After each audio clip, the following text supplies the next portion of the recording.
ಸ್ವಾಮಿ ಮುಂದೆ ಸ್ತ್ರೀಯರ ಸೇರಿದಾಗ ವಾಕ್ಯವು ಅವಳನ್ನು ಗೆದ್ದು ಕರ್ತನೆಯವಳು ನಿನ್ನ ಸಾನ್ನಿಧ್ಯದಲ್ಲಿ ನಿನ್ನ ಪ್ರಸನ್ನತೆಯನ್ನು ಅನುಭವಿಸುವಂತೆ ನೀನು ಅವರಿಗೆ ಸಹಾಯ ಮಾಡ್ತೀವಿ. ಅದೇ ರೀತಿಯಾಗಿ ಸ್ವಾಮಿ ಇವರೆಲ್ಲರ ಹೃದಯವನ್ನು ನೀನು ದಯ ಮಾಡಿ ಹೊರಟಿಗೆ ಇದಕ್ಕೆ ಅಡ್ಡಿಪಡಿಸುವಂಥ ಎಲ್ಲ ಸೈಟ್ನ ನನ್ನ ದುಷ್ಕೃತ್ಯಗಳನ್ನು ನಗರೆಯಿಂದ ಯೇಸುಕ್ರಿಸ್ತರ ನಾಮದಲ್ಲಿ ನಾನು ಬಂಧಿಸಿಕೊಂಡಾಗಿದ್ದೇನೆ.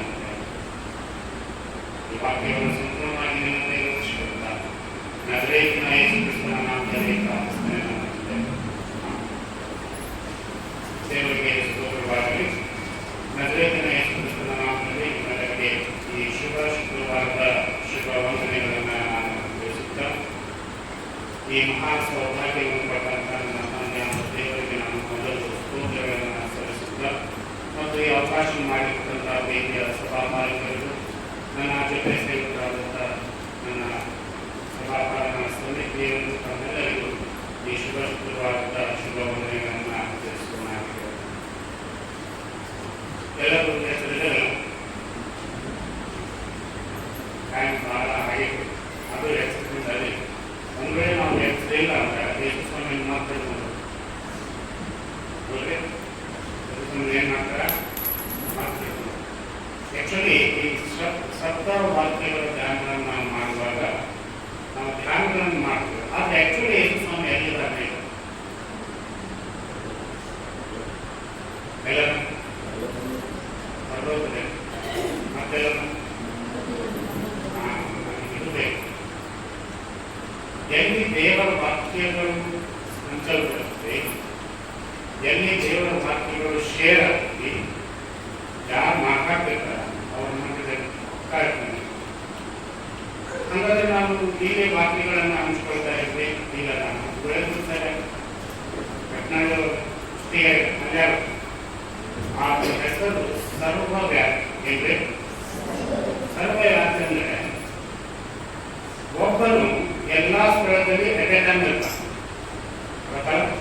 ಒಬ್ಬನು ಎಲ್ಲ ಸ್ಥಳದೊಳಗ ಎಟ್ ಎ ಟೈಮ್.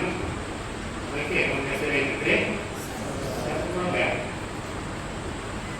ಯಾಕಂದ್ರೆ ಯೇಸು ಸ್ವಾಮಿ ಎಷ್ಟೇ ಮನೆಯ ತೋಟದಲ್ಲಿ ಪ್ರಾರ್ಥನೆ ಮಾಡಕ್ ಹೋಗಿಲ್ಲ ನೀವೆಲ್ಲ ಎಷ್ಟೇ ಮನೆಯ ತೋಟಕ್ಕೆ ಪ್ರಾರ್ಥನೆ ಮಾಡಕ್ ಹೋಗಲ್ಲ. ಅಲ್ಲಿ ಯೇಸು ಸ್ವಾಮಿ ಹೇಳ್ತಾನ ಶಿಷ್ಯರಿಗೆ ಇಬ್ಬರು ಶಿಷ್ಯರ ಕರ್ಕೊಂಡು ಹೇಳ್ತಾನೆ. ಅವ್ರಿಗೆ ಹೇಳ್ತಾನ ನನ್ನ ಪ್ರಾಣವು ಸಾಯುವಷ್ಟು ದುಃಖಕ್ಕೆ ಒಳಗ.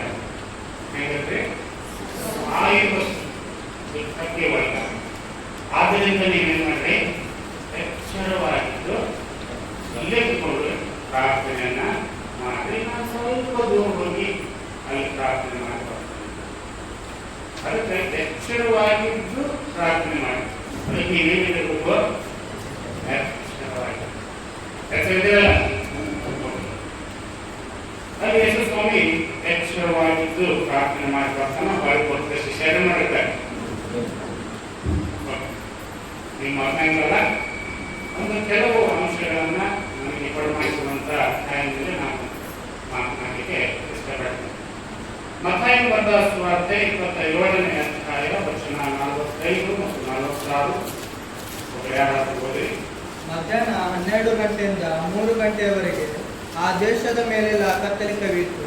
ಸುಮಾರು 3 ಗಂಟೆಗೆ ಯೇಸು ಎಲಿ ಲಮ ಸಬಕ್ತಾನಿ ಅಂದರೆ ನನ್ನ ದೇವರೇ ಯಾಕೆ ನನ್ನನ್ನು ಕೈ ಬಿಟ್ಟಿದ್ದಿ ಎಂದು ಮಹಾಧ್ವನಿಯಿಂದ ಕೂಗಿದನು. ಟೈಮು 12ರಿಂದ 3 ಗಂಟೆ ಆಯಿತು.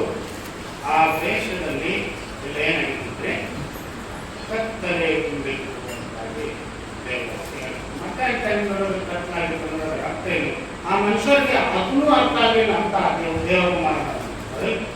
ಮಧ್ಯಾಹ್ನ 12 ಗಂಟೆಗೆ ಈ ಟೈಮ್ ಆಗಿತ್ತಲ್ಲ, 12ರಿಂದ 3 ಕತ್ತಾಗಿತ್ತು. ಎಲ್ಲರೂ ಅಲ್ಲೇ ಅದಾರ. ಯೇಸು ಸ್ವಾಮಿ ಬುದ್ಧಿ ಗೋರ್ಮಿಗಳು ಅದಾರ. ಯೇಸು ಸ್ವಾಮಿ ಶಿಷ್ಯರು 3 ಮಂದಿ ಇರೋದು ಅನ್ಸುತ್ತೆ. ಆಮೇಲೆ ಹೇಳ್ತೀವಿ ಯಾರು ಹೇಳಿದ್ರು. ಯೇಸು ಸ್ವಾಮಿ ತಾಯಿ ಇಷ್ಟ ಅರ್ಥ ಹೇಳಿದ್ರು. ಈಗೋ ನಿನ್ನ ತಾಯಿ ನಿನ್ನ ಮಗನ ಅಂತ ಹೇಳಿ ಶಿಷ್ಯಾಗ ಒಪ್ಪಿಸ್ಕೊಟ್ಟೆ. ಆಕ್ಚುಲಿ ಯೇಸು ಸ್ವಾಮಿ ತಂದ್ರೆ ಯಾಕೆ ಅಂತ ಅವ್ರು ಇರ್ಲಿಲ್ಲ. ಅಲ್ಲಿ ಒಂದು ವೇಳೆ ಇದ್ದಿದ್ರಂತ ಅವ್ರಿಗೆ ಒಪ್ಪಿಸ್ಕೊಡ್ಬೇಕಾಗಿರ್ತಾರೆ. ಯಾಕೆ ಶಿಷ್ಯ ಒಪ್ಪಿಸ್ಕೊಂಡು ಯೇಸು ಸ್ವಾಮಿನ ಅವ್ರು ನಂಬಿದ್ದೇನೆ ಇಲ್ಲ. ಅವ ಹಂಗ ಹೇಳಾಕ ಮನೆಯಾಗಿರ್ತಾನ ಯೇಸು ಸ್ವಾಮಿ ಅವ್ರು ನಂಬೇ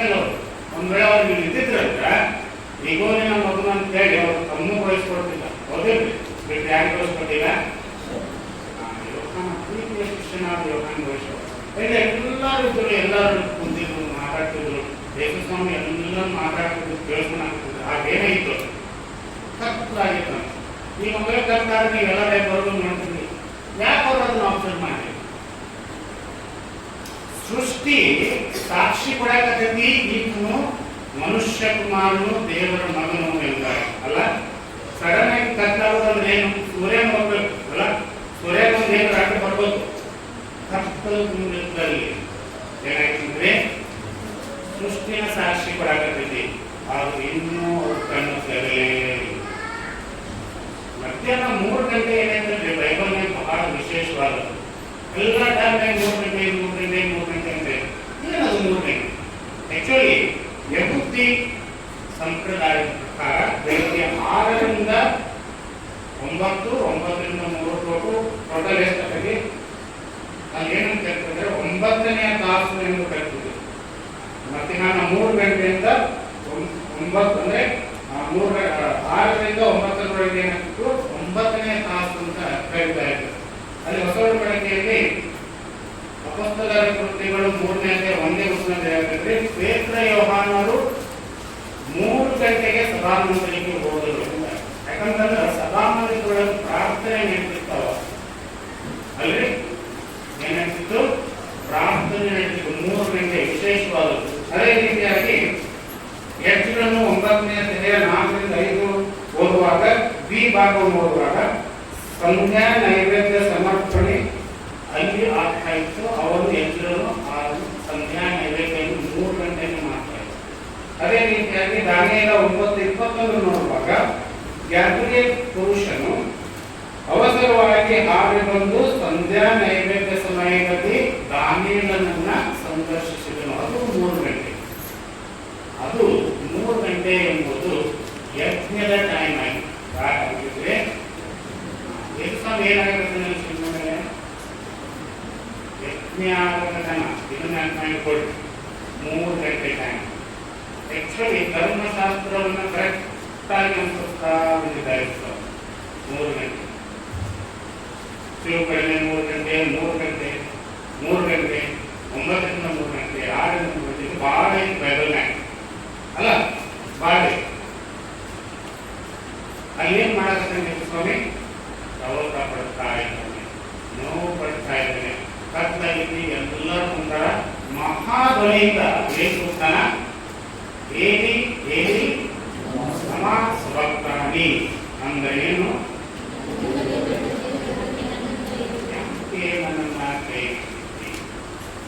ಈ ವಾಕ್ಯ ನಾನು ನೋಡುವಾಗ ನಾನು ಸ್ಪೆಷಲಿ 1ರಿಂದ 7 ಧ್ಯಾನವನ್ನು ನೋಡುವಾಗ ಈ 4ನೇ ಧ್ಯಾನ ಸ್ವಲ್ಪ ಡಿಫ್ರೆಂಟ್ ಇದೆ. 1ನೇ ಧ್ಯಾನ ಏನು? ತಂದೆಯವರನ್ನು ಕ್ಷಮಿಸು, ಎಲ್ಲರಿಗೂ ಅರ್ಥ ಆಗ್ತದೆ, ಎಲ್ಲರಿಗೂ ಕೇಳಬೇಕು. ಕ್ಷಮಿಸೋಣ ಯಾರು ಉತ್ತರ ಕೊಡಲಿಲ್ಲ. ಧ್ಯಾನ ಮಾಡ್ತಿದ್ರಿ ಕಳೆದೇಶದಲ್ಲಿ ಇಬ್ರು ಕಳೆದು ಕೇಳಿಸ್ತು, ಅದಕ್ಕೆ ಕೇಳಿಸ್ತು. 3ನೇ ಮಾತು ಅಮ್ಮ ಇಬ್ಬರು ಮಗನು ಅಮ್ಮನೂ ಕೇಳಿಸ್ತು, ಇವನೂ ಕೇಳಿಸ್ತು. ಹೌದಾ? ಇದು 4ನೇ ಮೂರು 5ನೇ ಯಾವುದು? ನೀರೇಕೆ ಆಗಿದೆ, ನೀರು ಕೇಳಿದ ತಕ್ಷಣ ಅವ್ರು ಏನ್ ಮಾಡಿದ್ರು? ಹುಳಿ ರಸನ ಕೊಟ್ಟರು, ಅವ್ರಿಗೂ ಕೇಳಿಸ್ತು ಅಲ್ಲ. 6ನೇ ಏನು? ನೀರಿಟ್ಟು ಅಂತ ಹೇಳಿದ್ರು, ಸತ್ತಾನೇನಂತ ಚುಚ್ಚು ನೋಡಿದ್ರು. ಹೌದೇ? ಸರ್ 7ನೇ ಯಾವುದು?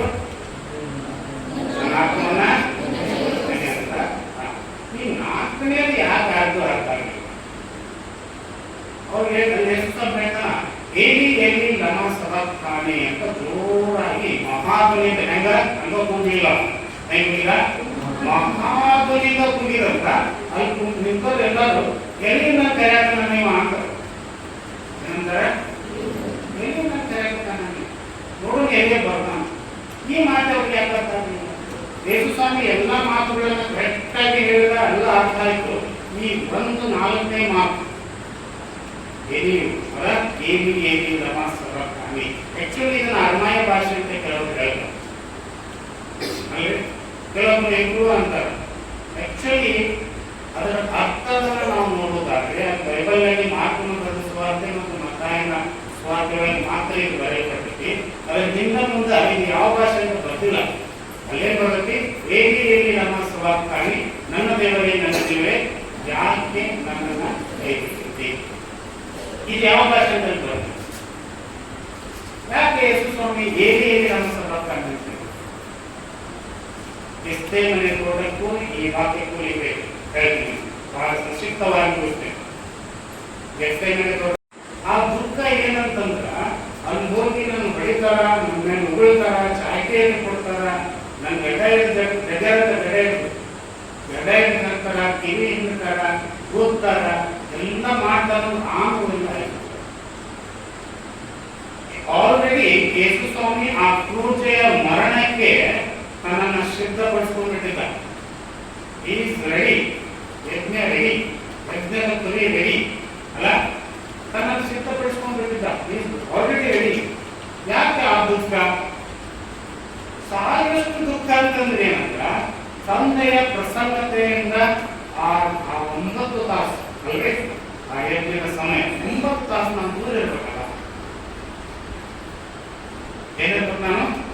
ಆ 9 ತಾಸು ನಾನು ದೂರ ಇರ್ಬೇಕಲ್ಲ. ಆ ದುಃಖ ಇದ್ದೀನಿ ತಂದೆಯನ್ನು ಬಿಡುವಂತ. ತಂದೆಯನ್ನು ಬಿಟ್ಟು ನಾನು ಹೆಂಗೆ ಆತನ ಪ್ರಸನ್ನತೆಯಿಂದ ನಾನು ಹೆಂಗೆ ಹೊರಗೆ ಬರಲಿ? ಯೇಸು ಸ್ವಾಮಿ ಮಾತ್ರ ಕರೆಕ್ಟ್ ಆಗಿ ತಂದೆ, ದೇವರನ್ನ ತಂದೆ ಅಂತ ಪ್ರಕಟಿಸಿದ. ಆ ಪ್ರಸನ್ನತೆಯಿಂದ ನಾನು ಹೆಂಗೆ ಹೊರಗೆ? ಆದರೂ ತಂದೆ, ಇದು ನನ್ನ ಚಿತ್ತವಲ್ಲ, ಯಾರ ಚಿತ್ತ? ನಿನ್ನ ಚಿತ್ತದಂತೆ ಆಗಿ. ಏನಾಗಿ? ನಿನ್ನ ಚಿತ್ತದಂತೆ ಆಗಿ. ಅಲ್ಲಿ ಮತ್ತಾಯ ಮತ್ತು ಮಾರ್ಗನ ಸುವಾರ್ತೆ ಕರೆಕ್ಟ್ ಆಗಿ ಟೈಮ್ ಸಿಚುವೇಶನ್ ಬರೀತಾರೋ ಅಲ್ವೇ? 12ರಿಂದ 3 ಗಂಟೆ ಟೈಮ್ ಎಕ್ಸಾಕ್ಟ್ ಆಗಿರುತ್ತೆ. ಅಲ್ಲಿ ಯಾರಿದ್ರು? ಮತ್ತಾಯನಿಂದ ಯೋಹಾನನ.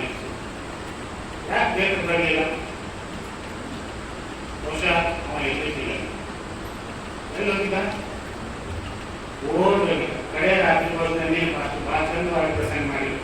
ಕಡೆ ರಾತ್ರಿ ಭೋಜನದೊಳಗ ಈ ದುಃಖನಾಥಿ ಅಷ್ಟೇ ಹೇಳಿದ್ರಲ್ಲ ನೀನೆ, ಈ ದುಃಖನಾಥಿ ಯಾಕೆ ಆಗಿರ್ತಾನೆ ಅವನ ನಾನು ಹಿಡ್ಕೊಡ್ತಾನೆ. ಅವಾಗ ಯೂತ ಹೇಳ್ತಾನೆ, ರಬ್ಬಿ ನಾನಲ್ಲ ಅಲ್ಲ, ರಬ್ಬಿ ಅಂದ್ರೆ ಏನು? ಗುರುವೇ. ರಬ್ಬಿ ನಾನಲ್ಲ, ನಾನಲ್ಲ ಅಲ್ಲ. ಪೇತ್ರನು ಗುರುವೇ ನಾನಲ್ಲವಲ್ಲ. ಫಾಸ್ಟ್ರಿ ಏನ್ ಹೇಳಿದ್ರು? ನಾನಲ್ಲವಲ್ಲ. ಯಾವುದೋ ಪಿಕ್ಚರ್ ಐತಿ, ನಾನಲ್ಲ ಅಲ್ಲ, ನಾನಲ್ಲವಲ್ಲ, ನಾನವನಲ್ಲ. ಈ ನಾನವನಲ್ಲ ಅಂತ ಒಂದು ಕಥೆ ನೆನಪಾಗ್ತಾನೆ. ಒಂದು ಸಭೆ ಒಳಗ ಒಂದು ಫಾಸ್ಟ್ರಿ ಬಹಳ ಹಂಬಲ್ ವ್ಯಕ್ತಿ, ಬಹಳ ಸಭೆಯನ್ನು ಪ್ರೀತಿಸ್ತಿದ್ರು. ಅದೇ ತರ ಸಭಿಕರು ಅವರಿಗೆ ಬಹಳ ಸಪೋರ್ಟಿವ್ ಆಗಿದ್ರು. ಹೊಸತ ಚರ್ಚ್ ಪ್ರಸಂಗ ಎಲ್ಲ ಮುಗಿತು, ಚರ್ಚ್ ಮುಗಿತು. ಒಂದೊಂದು ಸಭೆ ಒಳಗೆ ಹೆಂಗ ನಮ್ಮ ಸಭೆ ಒಳಗ ಸಂಡೇ ಸ್ಕೂಲ್ ನಡೀತವಲ್ಲ, ಅದೇ ತರ ಚರ್ಚ್ ಆದ್ಮೇಲೆ ಸಂಡೇ ಸ್ಕೂಲ್ ಇತ್ತು. ಸಂಡೇ ಸ್ಕೂಲ್ ಹೇಳ್ಬೇಕಾದ್ರೆ ಎಲ್ಲ ಸಂಡೇ ಸ್ಕೂಲ್ ಟೀಚರ್ಸ್ ಇರ್ತಾರೆ. ಗುಂಪಾಗಿ ಟೀಚರ್ಸ್ ನೆನಪಬೇಕು. ಆ ಕಡೆ ಜಾಗ ಎಲ್ಲ ಕಡೆ ಕೂತು ಜೋರಾಗಿ ವಾಕ್ಯ ಬರ್ತಿದ್ರು ಎಲ್ಲ. ಅದೇ ರೀತಿಯಾಗಿ ಫುಲ್ ಸ್ಪಿರಿಟ್ನಾಗ ಅವರು ಟೀಚರ್ಸ್ ಏನ್ ಮಾಡ್ತಿದ್ರು ಅಂದ್ರೆ ವಾಕ್ಯನ ಮಕ್ಕಳಿಗೆ ಕಲಿಸ್ತಾ ಇದ್ರು. ಕಲಿಸುವಾಗ ಪಾಸ್ಟರ್ ಹಿಂಗೆ ಬಂದು ಹಿಂಗೆ ಕೈ ಕೊಟ್ಟು ನೋಡಿ, ನನ್ನ ಸಭೆ ಎಲ್ಲಿದೆ ಎಲ್ಲಿ ದೇವರ ವಾಕ್ಯಗಳನ್ನು ಮಕ್ಕಳು ಎಷ್ಟು ಕಷ್ಟಪಟ್ಟು ನೀಟಾಗಿ ಕ್ಲಿಯರಾಗಿ ಅರ್ಥ ಮಾಡುವಂತ ಜೋರಾಗಿ ಆಗುತ್ತಾರೆ. ಅದೇ ರೀತಿಯಾಗಿ ಟೀಚರ್ಸ್ ಬಹಳ ಚಂದವಾಗಿ ಆಗುತ್ತಾರೆ ಅಂದು ಬಹಳ ಖುಷಿಯಾಗಿ ಕುಂತ್ರ ಗಾಡಿಯದವ್ರಿಗೆ ಎಷ್ಟೇ ಇದ್ದವ್ರು ಬಂದು ಎಲ್ಲ ಕಡೆ ಹೋಗಿ ಒಂದು ಸರಿಯೊಳಗೆ ನಮ್ಮ ಸರಿಯೊಳಗಲ್ಲ ಹೋಗಿ ಅಷ್ಟು ಅವ್ರನ್ನ ಹಿಡಿದು ನಿಲ್ಲಿಸಿ ಕೇಳಿ, ಎಲ್ಲಿಗೂ ಗೋಡೆಯನ್ನು ಯಾಕೆ ಬೇಯಿಸ್ತಾರ ಅಂತ ಕೇಳಿ. ಹುಡುಗ ಅಷ್ಟ ನಾನವನಲ್ಲ ಅಂತ ಎಲ್ಲರೂ ನನ್ನ ಕರೆ ಮಾಡ್ತಾರೆ. ಆ ಎಲೆಗೂ ಗೋಡೆ ನಾ ಬೆಳೆಸಿದ್ರೆ ಅಂತಂದು ಅಷ್ಟು ಭಾವುಕಾಗುತ್ತು. ಇಷ್ಟೆಲ್ಲರೂ ಕರೆ ಬರ್ತಾರೆ, ಇಷ್ಟೆಲ್ಲ ಹೇಳಾಗ್ತಾರ, ನಾನವನಲ್ಲ ಅಂತಾನಲ್ಲ. ಹಿಂಗೆ ತಿರುಗಿ ಟೀಚರ್ ನೋಡಿ, ಟೀಚರ್ ಟೀಚರ್ ಏನು ಹೇಳಬೇಕಲ್ಲ. ಅಷ್ಟ ಅವ ಅಂತ ಹುಡುಗಲ್ರಿ ಅಂತ ಏನಂತಾನೆ ಅಂತ ಹುಡುಗ ಟೀಚರ್ ಬರ್ತಿಲ್ಲ. ಪಾಸ್ಟಿಗೆ ಭಯಂಕರ ದುಃಖ ಆಗ್ಬಿಟ್ಟು ದುಃಖ ಕೃಷ್ಣ ಸೀರು ಬಂದ್ರು. ಇನ್ನೇನು ಮುಂದೆ ಹೋಗು ಧೈರ್ಯ ಮಾಡಿಲ್ಲ. ಅವ್ರು ಮತ್ತೆ ಮಾಡಿ ವಸ್ತಿ ಬಂದು ಕುಂತ್ಬಿಟ್ಟು ಏನಪ್ಪ ಇದು ಅಂತ ಬಹಳ ಅಂಬಲ್ ವ್ಯಕ್ತಿ.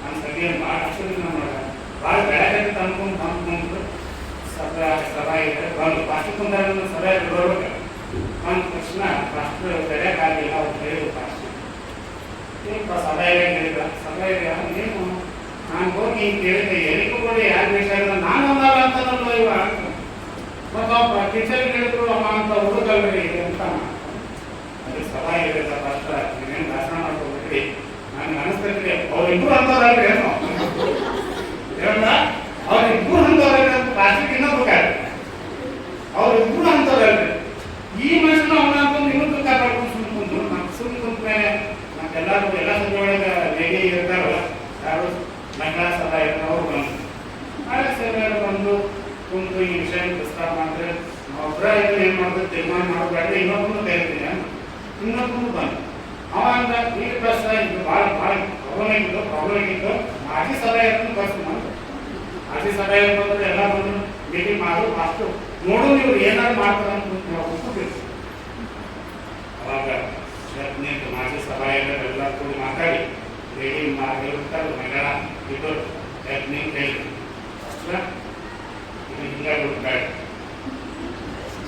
ಏನು ಮಾಡೋಣ ಸುಮ್ಮನೆ ಬ್ಯಾಡ್ರಿ ಇದು ಒಂದು ವೇಳೆ ಸಭೆಗಳಿಗೆ ಗೊತ್ತಾತಂದ್ರೆ ಹೊಸ ಪ್ರಾಬ್ಲಮ್ ಆಗುತ್ತೆ 20% ರೊಕ್ಕ ಐತಿ ಕಟ್ಟಿಸ್ಬಿಡಿದ್ರಿ ಗಾಡಿ ನಾವು ಏನು ಮಾಡೋಣ ಕಟ್ಟಿಸ್ಬಿಡೋಣ ಗಾಡಿ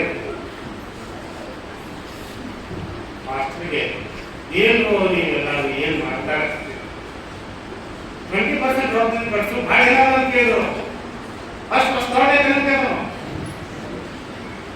ಆಮೇಲೆ ಹೇಳಿದ್ರು ಮಾಸ್ಟರು ಏನಪ್ಪ ಎಲ್ಕು ಗೋಡೆ ಸುತ್ತಲೂ ಎಕ್ಸ್ಟ್ರಾಯಿಲ್ ಬಂದು ಅಳವಡಿಸುವಾಗ ಗೋಡೆ ಬಿದ್ದಲ್ಲ ಆ ಗೋಡೆ ಅಷ್ಟು ಆ ಗೋಡೆ ನಮ್ಗೆ ಗೊತ್ತಿಲ್ಲ ನೀವು ಎಸಿ ಕೊಡಿ ಯಾಕೆ ಬಿದ್ದಿದೆ ಅಂತ ಹೇಳಿದ್ರೆ ನಾವು ಹಾಕತ್ತೀವಿ ಮಾಸ್ಟರ್ ನೀನು ಯಾಕೆ ಹೇಳಿದ್ರೆ ನಾನು ಅವನಲ್ಲ ಅಂತ ಹೇಳಿದ್ನಲ್ಲ ಯಾರು ಕೇಳ್ತಾರೆ ಅವ ಓಡೋಗ್ಬಿಟ್ಟಿದ್ದಾರೆ ಅಲ್ಲಿ ಬಿದ್ದಿಲ್ಲ ಕೇಳ್ತಾರೆ ಇವಂಗ ಓಡೋಗ್ಬಿಟ್ಟಿದ್ದಾರೆ ಯಾರ ಭಯ ಇತ್ತು ಗೊತ್ತಿಲ್ಲ ಇವಂಗ ಅವ್ರಿಗೂ ಭಯ ಇತ್ತು ಅವರ ಏನ್ ಮಾಡ್ತಿದ್ದ ಒಳಗಿದ್ದವ್ರನ್ನ ಯೇಸು ಸ್ವಾಮಿಯನ್ನು ಯಾರು ಹಿಂಬಾಲ ಮಾಡ್ತಾರೋ ಒಳಗಿದ್ದವ್ರನ್ನ ಕರೆದವ್ರನ್ನ ಏನ್ ಮಾಡ್ತಿದ್ದ ದಂಡಿಸ್ತಿದ್ದ ಮಹಾಯಾಜಕರ ಆಜ್ಞೆ ಪತ್ರವನ್ನು ಇಟ್ಕೊಂಡಿದ್ದ ನಾವು ಏನ್ ಇಟ್ಕೊಂಡಿದ್ದಂದ ಆಜ್ಞೆ ಪತ್ರ ಹಿಡ್ಕೊಂಡು ಒಳಗಿದ್ದವ್ರನ್ನ ಕರೆದು ದಂಡಿಸ್ತಿದ್ದ ಅಲ್ಲಿ ಆ ಭಯದಿಂದ ಓಡೋಗಿದ್ದ ಶಿಷ್ಯರು ಯಾರಿದ್ದಾರೆ ಯೋಹಾನ ಮತ್ತ ವಿದ್ಯಾರ್ಥಿ ಮತ್ತಾಯ ಇದು ಕೂಡಿ ಅದನ್ನು ಬರೀತಾರೆ ಏನಿ ನಮ್ಮ ಸಭಾನಿ ನನ್ನ ದೇವರೇ ಯಾಕೆ ನನಗೆ ಯಾವ ಭಾಷೆ ಅದು ಯೇಸು ಸ್ವಾಮಿ ಕೂಗಲ್ಲ ಆದರೆ ಇಡೀ ಪ್ರಪಂಚದ ಮಾನವ ಕುಲದ ಕೂಗು ಯೇಸು ಸ್ವಾಮಿ ಇಂಥ ಪ್ರಯತ್ನ ಬೆನ್ನು ಹೆಂಗಾಗಿತ್ತಂತಂದ್ರೆ ಹೆಚ್ಚು ಮನೆಯಲ್ಲಿ ಧರಿಸ್ತಾವಲ್ಲ ಹಂಗಾಗುತ್ತೆ ಅದು ಸ್ಟಾರ್ಟ್ ಏನಿದ್ರು ಎಂಥವು ಆಗಲೇ ಸುರೇಶ್ ಹೇಳಿದ್ರು 150 kg ತಗೊಂಡು ಅಂತ ಮುಂದೆ ಕೆಲಸ ಅಳ್ತಾ ಇರ್ತಾರೆ ಕೆಲಸ ಅಷ್ಟು ಬದುಕೊಂಡ್ರಾಗೂ ಎಷ್ಟು ಕಮ್ಮಿ ಏನು ಮಾಡ್ತಾರೆ ನಾವು ಕೇಳಿ ಮಾಡಲ್ಲ ಕೆಲಸ ನೀವೇನು ಮಾಡಿರಿ ಬೇಡ್ರಿ ನನ್ನ ಸಂಬಂಧ ಆಗ್ತದೆ ನಿಮ್ಗೆ ಏನು ಸಿಗಲ್ಲ ಎಷ್ಟು ಕ್ಲಿಯರ್ ಆಗಿ ಹೇಳ್ತಾರೆ ಅಳಬೇಡ ನನ್ನ ಸಲುವಾಗಿ ಹೇಳಬೇಡ ನಿಮಗೋಸ್ಕರವು ನಿಮ್ಮ ಮಕ್ಕಳಿಗೋಸ್ಕರ ನೀವು ಹೇಳ್ರಿ ನನ್ನ ಸಂಬಂಧ ಆಗ್ತದೆ ನಿಮ್ಗೆ ಏನು ಸಿಗುವುದು ಅಲ್ಲ ಏನು ಸಿಗುವುದು ಹೇಳಬೇಡ ಅಂತ ವೇದನೆ ಒಳಗ ಯೇಸು ಸ್ವಾಮಿ ನನ್ನ ಮನೆ ಬಿಡ್ತಾರೆ ಕಿರೀಟ ಹಾಕ್ತಾರೆ ಎಲ್ಲ ನಿಮ್ಗೆ ಗೊತ್ತಿಲ್ಲ ಇಂಥ ರಕ್ತ ಸೋತಿರ್ತದೆ ಇಂಥ ಘೋರವಾದ ಆ ದೃಶ್ಯ ಎಂಥ ಘೋರವಾದ ದೃಶ್ಯ ಕ್ರಿಸ್ತೇವನ ತೋಟದೊಳಗ ನನಗೆ ಸಾಕಷ್ಟು ದುಃಖಕ್ಕೆ ಒಳಗಾಗಿದ್ದೀನಿ ಆ ದುಃಖ ಏನು ತಂದೆಯಾದ ದೇವರನ್ನ ಪ್ರಸನ್ನತೆಯಿಂದ ನಾನು ಹೆಂಗೆ ಹೊರಬೇಕು ಯಾವಾಗಲೂ ತಂದೆ ತಂದೆ ತಂದೆ ತಂದೆ ಅಂತ ಪ್ರಾರ್ಥನೆ ಮಾಡ್ತಾರೆ ಅದೇ ಥರ ಇಲ್ಲಿ ಮಾರ್ಟಿನ್ ಲೂಥರ್ ಇವತ್ತಲ್ಲಿ ಯಾರಂತ ನಮ್ಮ ಪ್ರೊಟೆಸ್ಟೆಂಟ್ ಸಭೆಯನ್ನು ಹಾಕಿದಂಥ ಮಹಾಪುರುಷ ಕಿಂಗ್ ಮಾರ್ಟಿನ್ ಲೂಥರ್ ಅಂತ ಈ ವಾಕ್ಯ ಏನಿಲ್ಲ ಧರ್ಮಸಭಾಜ್ಞಾನಿ ಅವ್ರಿಗೆ ಅರ್ಥನ ಆಗಲಿಲ್ಲ ಅಂತ 3 ದಿವಸ ರಾತ್ರಿ ಕುಂತು ಪ್ರಾರ್ಥನೆ ಮಾಡ್ತಾರೆ ಅದರ ಲಾಸ್ಟಿಗೆ ಒಂದು ಹೇಳ್ತಾರೆ ಏನಂತಂದ್ರೆ ಇದು ನನ್ನ ಚಿಕ್ಕ ಮಿದುಳಿಗೆ ಎಟಕುವುದಿಲ್ಲ ಅಂತ ಹೇಳ್ತಾರೆ ಇದು ನನ್ನ ಚಿಕ್ಕ ಮಿದುಳಿಗೆ ಎತ್ತಕ್ಕೋದಿಲ್ಲ. ಯಾಕಂತಂದ್ರೆ ಆ ಭಾಷೆ ಮಾತನಾಡಿದ ದೇವರಿಗೆ ಮತ್ತೆ ಆ ಯೇಸು ಸ್ವಾಮಿಗೆ ಮಾತ್ರ ಗೊತ್ತು. ಆ ಉಳಿದ ಯುದ್ಧ ಶಿಷ್ಯರಿಗೆ ಆ ವಾಕ್ಯದ ಪ್ರಕಟಣೆ ಆಗಿತ್ತು ಅಂತ ಇಂಟರ್ಪ್ರಿಟೇಷನ್ ಅಲ್ಲ, ಅನ್ಯ ಭಾಷೆಯ ಇಂಟರ್ಪ್ರಿಟೇಷನ್ ಅವರಿಗೆ ಅರ್ಥ ಆಗೈತಿ, ಅದನ್ನು ಅವರು ಬರ್ತಾಗಿ ಮಾರ್ಟಿನ್ ಲೂಥರ್ ಕಿಂಗ್ ಅವರು ಹೇಳಿರ್ತಾರೆ. ಅದೇ ಸಮಯದಲ್ಲಿ ಏನಿ ಏನಿ ಲಮಾ ಸಬಕ್ತಾನಿ ಹಾಗಾದ್ರೆ ಯಾವ ಭಾಷೆ? ಅಲ್ಲಿ ಯೇಸು ಸ್ವಾಮಿ ಇದು ಶಿಲುಬೆಯಲ್ಲಿ ಒಂದು ಬೋರ್ಡ್ ಹಾಕಿದಾರಲ್ಲ, ಗೊತ್ತಲ್ಲ, ಅದೇನಂತ ಹಾಕಿದ್ದಾರೆ? ಹೌದ್ರೆ ಅದನ್ನ 4 ಭಾಷೆಗಳು ಬರುತ್ತಲ್ಲ, ಇಬ್ರು ಗ್ರೀಕ್ ಮತ್ತೆ ಲ್ಯಾಟಿನ್ ಮತ್ತೆ ಕನ್ನಡ. ಅಂದ್ರೆ 4 ಏನು ಭಾಷೆ ತಿಳಿದಂತ ಜನರಲ್ಲಿ ಇದ್ರು. ಆದ್ರೆ ಈ ಭಾಷೆ ಅವ್ರಿಗೆ ಅರ್ಥ ಆಗಲಿಲ್ಲ. ಅರಮಾಯ ಭಾಷೆ ಆಗಿತ್ತಂದ್ರೆ ಗೊತ್ತಾಗಿತ್ತಂದ್ರೆ ಅವ್ರಿಗೆ ಅರ್ಥ ಆಗಿತ್ತಲ್ಲ. ಯಾಕೆ ಎಲ್ಲಿಗೆ ಬರ್ತಾನಂತಾರೆ ಅವರು? ಆ ಭಾಷೆ ನಮ್ದು ಮತ್ತೆ ನಿಮ್ದು. ಒಂದ್ ವೇಳೆ ಯೇಸು ಸ್ವಾಮಿ ಮಾತಾಡಿದ್ರೆ ಒಂದೇ ಭಾಷೆ ಮಾತಾಡ್ತಿಲ್ಲ, ತಂದೆ ಅಂತಿದ್ದ ದೇವರ ಯೇಸು ಸ್ವಾಮಿ ಕರೆಸ್ತೇನೆ ಇಲ್ಲ. ಅಲ್ಲಿ ಹೇಳ್ತಾನ, ನನ್ನ ದೇವರೇ ಯಾಕೆ ನನಗೆ ಇದೇ ವಾಕ್ಯ ಮಾರ್ಟಿನ್ ಲೂಥರ್ ಕಿಂಗ್ ಬಹಳ ಕಷ್ಟ ಅನಿಸ್ಬಿಡುತ್ತೆ. ಯಾಕಂತಂದ್ರೆ ದೇವರನ್ನು ದೇವರ ಕೈ ಬಿಡೋದು ಹೇಗೆ ಅಂತ ಅಲ್ಲ, ದೇವರನ್ನ ದೇವರ ಕೈ ಬಿಡೋದು ಹೇಗೆ? ಒಂದು ವೇಳೆ ಯೇಸು ಸ್ವಾಮಿಗೆ ಆ ವಾಕ್ಯ ನೆನಪಾಗಿದೆ. ಕೀರ್ತನೆಗಳು 22:1 ಕೀರ್ತನೆಗಳು 22:1 ನನ್ನ ದೇವರೇ ಯಾಕೆ ನನ್ನನ್ನು ಕೈ ಬಿಟ್ಟಿದ್ದೀವಿ ಅಂತ ದಾವೀದನು ಮಾತಾಡಿ ಹೇಳ್ತಾನೆ. ಅದನ್ನು ಬಹುಶಃ ಯೇಸು ಸ್ವಾಮಿ ವಚನೇನೋ ಅಂತಾರೆ, ನನ್ನ ದೇವರೇ ಯಾಕೆ ನನ್ನನ್ನ ಕೈ ಬಿಟ್ಟಿದ್ದೀವಿ. ಹಾಗಾದ್ರೆ ಅಲ್ಲಿ ಎಲಿಯ ಬರ್ತಾನಂದ್ರೆ ಯಾರು ಬರ್ತಾರೆ? ಎಲಿಯರು ಬರ್ತಾರ ನಾವು ಕತ್ಲಾಗಿದ್ವಿ. ನಾವಲ್ಲಿ ಯಾಕೋ ಅವಾಗ ಈಗಿನಿಂದ ಎಲ್ಲಿ ಕರೆಂಟ್ ಇದ್ದಿದ್ದಿಲ್ಲ ಅಲ್ವೇ? ಎಲ್ಲರೂ ಹಿಂಗೆ ಹಿಡ್ಕೊಂಡು ನಿಂತಾರೆ, ಕತ್ಲಾಗಿ ಏನು ಬರ್ತಾನೋ ಬಿಡ್ತಾನೋ ನೋಡ ಅಂತಾರ, ಎಲಿಯ ಬರ್ತಾನ ನೋಡ್ತೀನಿ ಅಂತಾರೆ. ಆ ಭಾಷೆ ಅವ್ರಿಗೆ ಆಗ್ಲಿಲ್ಲ. ಯಾವ ಭಾಷೆ ಅಂತ ಹೇಳಿನ ಅದು ಯಾಕೆ ಅರ್ಥ ಆಗಲಿಲ್ಲ ಅಂತಂದ್ರೆ ತಂದೆಯಾದ ದೇವರಿಗೆ ಮತ್ತು ಯೇಸು ಸ್ವಾಮಿ ಮಾತ್ರ ತೆಗೆದುಬಿಟ್ಟಾರ ಶಿಷ್ಯರು. ಯಾಕಂತಂದ್ರೆ ಆ ಭಾಷೆ ನಮ್ದು ನಿಮ್ದು. ಇಡೀ ಪ್ರಪಂಚ ಬಹುಶಃ ಸುಮ್ಮನೆ ಅಲ್ಲ, ಏನೋ ಇಡೀ ಪ್ರಪಂಚದ ದುಃಖ, ವೇದನೆ, ಕಷ್ಟ, ಅನಾರೋಗ್ಯ ಎಲ್ಲರೂ ಬಂದು 3 ಗಂಟೆಗೆ ಬಂದು ಯೇಸು ಸ್ವಾಮಿ ಇಮಿಡಿಯೇಟ್ ಆಗ ಬಂತು. ಇಡೀ ಪ್ರಪಂಚದ ಭಾಷೆ ಏನಿ ಲಮಾ ಸಬಕ್ತಾನಿ, ನನ್ನ ದೇವರೇ ಯೇಸು ಸ್ವಾಮಿಯಿಂದ ನಾವು ನೀವಂತೀವಿ, ನನ್ನ ದೇವರೇ ಯಾಕೆ ನನ್ನ ಕೈ ಬಿಟ್ಟಿದ್ದೀರಿ? ಇಮಿಡಿಯೇಟ್ ಆಗಿ ಇಡೀ ಪ್ರಪಂಚದ ಎಲ್ಲ ಪಾಪಗಳು ಬಂದು ಯೇಸು ಸ್ವಾಮಿ ಇಮಿಡಿಯೇಟ್ ಒಪ್ಪಿಸ್ಕೊಂಡ್ಬಿಟ್ಟು ಅವಾಗ ಬೇರೆ ಆಗುತ್ತೆ. ಯಾರಿಗೆ? ಯೇಸು ಸ್ವಾಮಿಗೆ. ಧ್ವನಿ ಯಾಕಂದ್ರೆ ನಂದು ಮತ್ತು ನೀವು. ಯೇಸು ಸ್ವಾಮಿ ಆಲ್ರೆಡಿ ಆ ಧ್ವನಿಯ ಮೂಲಕ ಮುಗಿಸ್ಬಿಟ್ಟಾನೆ. ಈಗ ನಾವು ಅನ್ಬಾರ್ದು, ನನ್ನ ದೇವರೇ ಯಾಕೆ ನನ್ನ ಕೈ ಬಿಟ್ಟಿದ್ದೀಯ? ಯೇಸು ಸ್ವಾಮಿ ಇಲ್ಲ ನನ್ನ ಒಂದು ವೇಳೆ ಅಂದ್ರೆ, ಯಾಕಂದ್ರೆ ಆಲ್ರೆಡಿ ಅಂದು ಮುಗಿಸ್ಬಿಟ್ಟಾನ. ನಾವು ನನ್ನ ದೇವರನ್ನು ಕೇಳಬಾರ್ದು. ಹಳೆಯ ಒಡಂಬಡಿಕೆ ಪ್ರಾರ್ಥನೆಗಳನ್ನು ನಾವು ಮಾಡಬಾರ್ದು. ದಾವೀದನ ಪ್ರಾರ್ಥನೆ ಹೇಗಿತ್ತು ಗೊತ್ತಾ? ಹೇಳಿ ದಾವೀದನ ಪ್ರಾರ್ಥನೆ ಹೇಗಿತ್ತು? ಅವರೇ ಹಕ್ಕನ್ನ ಮುರಿ, ಅವರನ್ನ ಸಿಂಹದ ಬಾಯಿಗೆ ಕೊಡುವಂತ ಪ್ರಾರ್ಥನೆ ಮಾಡ್ತಾರೆ.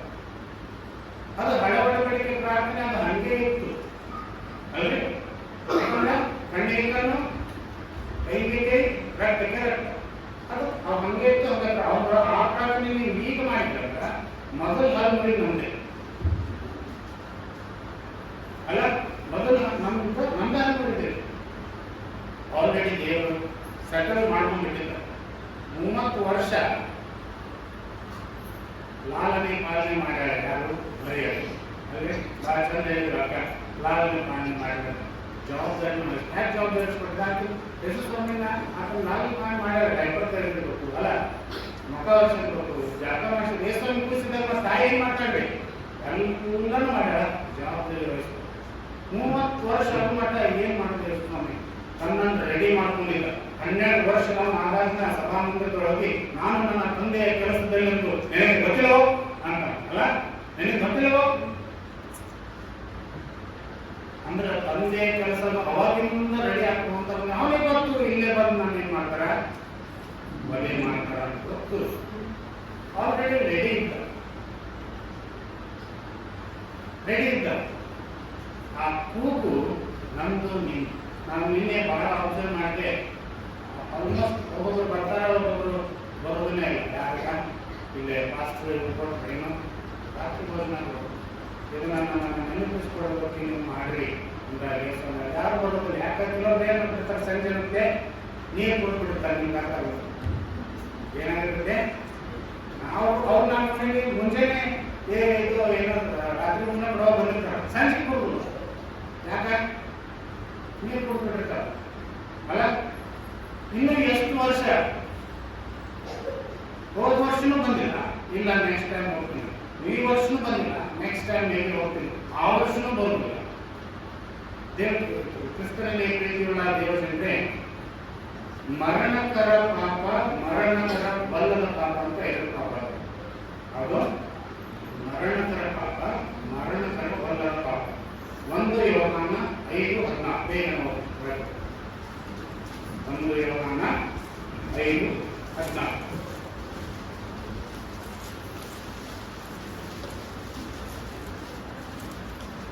ನಾವು ದೇವರ ಚಿತ್ತಾನುಸಾರವಾಗಿ ಏನಾದರೂ ಬೇಡಿಕೊಂಡರೆ ಆತನು ನಮ್ಮ ವಿಜ್ಞಾಪನೆಯನ್ನು ಕೇಳುತ್ತಾನೆಂಬ ಧೈರ್ಯವು ಆತನ ವಿಷಯವಾಗಿ ನಮಗುಂಟು. 1 ಯೋಹಾನ. ಯಾವನಾದರೂ ತನ್ನ ಸಹೋದರನ ಮರಣಕರವಲ್ಲದ ಪಾಪ ಮಾಡುವುದನ್ನು ಕಂಡರೆ ಅವನು ದೇವರನ್ನು ಬೇಡಿಕೊಳ್ಳಲಿ. ಆಗ ದೇವರು ಮರಣಕರವಲ್ಲದ ಪಾಪ ಮಾಡುವವರಿಗೆ ಜೀವವನ್ನು ದಯಪಾಲಿಸುವನು. ಮರಣಕರವಾದ ಪಾಪ ಉಂಟು. ಈ ಪಾಪದ ವಿಷಯವಾಗಿ ಬೇಡಿಕೊಳ್ಳಬೇಕೆಂದು ನಾವು ಹೇಳುವುದಿಲ್ಲ. ನೀತಿಗೆ ಮರಣಕರ ಪಾಪ ಐತಿ, ಈ ಪಾಪದ ವಿಷಯವಾಗಿ ಬೇಡಿಕೊಳ್ಳಬೇಕೆಂದು ನಾನು ಹೇಳ್ತೇನೆ ಅಲ್ಲ. ಮರಣಕರ ಒಲ್ಲದ ಪಾಪ, ಮರಣಕರ ಪಾಪ. ವಾಟ್ ಇಸ್ ಮರಣಕರ? Rejecting Jesus is a deadly sin. Yesu ಸ್ವಾಮಿಯನ್ನು ತಿರಸ್ಕರಿಸುವುದೇ ಮರಣಕರ ಪಾಪ. ಕ್ಲಿಯರ್? ಇಲ್ಲಿ ಯಾರು ಬರ್ತೀವಿ? ಯೇಸು ಸ್ವಾಮಿನ ವಿಚಾರ ಮಾಡಿ ಪಾಸ್ಟ್ರು ಏನ್ ಮಾಡ್ತಾರೆ? ಆಶೀರ್ವಾದ ಕೊಡ್ತಾರೆ, ಸೇವಿಸ್ತೀವಿ ಯೇಸು ಸ್ವಾಮಿ. ಬ್ರೆಡ್ ಕೊಡ್ತಾರೆ, ಯೇಸು ಸ್ವಾಮಿ ಸೇವಿಸ್ತೀವಿ ಅಲ್ಲ. ಇದನ್ನ ನೀವು ರಿಜೆಕ್ಟ್ ಮಾಡಿದ್ರೆ ಮರಣಕರ ಪಾಪ. Rejecting Jesus is a deadly sin. ಸುಮ್ಮನೆ 40 ದಿವಸ ಗಡ್ಡ ಬಿಟ್ಟಿರ್ತಾರೆ. ಯೇಸು ಸ್ವಾಮಿ ಗಡ್ಡ ಬಿಡೋದು ಬೆಳೆಯಲ್ಲ. 40 ದಿವಸ ನಾಲೆಜ್ ಬಿಡ್ತಾರೆ. ಯೇಸು ಸ್ವಾಮಿ ನಾಲೆಜ್ ಬಿಡೋದು ಬೆಳೆಯಲ್ಲ. 40 ದಿವಸ ಏನ್ ಮಾಡ್ಬಿಡ್ತಾರೆ? ಬಿಡ್ಕೊಂಡಿರ್ತಾರೆ, ಎಲ್ಲ ಬಿಡ್ತಾರೆ. ಇವತ್ತು ಲಾಸ್ಟ್ ಡೇ ನಾಳೆ ಊರು ಜಳಕನಾಟ, ಇವತ್ತು ಲಾಸ್ಟ್ ಡೇ ಅಲ್ರಿ. ಕಾಯಕತ್ತಾರ ಆಕ್ಚುಲಿ ಅವ್ರು ಕಾಯಕತ್ತಿಲ್ಲ, ಮನಸ್ಸು ಸ್ಥಿರವಾಗಿದೆ ಸರಿ ದೇಹಕ್ಕೆ. ಆ ದೇಹ ಕಾಯಕತ್ತದೆ ಅಲ್ರಿ, ಕಾಯಕ. ಪ್ರಿಯತೆಯ ದೇವಚಂದ್ರೆ ಮರಣಕರ ಪಾಪಕ್ಕಾಗಿ ನಾವು ಇಷ್ಟಪಡೋಣ. ಇಲ್ಲಿ ಯೇಸು ಸ್ವಾಮಿ ವೇದನೆಯನ್ನು ಹೋಗ್ತಾ ಇದ್ದಾನೆ. ಆ ಕೂಗು, ನನ್ನ ದೇವರೇ, ನನ್ನ ದೇವರೇ, ಯಾಕೆ ನನ್ನ ಪ್ರಸನ್ನತೆಯಿಂದ ಪ್ರಯತ್ನ ಹೊಲ ಗಲಾತೆಯವರೆಗೆ ನಾನು ಮುಗಿಸಿದ ಗಲಾತೆಯವರೆಗೆ 3ನೇ ಅಧ್ಯಾಯ 14ನೇ ವಚನ. ಕ್ರಿಸ್ತನು ನಮ್ಮ ನಿಮಿತ್ತ ಶಾಪವಾಗಿ ಧರ್ಮಶಾಸ್ತ್ರದಲ್ಲಿ ಹೇಳಿರುವ ಶಾಪಗಳಿಂದ ನಮ್ಮನ್ನ ಏನ್ ಮಾಡಿದಂತ ಬಿಡಿಸಿದನು.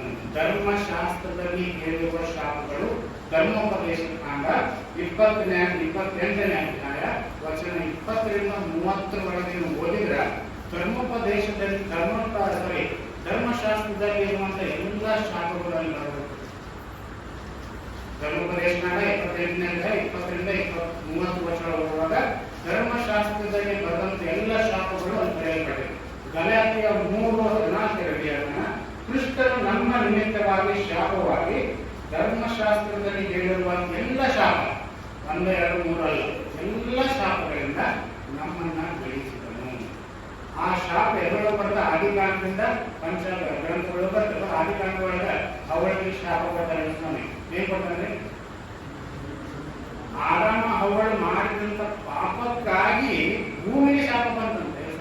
ನಿಮ್ಮ ನಿಮಿತ್ತವಾಗಿ ಭೂಮಿಗೆ ಶಾಪ ಬಂತು. ಆವಾಗ ಮುರುಳ ಬೀಳೋದು ಕಳೆಗಡೆ ಅದಕ್ಕೆ ಬೆಳ್ಬೋದು. ಅಲ್ಲಿವರೆಗೂ ಬೆಳೆದಿಲ್ಲ ಅಂದ್ರೆ ಈಗ ಕಳೆ ಬೆಳೆಯೋದು ನಿಮ್ಗೆ ಬೆಳೆ ಬರ್ತದೆ ಅಲ್ಲ. ಅವಾಗೆಲ್ಲ ಬೆಳೆದಿಲ್ಲ, ಮುರುಳು ಅವಾಗ ಬೆಳೀತಂತು. ಅವಾಗ ಸ್ವಾಮಿ ದೇವರು ಅವಳಿಗೆ ಶಾಪ ಕೊಡ್ತಾನೆ. ನೀವೇನ್ ಮಾಡ್ಬೇಕು, ಬೇನೆಯಿಂದ ಮಕ್ಕಳನ್ನ ಮಹಾ ಸಂಕಟದ ಬಹಳ ಸಂಕಟ ಕೊಟ್ಟು ಮಕ್ಕಳನ್ನ ನಡೀಬೇಕು ಅಲ್ರಿ. ಆ ಬೇನೆಯನ್ನ ಪೂಜೆ ಮೇಲೆ ಎಸ್ಕೊಂಡು ತಗೊಂಡಾಗ ಮಹಿಳೆಯರಿಗೆ ಒಂದು ನಾನು ಗುಡ್ ನ್ಯೂಸ್ ಕೊಡ್ತೇನೆ. ಒಂದು ಸಭೆಯಲ್ಲಿ ಆದಂತಹ ಸಂಗತಿ, ಅವರು ಫಾಸ್ಟ್ ಪ್ರಾರ್ಥನೆ ಮಾಡುವಾಗ ಬಹಳ ಡೀಪಾಗಿ ಪ್ರಾರ್ಥನೆ ಮಾಡಿ ಅರ್ಥ ಮಾಡಿಕೊಂಡು ಬಹಳ ರಹಸ್ಯಾರ್ಥಗಳನ್ನು ತೆಗೆದುಕೊಂಡವಾಗಿ ಪ್ರಾರ್ಥನೆ ಮಾಡಿ ಆ ಸಭೆಯ ಮಹಿಳೆಯರಿಗೆ ಪ್ರಾರ್ಥನೆ ಮಾಡಿ ಅವಳು ಗರ್ಭಿಣಿ ಆಗಿದ್ದಳು. ಗರ್ಭಿಣಿಯಾಗಿ ಪ್ರಾರ್ಥನೆ ಮಾಡುವಾಗ ಇದೋ ಈ ವಾಕ್ಯವನ್ನು ನಾನು ಹೇಳ್ತೀನಿ. ಧರ್ಮಶಾಸ್ತ್ರದಲ್ಲಿ ಹೇಳುವಂತ ಎಲ್ಲ ಶಾಪ, ಬೇನೆ, ದುಃಖ, ನೀನು ಪಡುವಂತ ಪ್ರಯಾಸ, ನೀನು ಪಡುವಂತ ಮಹಾ ಸಂಕಟವನ್ನ ಯೇಸು ಸ್ವಾಮಿ ಪೂಜೆ ಮೇಲೆ ಹೊತ್ಕೊಂಡೋಗ. ನಿನಗೆ ಮಕ್ಕಳನ್ನು ಹೇಳುವಾಗ ಯಾವ ಬೇನೆ ಆಗುದಿಲ್ಲ. ಯಾಕಂದ್ರೆ ಆ ಬೇನೆ ಯೇಸು ಸ್ವಾಮಿ ತಗೊಂಡೋಗ. ನೀನು ನಂಬಿದ್ರೆ ಇದನ್ನು ಅನುಭವಿಸ. ಅವಳು ನಂಬಿದ್ದು ಏನಾಗಲಿಲ್ಲ. ದೇವರ ವಾಕ್ಯ ನಾವು ಯಾರು ನಂಬ್ತೀವಿ ಅವ್ರದ್ದು ವಾಕ್ಯ, ಯಾರು ನಮ್ಮಂಗಿಲ್ಲ ಅವ್ರ ವಾಕ್ಯ ಅಲ್ಲ ಅಲ್ರಿ. ಆಕೆ ನಂಬಿದ್ದು ಆಕೆ ಬೇರೆ ಆಗಲಿಲ್ಲ. ಎಲ್ಲರೂ ಬಂತು ಧರ್ಮಶಾಸ್ತ್ರಗಳು ಧರ್ಮೋಪದೇಶ ಮಾಡಿ 28, 20-30 ಎಲ್ಲ ಬಂದಿದ್ರಿ. ಅದು ಯಾವುದು ಐರೋಪ ದೇಶಗಳು ಎಲ್ಲ ರೋಗಗಳ ಅಲ್ಲಿ ಅಲ್ಲಿ ಹೋದ್ರಿ. ಅವೆಲ್ಲ ಜ್ವರ ಗಿರ ಎಲ್ಲ ತಗೊಂಡ್ರಿ. ಆ ಜ್ವರ ಎಲ್ಲನೂ ದುರಾತ್ಮಗಳನ್ನು ತಂದುಕೊಡುವಂತ ರೋಗಗಳು. Sickness is a process of death. ಹಾಗಾದ್ರೆ sickness is a process of death. Yesu ಸ್ವಾಮಿ ಮುಟ್ಟಿ ಪೇತ್ರನ ಹಾಕಿದ ಜ್ವರ ಬಂದಾಗ ಆ ಜ್ವರ ಏನ್ ಮಾಡ್ತಾನ, ಕಾರ್ಯಕ್ರಮ ಟ್ಯಾಬ್ಲೆಟ್ ಕೊಡ್ತಾನ ಅಥವಾ ಡೋಲೋ ಕೊಡ್ತಾನ. ಏನ್ ಕೊಡ್ತಾನ? ಗದರಿಸಿದ ಅಂತ ಹೇಳಿ ಏನ್ ಮಾಡಿದ? ಗದರಿಸಿದ. ಅದು ಬಿಟ್ಟು ಹೋಯ್ತು. ಹೆಂಗ್ ಹೋಯ್ತಂದ್ರ ಬಿಟ್ಟು ಹೋಯ್ತು. ಗದರಿಸಿದ ಮೇಲೆ ಬಿಟ್ಟು ಹೋಗಾಗ ಅವಳ ದುರಾತ್ಮತೆ ಹಂಗಂತ ಮತ್ತೆ ಜೋಲೋಪವನ್ನು ಬಿಟ್ಟಿದ್ರಿ. ಅದು ಇಲ್ಲ ಇದ್ರಿ ಅಲ್ಲಿ ಗದರಿಸಿದ.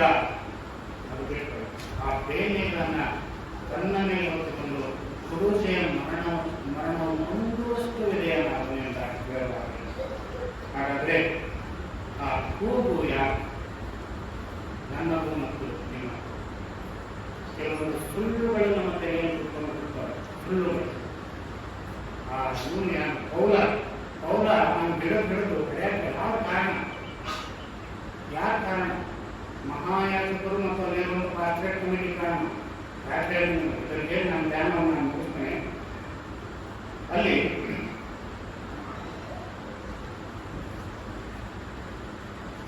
ಮಹಾಯಾಜಕರು ಮತ್ತಾಯಿ ಬರೆದ ಸುವಾರ್ತೆ 28ನೇ ಅಧ್ಯಾಯ 11-15 ಕಡೆಯದಾಗಿ ಮತ್ತಾಯಿ ಬರೆದ ಸುವಾರ್ತೆ 28ನೇ ಅಧ್ಯಾಯ ವಚನ 15-11.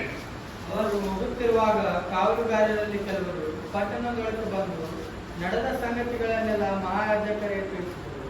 ಇವರು ಹಿರಿಯರ ಸಂಗಡ ಕೂಡಿಕೊಂಡು ಆಲೋಚನೆ ಮಾಡಿ ಆ ಸಿಪಾಯಿಗಳಿಗೆ ಬಹಳ ಹಣ ಕೊಟ್ಟು ಅವನ ಶಿಷ್ಯರು ರಾತ್ರಿಯಲ್ಲಿ ಬಂದು ನಾವು ನಿದ್ದೆ ಮಾಡುತ್ತಿರುವಾಗ ಅವನನ್ನು ಕದ್ದುಕೊಂಡು ಹೋದರು ಎಂದು ಹೇಳಿರಿ. ಈ ಸುದ್ದಿ ದೇಶಾಧಿಪತಿಯ ಕಿವಿಗೆ ಬಿದ್ದರೆ ನಾವು ಅವನನ್ನು ಸಮಾಧಾನಪಡಿಸಿ ನಿಮಗೆ ಭಯವಿಲ್ಲದ ಹಾಗೆ ಮಾಡುತ್ತೇವೆ ಅಂದರು. ಈ ಸುಳ್ಳು ಪೌಲಂತೆಲ್ಲ ಕೂತ್ಕೊಳ್ಳಿ. ಮತ್ತಾಯಿ ಬರೆದ ಸುವಾರ್ತೆ 28ನೇ ಅಧ್ಯಾಯ ವಚನ 11-15. ಅವರು ಹೋಗುತ್ತಿರುವಾಗ ಕಾವಲುಗಾರರಲ್ಲಿ ಕೆಲವರು ಪಟ್ಟಣದೊಳಗೆ ಬಂದು ನಡೆದ ಸಂಗತಿಗಳನ್ನೆಲ್ಲ ಮಹಾಯಾಜಕರಿಗೆ ತಿಳಿಸಿದರು. ಅದೇನ್ ನಡೆದ ಸಂಗತಿ? ಕಾವಲುಗಾರ ಯೇಸು ಸ್ವಾಮಿನ ಅಲ್ಲಿ ಸವಾರಿ ಇಟ್ಟಿರ್ತಾರೆ, ಅದೆಲ್ಲ ಬಂದ್ ಮಾಡಿರ್ತಾರೆ. ಮನುಷ್ಯ ಉಳಿಸಕ್ ಸಾಧ್ಯವಿಲ್ಲ, ಹೌದಾ? ದೇವರಿಂದ ಬಂದ ತಕ್ಷಣ ಅಲ್ಲಿ ಕಾವಲುಗಾರ ಬಿದ್ದು ಹೋಗ್ಬಿಡ್ತಾರೆ. ಅದು ತಾನ ಓಪನ್ ಆಗುತ್ತೆ. ಯೇಸು ಸ್ವಾಮಿ ಬರೋಕರಾದ್ರೆ ಎಲ್ಲ ನೋಡ್ತಾರೆ ಅವ್ರು, ಯಾರು? ಕಾವಲುಗಾರರು. ಅದನ್ನ ಬಂದು ಮಹಾಯಾಜಕರಿಗೆ ಬಂದು ಹೇಳ್ತಾರೆ. ಮಹಾಯಾಜಕರು ಏನ್ ಹೇಳ್ತಾರೆ ಗೊತ್ತಾ? ಮಹಾಯಾಜಕರು ತಿಳಿಸಿದ್ರು, ಅವರು ಹಿರಿಯರ ಸಂಗಡ ಕೂಡಿ ಆಲೋಚನೆ ಮಾಡಿ ಆ ಸಿಪಾಯಿಗಳಿಗೆ ಬಹಳ ಹಣ ಕೊಡಂತ. ಸ್ವಲ್ಪ ಕೊಡಲಿಲ್ಲ, ಎಷ್ಟು ಕೊಟ್ಟರು? ಅವ್ರ ಲೈಫ್ ಸೆಟ್ಲು ಇಲ್ಲ, ಬಹಳ ಹಣ ಕೊಟ್ಟು ಅವನ ಶಿಷ್ಯರು ರಾತ್ರಿಯಲ್ಲಿ ಬಂದು ನಾವು ನಿದ್ದೆ ಮಾಡುತ್ತಿರುವಾಗ ಅವನನ್ನು ಕದ್ದುಕೊಂಡು ಹೋದರು ಎಂದು ಕೇಳಿ ಈ ಸುದ್ದಿಯು ದೇಶಾಧಿಪತಿಯಾಗಿ ಬಿದ್ದರೆ ನಾವು ಅವನನ್ನು ಸಮಾಧಾನಪಡಿಸಿ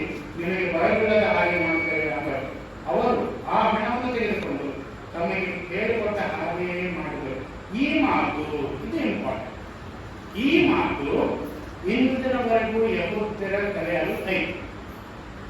ಯೇಸು ಸ್ವಾಮಿ ಏನ್ ಮಾಡ್ಯಾರ? ಶ್ರವಣ ಅವ್ರ ಶಿಷ್ಯರ ಕರ್ಕೊಂಡು ಹೋಗ್ಬಿಟ್ರ. ಕೆಲವರು ಸುಳ್ಳು ನಮ್ಮ ತಲೆಯಲ್ಲಿ ಬಂದ್ಬಿಟ್ರು. ಎಲ್ಲಾನು ನೋಡ್ಯಾರ. ಅವ್ರ ಮನೆಯಾದಲ್ಲಿ ಗೊತ್ತು. ಅವ್ರೇನು ಕಾವಲುಗಾರರು ಬಂದು ಅವ್ರಿಗೆ ಕರ್ಕೊಂಡು ಹೋಗ್ಯಾನ, ಯೇಸು ಹೋಗ್ಯಾನ ಗೊತ್ತಿಲ್ಲ. ಈ ಸುಳ್ಳನ್ನು ಹೇಳಿ ಬಹಳ ಹಣ ಕೊಟ್ಟು ಸ್ವಲ್ಪ ಹಣ ಅಲ್ರಿ. ಅದಕ್ಕೆ ಪೌಲನ್ನು ಮಾಡ್ತಾ ಇದ್ದ. ಯೇಸು ಸ್ವಾಮಿ ದರ್ಶನ ಕೊಡ್ತಾ ಹೌದಾ?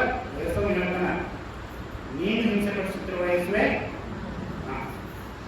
ಪೌಲನೇ ಪೌಲನೇ, ಮುಳ್ಳು ಗೋಲನ ಒಡೆಯುವುದು ನಿನ್ನಿಂದ ಆಗುತ್ತಿಲ್ಲ. ಮುಳ್ಳು ಗೋಲನ್ನು ಮಾತ್ರ ಯಾರು ಮಾಡುತ್ತೆ? ಯೇಸು ಸ್ವಾಮಿ ಹಿಂಬಾಲಕರನ್ನ, ಪ್ರಾರ್ಥನೆ ಮಾಡುವವರನ್ನ, ನಿಜವಾಗಿ ಸೇವೆ ಮಾಡುವಂತ ಸಭಾಪಾಲಕರನ್ನ ಮಾತ್ರ ಯಾರಿಗೂ ಹೋಗುತ್ತಾರೆ.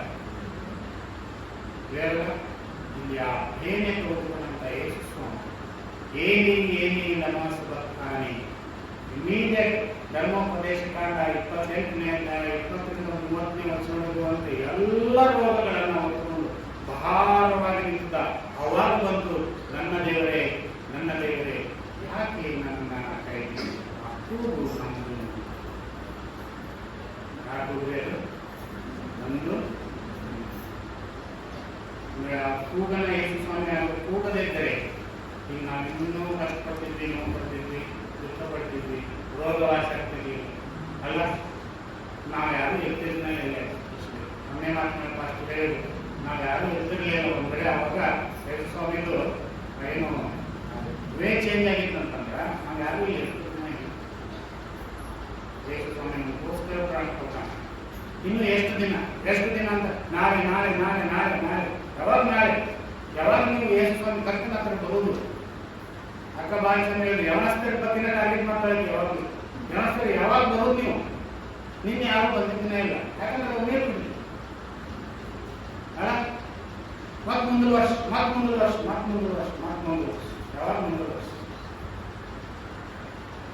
ಪ್ರಿಯ ದೇವಜನರೇ, ಅದಲ್ಲ. ಓಲ್ಡ್ ಟೆಸ್ಟಮೆಂಟ್ ಮಾಡಬಾರ್ದು. Update your prayers. ಏನ್ ಮಾಡಬೇಕು? ನಿಮ್ಮ ಸಾಫ್ಟ್ವೇರಿಗೆ ಅಪ್ಡೇಟ್ ಮಾಡ್ತಿರಲ್ಲ, ನಿಮ್ಮ ಪ್ರೇಯರ್ ನಮ್ಗೆ ಅಪ್ಡೇಟ್ ಯುವರ್ ಪ್ರೇಯರ್ಸ್. ಪ್ರೊಫೆಟ್ನಲ್ಲಿ ಅನೇಕ ಸಂಗತಿಗಳನ್ನು ಮಾಡಕ್ ಆಗಲಿಲ್ಲ ಅಂತ ದೇವರ ವಾಕ್ಯ ಬರುತ್ತೆ. ಯೇಸು ಸ್ವಾಮಿ ಮಾಡಕ್ ಸಾಧ್ಯ ಇತ್ತು. ಯಾಕೆ? Because of their unbelief. ಅವರ ಅಪನಂಬಿಕೆಗೆ ಅದೇನು ಮಾಡಕ್ ಆಗಲಿಲ್ಲ. ಸ್ವಂತೂರು ಪ್ರಿಯ ದೇವಜನರೇ, ಪ್ರೊಫೆಟ್ನಲ್ಲಿ ಜನ ನಿಂತಿರ್ತಾರೆ, ಎಲ್ಲಿಯೇನು ಬರ್ತಾನ ನೋಡ್ತೀನಿ ಅಂತ. ಅವ್ರ ಸಂಬಂಧ ಹೇಗೆ ಗಮನ ಬರ್ತಾನೆ ಅಂತ ಪ್ರಿಯ ದೇವಜನರೇ. ಹಾಗಾದ್ರೆ ಯೇಸುವಿನ ಈ 4ನೇ ಮಾತನ್ನ ನಾವು ತಿಳಿದುಕೊಂಡಾಗ, ಅದನ್ನ ಯಾಕೆ ಹೇಳೋಣ ಅಂತ ಅರ್ಥ ಮಾಡಿಕೊಂಡ್ರ ನಮ್ಮ ಜೀವನವನ್ನು ಸಂಪೂರ್ಣವಾಗಿ ಯೇಸುವನ್ನು ಒಪ್ಪಿಸಿಕೊಡುತ್ತಾರೆ. ಆತನ ಬರುವಿಕೆಗೆ ಸಿದ್ಧರಾಗಬೇಕಾಗುವಾಗೆ ದೇವರು ಈ ಮಾತುಗಳನ್ನು ಆಶೀರ್ವದಿಸಲಿ.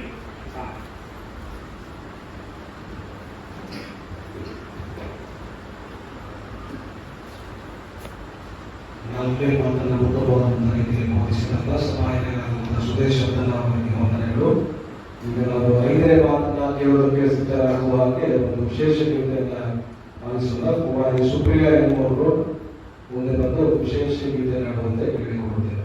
ಇದಾದ ಬಳಿಕ 5ನೇ ಒಂದು ಮಾತು ನಮಗೆ ನೀರಡಿಕೆ ಆಗಿದೆ ಎಂಬುದನ್ನು ಸಭಾಧಿನಾದಂಥ ಶ್ರೀ ಸಂಬಲ್ ಗೌಡರವರು ಇದನ್ನು ನಡೆಸಿಕೊಡುವಂತೆ ನಾನು ಕೇಳಿಕೊಳ್ಳುತ್ತೇನೆ.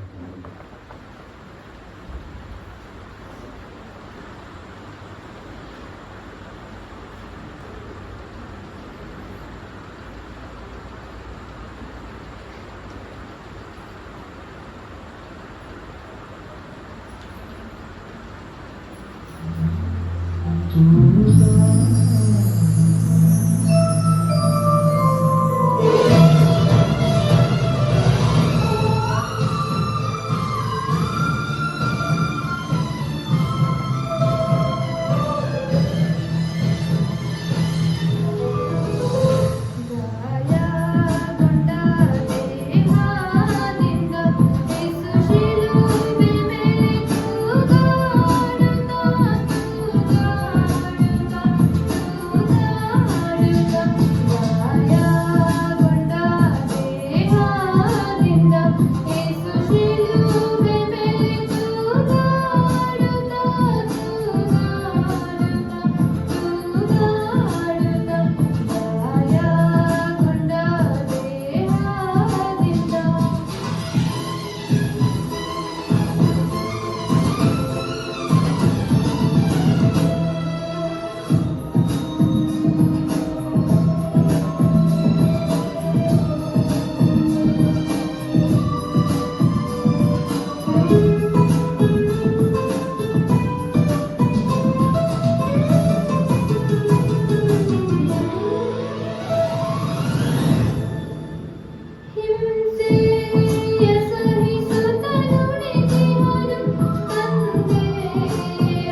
ಸರ್ವಶಕ್ತನಾದ ದೇವರೇ, ಕೃಪಾಳು ದೇವರೇ,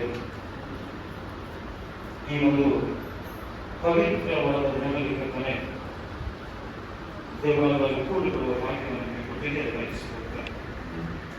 ಹೌದು ಕರ್ತನೆ, ನೀನು ಪಟ್ಟ ವೇದನೆಯನ್ನ, ನೀನು ಪಟ್ಟ ನೋವನ್ನ, ನೀನು ಪಟ್ಟ ಹಿಂಸೆಯನ್ನ, ಅವಮಾನವನ್ನ ಕರ್ತನೆ, ನೀನು ತೋರಿಸಿದ ಪ್ರೀತಿಯನ್ನ ಧ್ಯಾನ ಮಾಡುವ ಸೌಭಾಗ್ಯವನ್ನು ನಮಗೆ ಕೊಟ್ಟಿದ್ದೇನೆ. ನಾವು ಸ್ವಾಮಿ ಕರ್ತನೆ, ಕೇವಲ ನಾವು ತೋರಿಕೆಗಾಗಿ ನಿನ್ನನ್ನು ಆರಾಧನೆ ಮಾಡಲಾರದೆ ನಮ್ಮ ಅಂತರಂಗದಿಂದ ಕರ್ತನೆ, ನಮ್ಮ ಹೃದಯದಿಂದ ಕರ್ತನೆ ನಿನ್ನನ್ನು ಆರಾಧಿಸುವ ಭಾಗ್ಯ ನಮಗೆ ಕೊಡು ಸ್ವಾಮಿ. ನಮ್ಮ ಹೃದಯವನ್ನು ತೆರೆ, ನಮ್ಮನ್ನ ಶುಚಿಗೊಳಿಸಬೇಕಂತಾನೆ ನಿನ್ನ ವಾಕ್ಯ ನಮ್ಮ ಹೃದಯದಲ್ಲಿ ಕಾರ್ಯ ಮಾಡಲಿ. ಅನೇಕ ಅದ್ಭುತಗಳು ಆಗಬೇಕಂತಾನೆ ನಿನ್ನನ್ನು ಕಂಡುಕೊಳ್ಳುವ ಭಾಗ್ಯವನ್ನ ನಮಗೆ ಒದಗಿಸಿಕೊಡು. ನಿನ್ನ ಅದ್ಭುತ ನಮ್ಮ ಜೀವಿತದಲ್ಲಿ ಆಗಲಿ. ನಾವು ಸ್ತೋತ್ರ ಇಸುತ್ತೇವೆ. ಆಮೇಲೆ ಕ್ರಿಸ್ತನ ಪ್ರಿಯರೇ, ಯೇಸು ಕ್ರಿಸ್ತನ ಒಂದು ಪವಿತ್ರ ನಾಮದಲ್ಲಿ ಈ ಒಂದು ಮಧ್ಯಾಹ್ನದ ಒಂದು ಶುಭಾಶಯವನ್ನು ತಿಳ್ಕೊಳ್ತೇನೆ. ನನಗೆ ಸ್ವಲ್ಪ ಹೊತ್ತು ಧ್ಯಾನ ಮಾಡಲಿಕ್ಕೆ ಕೊಡಲ್ಪಟ್ಟಂತ 7 ವಾಕ್ಯಗಳಲ್ಲಿ ನನಗೆ ಕೊಡಲ್ಪಟ್ಟಂತ ಒಂದು ಮಾತು ನನಗೆ ನೀರಡಿಕೆಯಾಗಿದೆ. ನನಗೆ ನೀರಡಿಕೆಯಾಗಿದೆ. ಕ್ರಿಸ್ತನ ಪ್ರಿಯರೇ, ಮೊದಲಾಗಿ ನಾನು ಒಂದು ಚಿಕ್ಕ ಕಥೆಯನ್ನ ಹೇಳಿ ನನ್ನ ಧ್ಯಾನವನ್ನ ನಾನು ಪ್ರಾರಂಭ ಮಾಡ್ತೇನೆ. ಒಂದು ಹೊಳೆಯಲ್ಲಿ ಒಂದು ಕಲ್ಲು ಇತ್ತು. ಆ ನದಿ ನೀರು ಹರಿಯುವಾಗ ಆ ಕಲ್ಲಿಗೆ ಆ ನೀರು ಹಾಯಿಕೊಂಡು ನೀರು ಮುಂದೆ ಹೋಗ್ತಿತ್ತು. ಮಳೆಗಾಲ ಆದಾಗ ನೀರು ಆ ಕಲ್ಲಿನ ಮೇಲೆ ಹರಿದು ಹೋಗ್ತಿತ್ತು. ಅವಾಗ ಒಬ್ಬ ವ್ಯಕ್ತಿ ಯೋಚನೆ ಮಾಡಿದ, ನೀರು ಯಾವಾಗಲೂ ಈ ಕಲ್ಲಿನ ಮೇಲೆ ಹರಿದು ಹೋಗ್ತದ, ಮಳೆಗಾಲ ಬಂದರೆ ಈ ಕಲ್ಲಿನ ಮೇಲೆ ನೀರು ಹರಿದು ಹೋಗ್ತದೆ, ಹಾಗಾದ್ರೆ ಈ ಕಲ್ಲು ಸಂಪೂರ್ಣವಾಗಿ ಅದೇನಾಗಿರ್ಬೋದು, ಒದ್ದೆಯಾಗಿರ್ಬೋದು, ಒಳಗೆಲ್ಲ ನೀರು ಹೋಗಿರ್ಬೋದು ಅಂತ ಹೇಳಿ ಆ ವ್ಯಕ್ತಿ ಯೋಚನೆ ಮಾಡಿ ಒಂದು ದಿನ ಒಂದು ಸುತ್ತಿಗೆಯನ್ನ ಒಡೆಯನ್ನ ತೆಗೆದುಕೊಂಡು ಆ ನದಿಯ ಮಧ್ಯದಲ್ಲಿರುವ ಆ ಕಲ್ಲನ್ನು ಒಡೆದು ನೋಡುವಾಗ ಆ ಒಂದು ಕಲ್ಲು ಯಾವ ರೀತಿ ಹಸಿಯಾಗಿದ್ರಲ್ಲ, ಕಲ್ಲು ಒಣನೆ ಇತ್ತು. ನಮ್ಮ ಜೀವನದಲ್ಲಿ ನೋಡ್ತೇವೆ, ಪ್ರತಿ ವಾರ ನಾವು ದೇವಾಲಯಕ್ಕೆ ಬರ್ತೇವೆ, ದೇವರ ವಾಕ್ಯವನ್ನ ಕೇಳ್ತೇವೆ. ಶ್ರಮಾಪಣ ದಿನಗಳಲ್ಲಿ ನಮ್ಮ ಭಕ್ತಿ ಬಹಳ ಹೆಚ್ಚಾಗ್ತದೆ. ನೀರು ಆ ಕಲ್ಲಿನ ಮೇಲೆ ಏನಾಗ್ತದೆ, ಹರಿದು ಹೋಗ್ತದೆ. ಆದರೆ ನಮ್ಮ ಅಂತರಂಗವನ್ನ ನಾವು ನೋಡುವಾಗ ಪ್ರತಿ ಸಾರಿ ಇದ್ದಂತ ಭಕ್ತಿ ಇರ್ತದೆ, ಯಾವ ಬದಲಾವಣೆಯು ನಮ್ಮ ಜೀವಿತದಲ್ಲಿ ಆಗಿರಲ್ಲ. ನಾವು ಇಲ್ಲಿ ಏನ್ ಗಮನಿಸಬೇಕು ಅಂದ್ರೆ, ನೀರು ಹೇಗೆ ಹರಿಯುತ್ತಾ ಹಾಗೆ ನಾವು ಸಮಾಪನ ದಿನ ಬರ್ತದೆ, ಅನೇಕ ಉಪವಾಸವನ್ನು ಮಾಡ್ತೇವೆ, ಆಚರಣೆಗಳನ್ನು ಮಾಡ್ತೇವೆ. ಆದರೆ ನಮ್ಮ ಅಂತರಂಗದಲ್ಲಿ ಯಾವ ರೀತಿಯ ಭಕ್ತಿ ನಮಗೆ ಇರಲಿಲ್ಲ. ಮುಖ್ಯವಾಗಿ ಪ್ರಿಯರೇ, ಈಗಿನ ಯೇಸು ಶಿಲುಬೆ ಮೇಲೆ ನುಡಿದಂತ ಇದು 5ನೇ ಮಾತು ನನಗೆ ನೀರಡಿಕೆ ಆಗಿದೆ. ನಾವು ಒಂದು ಕ್ಷಣ ಕೇವಲ ಒಂದು ಬೋಧನೆ ಅನ್ನೋದನ್ನು ಬಿಟ್ಟು ನಾವು ರಿಯಾಲಿಟಿಗೆ ಬಂದ್ರೆ, ಯೇಸು ಸ್ವಾಮಿ ಅನುಭವಿಸಿದ ನಿಜವಾದ ಒಂದು ಕಷ್ಟದ ತೊಂದರೆಯನ್ನ ನಾವು ತಿಳ್ಕೊಳ್ಳಿಕ್ಕೆ ಸಾಧ್ಯ ಆಗ್ತದೆ. ಕೇವಲ ನಾವು ಬೋಧನೆ ಮಾಡೋದು ಬಹಳ ಸುಲಭ.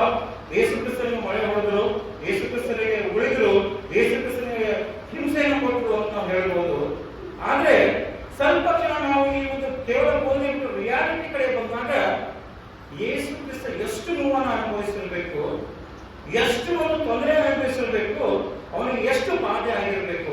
ನಾವು ಮುಖ್ಯವಾಗಿ ನೋಡ್ತೇವೆ, ಯೇಸು ಕ್ರಿಸ್ತ ಒಂದು ಜೀವಿಸುವ ಒಂದು ಗುಡಿಯಾಗಿದ್ದ, ಟೆಂಪಲ್ ಆಗಿದ್ದ. ಅವನ ಜೀವಿತದಲ್ಲಿ ಒಂದು ಮಾರ್ಗದರ್ಶನ ಆಗಿತ್ತು. ನೋಡ್ರಿ, ಯೇಸು ಕ್ರಿಸ್ತ ನಮಗೆ ಯಾವ ಒಂದು ಕೆಟ್ಟದನ್ನ ಮಾಡಿಲ್ಲ, ಕೆಟ್ಟದನ್ನ ಹೇಳಿಲ್ಲ. ಆದ್ರೂ ಕೂಡ ನಾವು ಶಿಕ್ಷೆಯನ್ನು ಕೊಟ್ಟರು.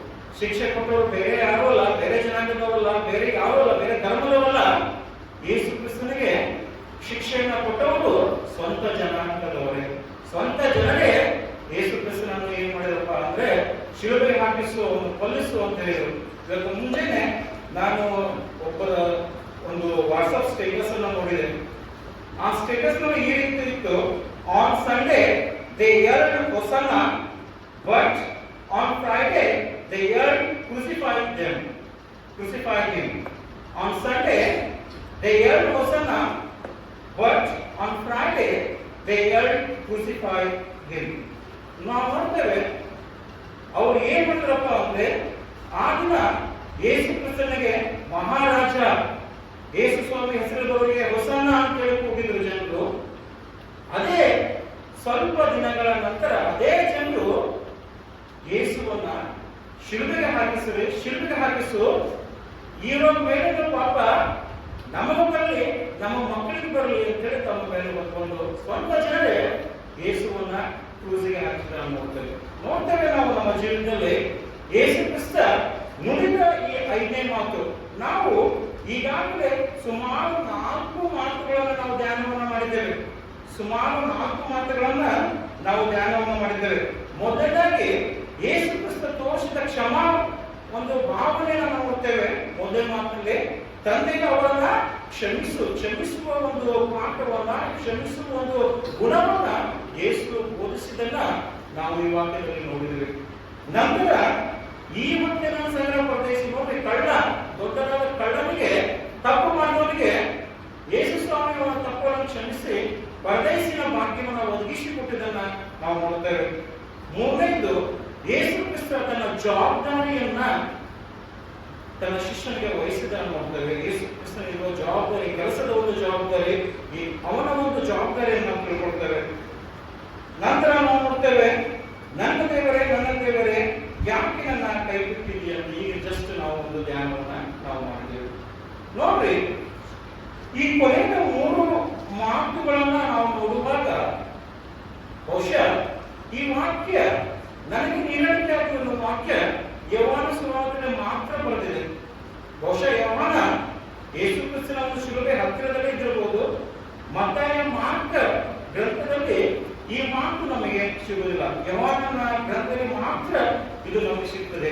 ಇಲ್ಲಿ ಯೇಸು ಕ್ರಿಸ್ತನ ಹೇಳಿರುವುದು ಏನಪ್ಪಾ ಅಂದ್ರೆ, ನನಗೆ ನೀರಡಿಕೆಯಾಗಿದೆ. ನೋಡ್ರಿ, ನಾವು ಮನುಷ್ಯರು, ನಮಗೆ ನೀರು ಬಹಳ ಅವಶ್ಯವಾಗಿ ಬೇಕು. ನಮಗೆ ನೀರು ಬಹಳ ಅವಶ್ಯವಾಗಿ ಬೇಕು. ಸುಮ್ಮನಿಯವರಿಗೆ ನೀರಿನ ಅಭಾವ ಏನಂತ ಬಹಳಷ್ಟು ಬಂದಿದೆ. ಕೆಲವು ವರ್ಷಗಳ ಹಿಂದೆ ನಮ್ಮ ಬೋರೆಲ್ಲ ಕೆಟ್ಟು ಹೋದಾಗ ಅನೇಕ ಒಂದು ನೀರಿನ ಟ್ಯಾಂಕರ್ಗಳು ಬರ್ತಿದ್ವು. ಅವ್ರು ಯಾವ ರೀತಿ ನಾವು ನೀರನ್ನು ತುಂಬಿಕೊಂಡಿದ್ದೀವಿ ಅನ್ನೋದನ್ನ ನಿಮ್ಗೆಲ್ಲರಿಗೂ ತಿಳಿದ ವಿಷಯ ಆಗಿದೆ. ಮುಖ್ಯವಾಗಿ ನೀರು ನಮ್ಮ ಜೀವನಕ್ಕೆ ಬಹಳ ಒಂದು ಪ್ರಮುಖವಾದ ಒಂದು ವಸ್ತು. ನೀರು ಬಹಳ ಅವಶ್ಯಕ. ಅದಕ್ಕೆ ನಾವು ಜೀವಜಲ ಅಂತ ಹೇಳಿ ನಾವು ನೀರನ್ನು ಏನ್ ಮಾಡ್ತೀವಿ, ಕರಿತೀವಿ. ನೋಡ್ರಿ, ಯೇಸು ಸ್ವಾಮಿ ನನಗೆ ನೀರಡಿಕೆ ಆಗಿದ್ದೆ ಅಂತ ಹೇಳುವಾಗ ಸ್ವಲ್ಪ ಸಮಯ ತಂದೆಯಾದ ದೇವರು ಯೇಸುವನ್ನ ಬಿಟ್ಟಿರಬಹುದು ಅಂತೇಳಿ ಅನೇಕ ಒಂದು ಜನರ ಅಭಿಪ್ರಾಯ ಆಗಿದೆ.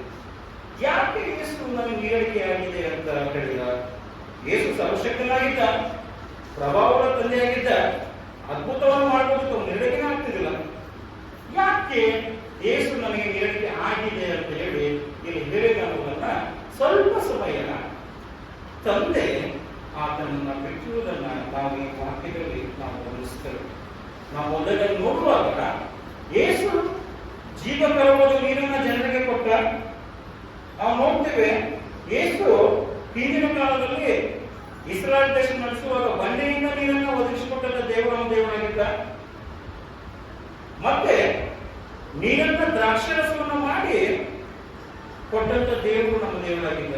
ಇಂಥ ಎಲ್ಲ ಅದ್ಭುತವನ್ನ ಮಾಡಿದ ದೇವರು ತಂದೆಯಾದ ಯೇಸು, ಅವನ ಪರಿಸ್ಥಿತಿ ಏನ್ ಬಂದಿದೆ ಅಂದ್ರೆ, ನನಗೆ ನೀರಡಿಕೆಯಾಗಿದೆ. ಸುಮಾರು 9 ಗಂಟೆಯಿಂದ ಕ್ರೂಜೆಗಳೆದ್ದು ಅವ ತೂಗಾಡ್ತಿದ್ದಾನೆ. ಅನೇಕ ಹಿಂಸೆಗಳು. ಯೇಸು ಸ್ವಾಮಿಗೆ ಎಷ್ಟು ಹಿಂಸೆಗಳು ಅಂತಂದ್ರೆ, ಆತನ ಮುಖದ ಮೇಲೆ ಮುಸುಕನ್ನು ಹಾಕಿ ಯಾರು ಬುದ್ಧಿದ್ರೆ ಹೇಳು, ಪ್ರವಾದನೆ ಹೇಳು ಅಂತ ಹೇಳ್ತಾರೆ. ನಿನಗೆ ಯಾರು ಬಂದು ಬಿಡಿಸ್ತಾರೆ ನಮ್ಗೆ ಹೇಳು ಅಂತ ಹೇಳಿ ಅವರು ಸಿಪಾಯಿಗಳು ಯೇಸುವನ್ನ ಅಪಹಾಸ್ಯ ಮಾಡುವುದನ್ನ ನಾವು ಈ ವಾಕ್ಯದಲ್ಲಿ ನೋಡ್ತೇವೆ. ಇಲ್ಲಿ ಯೇಸು ಸ್ವಾಮಿ ಏನ್ ಮಾಡ್ತಾನಪ್ಪ ಅಂದ್ರೆ, ಸುಮಾರು ಯೇಸು ಈ ಮಾತನ್ನ ಹೇಳೋಕ್ಕಿಂತ ಮುಂಚೆ 6 ತಾಸುಗಳನ್ನ ಯೇಸು ಸ್ವಾಮಿ ಕಳೆದಿದ್ದ. ಇನ್ನೇನು ಕೆಲವು ಕ್ಷಣಗಳಲ್ಲಿ ಯೇಸುವಿನ ಪ್ರಾಣ ಹಾರುತ್ತಿತ್ತು.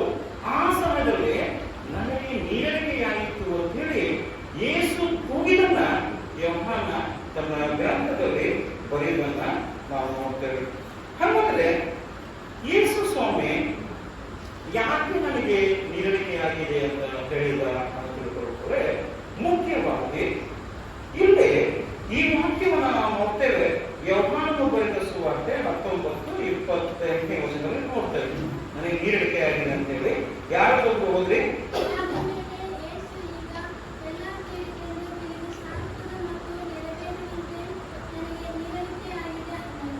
ಯೇಸು ಸ್ವಾಮಿ ಶಾಸ್ತ್ರದ ಮಾತನ್ನ ನೆರವೇರುವಂತೆ ಈ ವಾಕ್ಯದಲ್ಲಿಯೇ ನಾವು ಕೇಳ್ತೇವೆ. ಯೇಸು ಸ್ವಾಮಿ ಶಾಸ್ತ್ರದ ಮಾತು ನೆರವೇರುವಂತೆ ನನಗೆ ನೀರಡಿಕೆಯಾಗಿದೆ ಅಂತ. ನೋಡ್ರಿ, ಯೇಸು ಸ್ವಾಮಿ ಹುಟ್ಟುವುದು ಮೊದಲೇ ಒಂದು ಶಾಸ್ತ್ರದಲ್ಲಿ ಬರೆದಿತ್ತು. ಶ್ರಮೆಯನ್ನು ಅನುಭವಿಸಬೇಕು ಅಂತ ಶಾಸ್ತ್ರದಲ್ಲಿ ಬರೆದಿತ್ತು. 3 ದಿನ ಆದ್ಮೇಲೆ ಹುಟ್ಟಿ ಬರ್ತಾನೆ ಅನ್ನೋದು ಶಾಸ್ತ್ರ ಗ್ರಂಥದಲ್ಲಿ ಏನಾಗಿತ್ತು ಬರೆದಿತ್ತು. ಯೇಸು ಸ್ವಾಮಿ ಮಾಡುವ ಎಲ್ಲಾ ಕಾರ್ಯಗಳಿಗೆ ಆಗಲೇ ಒಂದು ಟೈಮ್ ಟೇಬಲ್ ಹಾಕಲಾಗಿತ್ತು. ಯೇಸು ಸ್ವಾಮಿಗೆ ಇವೆಲ್ಲ ಸಂಭವಿಸಬೇಕು, ಇವೆಲ್ಲ ನಡಿಬೇಕು ಅಂತ ಹೇಳಿ ಆಗಲೇ ಏನಾಗಿತ್ತಪ್ಪ ಅಂದ್ರೆ, ಮೊದಲೇ ನಾವು ಈ ಗ್ರಂಥಗಳಲ್ಲಿ ಬರೆದಿದ್ದನ್ನ ನೋಡ್ತೇವೆ.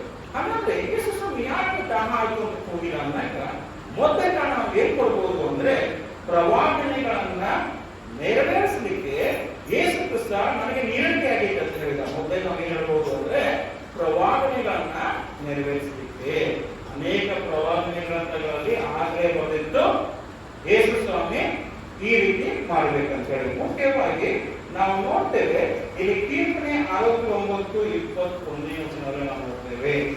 ಕೀರ್ತನೆ 69:21 ಯಾರು ಹೋಗ್ರಿ? ನನಗೆ ಉಣ್ಣುವುದಕ್ಕೆ ಕೈಯಾದ ವಸ್ತುವನ್ನು ಬಾಯಂತಾಗ ಉಳಿದ ದ್ರಾಕ್ಷಾರಸವನ್ನು ಕೊಟ್ಟರು. ಇಲ್ಲಿ ನಾವು ನೋಡ್ತೇವೆ ಯೇಸು ಕ್ರಿಸ್ತನಿಗೆ ಮೊದಲಾಗಿ ಈ ಪ್ರವಾದನೆಯಲ್ಲಿ ಬಂದಿತ್ತು, ಈ ಗ್ರಂಥದಲ್ಲಿ ಬಂದಿತ್ತು. ಮೊದಲೇ ಹೇಳಿತ್ತು ಏನಂದ್ರೆ, ನನಗೆ ಉಣ್ಣುವುದಕ್ಕೆ ಕೈಯಾದ ವಸ್ತುವನ್ನ ಬಾಯಾರಿದಾಗ ಕುಳಿತ ದ್ರಾಕ್ಷಾರಸವನ್ನು ನಮಗೆ ಕೊಟ್ಟರು ಅಂತ. ಈ ಪ್ರವಾದನೆ ನೆರವೇರಬೇಕಾಗಿತ್ತು. ಅದಕ್ಕೆ ಯೇಸು ಕ್ರಿಸ್ತ ನನಗೆ ದಾಹವಾಗಿದೆ, ನನಗೆ ನೀರಡಿಕೆ ಆಗಿದೆ ಅಂತ ಹೇಳಿದ್ರೆ ನಾವು ಕೇಳ್ತೇವೆ. ಮತ್ತೆ ಯೇಸುವಿನ ಪ್ರತಿಯೊಂದು ಘಟನೆಗಳನ್ನ ನಾವು ನೆನೆಸುವಾಗ ನೋಡುವಾಗ ಈ ಪ್ರತಿಯೊಂದು ಘಟನೆಗಳು ಶಾಸ್ತ್ರದಲ್ಲಿ ಬಂದಿತ್ತು. ಮತ್ತೆ ನಾವು ನೋಡ್ತೇವೆ ಕೀರ್ತನೆ 27:18 ನೋಡ್ತೇವೆ, ನನ್ನ ಮೇಲುದಿಕೆಯನ್ನ ತಮ್ಮಲ್ಲಿ ಪಾಲು ಮಾಡಿಕೊಳ್ಳುತ್ತಾರೆ, ನನ್ನ ಅಂಗಿಗೋಸ್ಕರ ಚೀಟಿ ಹಾಕುತ್ತಾರೆ. ನೋಡ್ರಿ, ಇದು ದಾವೀದನ ಬರೆದ ಕೀರ್ತನೆಯಲ್ಲಿ ಬಂದಿತ್ತು. ಈಗ ಇದೇನಾಗುತ್ತದೆ ಸಂಭವಿಸುತ್ತದೆ. ನೋಡಿ, ಹಾಗಾದ್ರೆ ಯೇಸುವಿನ ಪ್ರತಿಯೊಂದು ಜೀವಿತ ಅಲ್ಲಿ ಮೊದಲೇ ಶಾಸ್ತ್ರದ ಗ್ರಂಥದಲ್ಲಿ ಬರುತ್ತೆ. ನಾವು ಮುಖ್ಯವಾಗಿ ನಾವು ಯೆಶಾಯನ ಪ್ರವಾದನೆ ಗ್ರಂಥದಲ್ಲಿ ನೋಡ್ತೇವೆ. 53ನೇ ಒಂದು ಯೆಶಾಯ 53:5 ನೋಡ್ತೇವೆ, ನಮ್ಮ ದ್ರೋಹಗಳ ದೆಸೆಯಿಂದ ಅವನಿಗೆ ಗಾಯವಾಯಿತು, ನಮ್ಮ ಅಪರಾಧಗಳ ನಿಮಿತ್ತ ಅವನು ಜಜ್ಜಲ್ಪಟ್ಟನು, ನಮಗೆ ಸುಕ್ಷೇಮ ಉಂಟು ಮಾಡುವ ದಂಡನೆಯನ್ನ ಅವನು ಅನುಭವಿಸಿದನು, ಅವನ ಪಾಪುಂಡೆಗಳಿಂದ ನಮಗೆ ಗುಣ ಬಂತು. ನೋಡ್ರಿ, ಈ ಎಲ್ಲ ವಾಕ್ಯಗಳನ್ನ ಗಮನಿಸುವಾಗ ಮೊದಲನೇ ಶಾಸ್ತ್ರದಲ್ಲಿ ಬಂದಿತ್ತು ಯೇಸು ಕ್ರಿಸ್ತನು ಇದೇ ರೀತಿ ಶಿಕ್ಷೆ ಆಗ್ತದೆ, ಈ ರೀತಿ ಅವನು ನಿಂದನೆ ಅನುಭವಿಸ್ತಾನೆ, ಈ ರೀತಿ ಹಿಂಸೆಯನ್ನ ಅನುಭವಿಸ್ತಾನೆ. ಒಂದ್ ವೇಳೆ ಯೇಸು ಸ್ವಾಮಿ ಇದೆಲ್ಲ ಆಗಲಿಲ್ಲ ಅಂದ್ರೆ ಏನ್ ಆಗ್ತಿತ್ತು ಅನ್ನೋದು ಒಂದು ಪ್ರಶ್ನೆ ಬರುತ್ತೆ. ಯೇಸು ಸ್ವಾಮಿಗೆ ಯಾವ್ದು ಶಿಕ್ಷೆ ಆಗಲಿಲ್ಲ, ಯೇಸು ಸ್ವಾಮಿ ತನ್ನನ್ನೇ ಅರ್ಪಿಸಿಕೊಳ್ಳಿಲ್ಲ ಅಂದ್ರೆ ನಮಗೆ ಪಾಪ ಕ್ಷಮಾಪಣೆ ಇರುವುದಿಲ್ಲ, ನಮಗೆ ರಕ್ಷಣೆ ಅನ್ನುವುದು ಇನ್ನೂ ನಾವು ಪಾಪದಲ್ಲಿ ಮುಳುಗಿ ಹೋಗ್ಬಿಟ್ಟಿದ್ವಿ. ಲೋಕ ಯಾವ ಕಡೆ ಹೋಗ್ತಿತ್ತು ಗೊತ್ತಿಲ್ಲ. ನಮ್ಗೆ ಈಗ ಬಲವಾದ ನಂಬಿಕೆ ಇರ್ತಿದ್ದಿಲ್ಲ, ಯೇಸು ಕ್ರಿಸ್ತನಲ್ಲಿ ಬಲವಾದ ನಂಬಿಕೆ ನಮ್ಗೆ ಇರ್ತಿದ್ದಿಲ್ಲ. ಮುಂದೆ ನಾವು ಎರಡನೇದು ನೋಡ್ತೀವಿ. ಒಂದನೇದು ಶಾಸ್ತ್ರಗಳ ಮಾತು ನೆರವೇರುವಂತೆ ಯೇಸು ಸ್ವಾಮಿ ನನಗೆ ದಾನ ಆಯ್ತು ಅಂತೇಳಿ ಕೇಳಿಕೊಂಡ. ಎರಡನೇದು ಏನಂದ್ರೆ, ದೇವರು ಹಾಗೂ ಮಾನವನ ನಡುವೆ ಕಳೆದು ಹೋದ ಸಂಬಂಧವನ್ನ ಪುನಃಸ್ಥಾಪಿಸಲು ಯೇಸು ಕ್ರಿಸ್ತ ದಾನಗೊಂಡ. ಮನುಷ್ಯರಿಗೂ ಮತ್ತು ದೇವರಿಗೂ ನಡುವ ಸಂಬಂಧವನ್ನ ಕಳ್ಕೊಂಡ್ಬಿಟ್ಟಿದ್ವಿ ನಾವು. ಆದಾಮನನ್ನು ನೋಡ್ತೇವೆ, ನಾವು ಪಾಪ ಮಾಡಿ ದೇವರಿಂದ ಏನಾಗಿಟ್ಟಿದ್ರು, ಅವರು ದೂರ ಹೋಗ್ಬಿಟ್ಟಿದ್ರು. ಹೀಗೆ ನಾವು ಆ ಪಾಪದಿಂದ ನಾವು ಕಳ್ಕೊಂಡ್ಬಿಟ್ಟಿದ್ದೇವೆ. ಹೀಗೆ ಅದರಿಂದ ನಮ್ಮನ್ನ ಮರಳಿ ಜೋಡಿಸಲಿಕ್ಕೆ ಯೇಸು ಸ್ವಾಮಿ ಏನು ಮಾಡಿದ, ನಮ್ಮ ಸಲುವಾಗಿ ಯೇಸು ಸ್ವಾಮಿ ದಾನಗೊಂಡ. ನಾವು ರೋಮಾಪುರದಲ್ಲಿ ನೋಡ್ತೇವೆ, ಪಾಪವು ಕೊಡುವ ಮರಣ ಸಂಬಳ ಅಂತ ನಾವು ನೋಡ್ತೇವೆ. ಮುಖ್ಯವಾಗಿ ರೋಮಾಪುರದವರಿಗೆ 5:10 ನೋಡ್ತೇವೆ, ದೇವರಿಗೆ ವೈರಿಗಳಾಗಿದ್ದ ನಾವು ಆತನ ಮಗನ ಮರಣದ ಮೂಲಕ ಆತನೊಂದಿಗೆ ಸಮಾಧಾನ. ನೋಡ್ರಿ, ಈ ಮಾತನ್ನು ನಾವು ಗಮನಿಸಬೇಕು. ದೇವರಿಗೆ ವೈರಿಗಳಾಗಿದ್ದು ನಾವು ಏಕೆ ವೈರಿಗಳಾಗಿದ್ದು ಅಂದ್ರೆ, ನಾವು ಪಾಪ ಮಾಡಿ ದೇವರಿಂದ ಏನಾಗಿದ್ದು ನಾವು ದೂರ. ಆದಾಮನವರು ಪಾಪ ಮಾಡಿದ್ದು, ನೋವನ ಕಾಲದಲ್ಲಿ ಪಾಪ ಜಾಸ್ತಿ ಆಯಿತು, ಲೋಟನ ಕಾಲದಲ್ಲಿ 1960 ಎಷ್ಟೋ ಪಾಪಗಳಿಂದ ನಾವು ಏನಾಗ್ಬಿಟ್ಟಿದ್ದೀವಿ ಅಂದ್ರೆ, ದೇವರಿಂದ ಏನಾಗ್ಬಿಟ್ಟಿದ್ವಿ, ನಾವು ದೂರ ಆಗಿಬಿಟ್ಟಿದ್ದೀವಿ. ದೇವರಿಗೂ ಮನುಷ್ಯರಿಗೂ ವೈರತ್ವ ಇತ್ತು, ಅದನ್ನ ವೈರತ್ವವನ್ನು ಹೋಲಿಸಿ ಸಮಾಧಾನ ಮಾಡಲಿಕ್ಕೆ ಯೇಸು ಸ್ವಾಮಿ ಏನ್ ಮಾಡಿದ, ತನ್ನ ಪ್ರಾಣವನ್ನು ಅರ್ಪಿಸಿ ನಮಗೋಸ್ಕರ ನಮ್ಮ ಸಂಬಂಧವನ್ನು ಪುನಃ ಸ್ಥಾಪಿಸಲಿಕ್ಕೆ ದೇವರು ಯೇಸು ಸ್ವಾಮಿ ದಾನಗೊಂಡ ಅಂತೇಳಿ ನಾವು ಈ ವಾಕ್ಯದಲ್ಲಿ ನೋಡ್ತೀವಿ. ಮೂರನೇದಾಗಿ ನಾವು ಏನ್ ಗಮನಿಸಬೇಕಂದ್ರೆ, ಮಾನವರನ್ನ ದೇವರಾತ್ಮೆಯಿಂದ ತುಂಬಿಸುವುದಕ್ಕಾಗಿ ಯೇಸು ಕ್ರಿಸ್ತನು ದಾನಗೊಂಡನು. ಇಲ್ಲಿ ನಾವು ನೋಡ್ತೇವೆ, ಯೇಸು ಕ್ರಿಸ್ತ ದೈಹಿಕವಾಗಿ ಮಾತ್ರವಲ್ಲದೆ ಆತ್ಮದಲ್ಲಿಯೂ ದಾನಗೊಂಡ. ಯೇಸು ಕ್ರಿಸ್ತ ನೋಡ್ತೇವೆ, ದೇವ ಪುರುಷನು, ದೇವರ ಒಂದು ಅವತಾರಿಯಾದ ಪುರುಷನಾಗಿದ್ದ ಯೇಸು ಸ್ವಾಮಿ. ಕೇವಲ ಒಬ್ಬ ಮನುಷ್ಯನಲ್ಲ, ದೇವ ಪುರುಷನೂ ಆಗಿದ್ದ. ಯೇಸು ಸ್ವಾಮಿ ಯಾವ ರೀತಿ ಮನುಷ್ಯನಾಗಿದ್ದ ಅಂದಾಗ, ಯೇಸು ಕ್ರಿಸ್ತನಿಗೆ ಹಸಿವಾಯಿತು. ಆ ಅಂಜೂರ ಮರವನ್ನು ನೋಡುತ್ತಾನ, ಅಲ್ಲಿ ಯಾವ ಒಂದು ಹಣ್ಣು ಸಿಗಲಾರ್ದಾಗೆ ಯೇಸು ಸ್ವಾಮಿ ಏನ್ ಮಾಡ್ತಾನೆ, ಆ ಅಂಜೂರ ಮರಕ್ಕೆ ಏನ್ ಮಾಡ್ತಾನೆ, ಶಿಕ್ಷೆಯನ್ನ ಕೊಡು. ಏನ್ ನೋಡ್ತೀವಿ ಅಂದ್ರೆ, ಯೇಸು ಕ್ರಿಸ್ತನಿಗೆ ಏನಾಗಿತ್ತು, ಹಸಿವಾಯಿತು. ಯೇಸು ಕ್ರಿಸ್ತ ತನ್ನ ತಂದೆ ತಾಯಿ ಊಟವನ್ನ ಮಾಡ್ತಾನೆ, ತನ್ನ ತಂದೆ ತಾಯಿ ಒಟ್ಟಿಗೆ ಎಲ್ಲ ಕೆಲಸವನ್ನ ಮಾಡ್ತಾನೆ. ಇಲ್ಲಿ ನಾವು ಏನ್ ಗಮನಿಸಬೇಕಂದ್ರೆ, ದೇವರ ಆತ್ಮ ಯೇಸುವಿನಲ್ಲಿತ್ತು, ಮನುಷ್ಯ ರೂಪದಲ್ಲಿ ಇದ್ದಂತ ದೇವರು ಮನುಷ್ಯನಾಗಿಯೂ ಅವ ಏನ್ ಮಾಡ್ತಿದ್ದ, ಜೀವಿಸ. ದೇವರ ಶಕ್ತಿ ಅವನಲ್ಲಿತ್ತು, ಮನುಷ್ಯನಾಗಿದ್ದ. ದೇವರ ಶಕ್ತಿ ಬಂದಾಗ ಅದ್ಭುತಗಳನ್ನು ಮಾಡ್ತಿದ್ದ. ಮನುಷ್ಯನ ಒಂದು ರೂಪದಲ್ಲಿ ಯೇಸು ಜೀವಿಸುವುದನ್ನ ನಾವು ಇಲ್ಲಿ ಏನ್ ಮಾಡ್ತೀವಿ, ಗಮನಿಸ್ತೀವಿ. ನಾವು ನೋಡ್ತೇವೆ ಮುಂದೆ ಇನ್ನೊಂದು ಯಾವುದಂದ್ರೆ, ನಾವು ದಾನಗೊಳ್ಳಬಾರದೆಂದು ಉದ್ದೇಶದಿಂದ ಕ್ರಿಸ್ತನ ನಾವು ಈ ಪಾಪದಲ್ಲಿ ಬೀಳಬಾರದು, ಈ ಒಂದು ಶೋಧನೆಯಲ್ಲಿ ನಾವು ಬೀಳಬಾರದು, ನಾವು ಈ ಸಮಸ್ಯೆಯಲ್ಲಿ ಬೀಳಬಾರದು ಅಂತ ಹೇಳಿ ಯೇಸು ಕ್ರಿಸ್ತ ಈ ತಾನೇ ನಮಗೋಸ್ಕರ ಏನ್ ಮಾಡಿದ, ದಾನಗೊಂಡ. ಒಂದು ವೇಳೆ ಯೇಸು ಕ್ರಿಸ್ತನ ದಾನಗೊಳ್ಳಕ್ಕೆ ಹೋಗಿದ್ದಾರೆ, ನಮಗೆ ನಿರೀಕ್ಷೆ ಇರುವುದಿಲ್ಲ. ನಮಗೆ ಒಂದು ಸ್ವರ್ಗದ ಒಂದು ನಿರೀಕ್ಷೆ ನಮ್ಮ ಜೀವನದಲ್ಲಿ ಇರುತ್ತೆ. ಅದರ ಸಲುವಾಗಿ ಯೇಸು ಕ್ರಿಸ್ತ ಮನುಷ್ಯರಿಗೂ ಒಂದು ಸಂಬಂಧ ಬೆಳೆಸಲಿಕ್ಕೆ ದಾನಗೊಂಡ. ಯೇಸು ಕ್ರಿಸ್ತ ಶಾಸ್ತ್ರದ ಮಾತುಗಳನ್ನು ನೆರವೇರಿಸಬೇಕು, ಶಾಸ್ತ್ರವಸ್ತ್ರ ಒಂದು ಯೋಜನೆಗಳನ್ನು ನೆರವೇರಿಸಬೇಕಂತ ಹೇಳಿ ಆತನು ದಾನಗೊಂಡಿದ್ದನ್ನ ನಾವು ನೋಡ್ತೀವಿ. ಮುಖ್ಯವಾಗಿ ಈ ಒಂದು ವಚನದಲ್ಲಿ ನಾವು ಏನು ಗಮನಿಸಬೇಕು ಅಂದ್ರೆ, ಯೇಸು ಕ್ರಿಸ್ತ ಕೇವಲ ಒಂದು ಶಾರೀರಿಕವಾಗಿ ಒಂದು ದಾನವನ್ನು ಕೊಡಲಿಲ್ಲ, ಆತ್ಮಿಕವಾಗಿ ದಾನಗೊಂಡ. ಯಾಕೆ ಆತ್ಮಿಕ ದಾನಗೊಂಡ ಅಂದ್ರೆ, ಯೇಸು ಸ್ವಾಮಿ ಶುದ್ಧ ಬೆಲೆ ಸುಮಾರು 9 ಗಂಟೆಯಿಂದ 3 ಗಂಟೆವರೆಗೆ ಕಠಿಣ ಒಂದು ನೋವನ್ನ ಅನುಭವಿಸಿದ. ನಾವು ಅದರೆಲ್ಲ ತಿಳ್ಕೊಂಡಿದ್ವಿ, ಆ ಮೂಳುಗಳು ಎಷ್ಟು ಚೂಪಾಗಿದ್ವು ಅಂತೆಲ್ಲ ಹೇಳಿದ್ರು, ಆ ಶಿಲ್ಪೆ ಎಷ್ಟು ಭಾರ ಆಗಿತ್ತು ಅಂತ ನಾವು ನೋಡ್ಕೊಂಡಿದ್ವಿ. ಮುಖ್ಯವಾಗಿ ಇಷ್ಟೆಲ್ಲ ಭಾರವನ್ನು ಹೊತ್ಕೊಂಡು ಬರುವಾಗ ಯೇಸು ಕ್ರಿಸ್ತನಿಗೆ ಬಹಳಷ್ಟು ದೈಹಿಕ ಹಿಂಸೆ ಆಗಿತ್ತು, ದೈಹಿಕ ನಿಂದನೆ ಆಗಿತ್ತು, ದೈಹಿಕ ಶಕ್ತಿ ಸಾಲದೆ ಹೋಗಿತ್ತು. ಯೇಸುವಿನ ಬಹುಶಃ ನೀರಡಿಕೆ ಆಯಿತು. ಯೇಸುವಿನನ್ನು ಯಾಕೆ ಕೈಬಿಟ್ಟಿ, ಏಳಿಗೆ ಲಮ ಸಮರ್ಕಾನೆ ಅಂತ ಹೇಳಿ ಶಿಲ್ಪೆಗೆ ಕೂಗಿದನ್ನ, ದೈಹಿಕ ಒಂದು ನೋವನ್ನ ವ್ಯಕ್ತಪಡಿಸಿದನ್ನ ನಾವು ಈ ವಾಕ್ಯಗಳಲ್ಲಿ ನಾವು ಏನ್ ಮಾಡ್ತೇವೆ, ನೋಡ್ತೇವೆ. ಮುಖ್ಯವಾಗಿ ನಾವು ಗಮನಿಸಬೇಕು, ಯೇಸುವಿನ ವಾಕ್ಯ, ಯೇಸು ಪಟ್ಟಂತ ಶ್ರಮೆ ಕೇವಲ ನಾವು ಓದುವುದು ಹೀಗಿತ್ತು ಅಂತ ಹೇಳಿ ಅನಿಸೋದಿಲ್ಲ, ನಮ್ಮ ಜೀವಿತದಲ್ಲಿ ನಾವು ಅದನ್ನು ಅಳವಡಿಸಿಕೊಳ್ಬೇಕು. ನೋಡ್ರಿ, ಯೇಸು ಕ್ರಿಸ್ತ ನಮ್ಗಾಗಿ ಯಾಕೆ ಒಂದು ಶ್ರಮೆ ಅನುಭವಿಸ್ಬೇಕು? ಒಂದು ಪ್ರಶ್ನೆ ಬರ್ತದೆ, ಯೇಸು ಕ್ರಿಸ್ತ ಯಾರು, ನಾವು ಯಾರು? ಯಾಕೆ ಯೇಸು ಕ್ರಿಸ್ತ ನಮಗಾಗಿ ಶ್ರಮೆ ಅನುಭವಿಸ್ಬೇಕಾಗಿ? ಯಾಕೆ ನಮಗಾಗಿ ಆ ಮುಳ್ಳಿನ ಕಿರೀಟವನ್ನು ಧರಿಸಿಕೊಂಡ? ಯಾಕೆ ಬೆತ್ತದ ಏಟನ್ನು ತೆಗೆದುಕೊಂಡ? ಯಾಕೆ ಆ ಕೊರಡೆಗಳಿಂದ ಹೊಡಿಸಿಕೊಂಡ ಅಂತ ಹೇಳಿ ಒಂದು ಪ್ರಶ್ನೆ ಬರ್ತದೆ. ಯೇಸು ಕ್ರಿಸ್ತನು ಪ್ರತಿಯೊಬ್ಬ ಮಾನವ ನಾಶವಾಗಿ ಹೋಗ್ಬಿಟ್ಟು ನಿತ್ಯ ಜೀವ ಪಡಿಬೇಕು, ನನ್ನ ಮಕ್ಕಳು ಅಂತ ಹೇಳಿ ದೇವರಿಗೋಸ್ಕರ ಪ್ರೀತಿ ನಾವು ಗಮನಿಸ್ತೀವಿ. ನಾವು ಈ ಲೋಕದಲ್ಲಿ ಬದುಕುವಾಗ ನಾವು ಒಬ್ಬರನ್ನೊಬ್ಬರು ಪ್ರೀತಿಸಬೇಕು. ಯೇಸು ಕ್ರಿಸ್ತ ಕೇವಲ ಮಾತಿನಿಂದ ಜೀವಿಸುವುದಿಲ್ಲ, ಅನೇಕ ಅದ್ಭುತಗಳನ್ನ ಮಾಡಿ ತನ್ನ ಜೀವಿತವನ್ನೇ ಒಂದು ಲಿವಿಂಗ್ ಟೆಂಪಲ್ ನಡೆದಾಗ ಒಂದು ದೇವರಾಗಿ ಯೇಸು ಜೀವಿಸುವುದನ್ನ ನಾವು ನೋಡ್ತೇವೆ. ಹೀಗಾಗಿ ನಮ್ಮ ಜೀವಿತವನ್ನು ನಾವು ಗಮನಿಸೋಣ, ಯೇಸು ತೋರಿಸಿದ ಪ್ರೀತಿ ನಾವು ಬದುಕೋಣ. ಯೇಸು ಕೇವಲ ತನಗಾಗಿ ದಾನಗೊಂಡಿಲ್ಲ, ಯೇಸು ಯಾರಿಗಾಗಿ ದಾನಗೊಂಡ? ನಮಗಾಗಿ ದಾನಗೊಂಡ, ನಮ್ಮ ಪಾಪಗಳಿಗಾಗಿ ದಾನಗೊಂಡ, ನಮ್ಮನ್ನು ಸರಿಯಾದ ದಾರಿಯಲ್ಲಿ ನಡೆಸಲಿಕ್ಕೆ ದಾನಗೊಂಡ ಅನ್ನೋದನ್ನ ನಾವು ಇಲ್ಲಿ ಸ್ಮರಿಸಬೇಕು. ಹೀಗಾಗಿ ನಮ್ಮ ಜೀವಿತವನ್ನು ನಾವು ಪರೀಕ್ಷಿಸಿಕೊಳ್ಳೋಣ. ನಾವು ಯಾವ ಮಾರ್ಗದಲ್ಲಿ ನಡೆಯಕತ್ತಿದ್ದೇವೆ? ಕೇವಲ ಚರ್ಚೆಗೆ ಬಂದಾಗ ಮಾತ್ರ ನಾವು ದೇವರ ಮಕ್ಕಳು, ಹೊರಗೆ ಸೈತಾನ ಆಕ್ರಮಿಸಿಕೊಳ್ಳುವ ಮಕ್ಕಳು ಆಗಬಾರದು. ನಮ್ಮ ಎಲ್ಲಾ ಕೆಲಸ ಕಾರ್ಯಗಳಲ್ಲಿಯೂ, ನಮ್ಮ ಪ್ರತಿಯೊಂದು ವಿಚಾರ ಯೋಜನೆಗಳಲ್ಲಿಯೂ ನಾವು ದೇವರನ್ನು ಅನುಸರಿಸಬೇಕು. ಹೀಗಾದಾಗ ಮಾತ್ರ ದೇವರ ಆಶೀರ್ವಾದ ನಮ್ಮ ಮೇಲೆ ಬರ್ತದೆ. ಯಾವಾಗ ದೇವರ ಆಶೀರ್ವಾದ ನಮ್ಮ ಮೇಲೆ ಬರ್ತದೋ ಆ ಸಮಯದಲ್ಲಿ ಹೋಗುವಾಗಲೇ ಆಶೀರ್ವಾದ ಚಲಿಸ್ತದೆ. ನಾವು ಯಾವಾಗ ದೇವರನ್ನು ಸಂಪೂರ್ಣವಾಗಿ ನಾವು ಅಳವಡಿಸ್ಕೊಳ್ತೇವೋ, ಯಾವಾಗ ದೇವರ ಮಕ್ಕಳಾಗ್ತೀವೋ, ದೇವರ ಖುಷಿ ಮಾಡ್ಕೊಂಡು ಬಿಟ್ಟು ನಾವು ಯಾವಾಗಲೂ ಸರಿಯಿಲ್ಲೋ, ಅವಾಗ ದೇವರು ನಮ್ಮ ಜೀವಿತದಲ್ಲಿ ಏನ್ ಮಾಡ್ತಾನೆ? ಅದ್ಭುತಗಳನ್ನು ಮಾಡ್ತಾನೆ. ಎಷ್ಟೇ ದೊಡ್ಡ ಒಂದು ಸಮಸ್ಯೆ ಇದ್ರೂ ಕೂಡ ಎಲ್ಲಾ ಸಮಸ್ಯೆ ತಾನೇ ಪರಿಹಾರವಾಗುತ್ತದೆ. ಹೀಗಾಗಿ ಯೇಸು ನಮಗಾಗಿ ದಾನ ಬಂದನ್ನು ನಾವು ಸ್ಮರಿಸೋಣ, ದೇವರ ಚಿತ್ರದಲ್ಲಿ ನಾವು ಬದುಕೋಣ. ಹೀಗಾಗಿ ದೇವರ ಆಶೀರ್ವದಿಸಲಿ. ಆಮೇಲೆ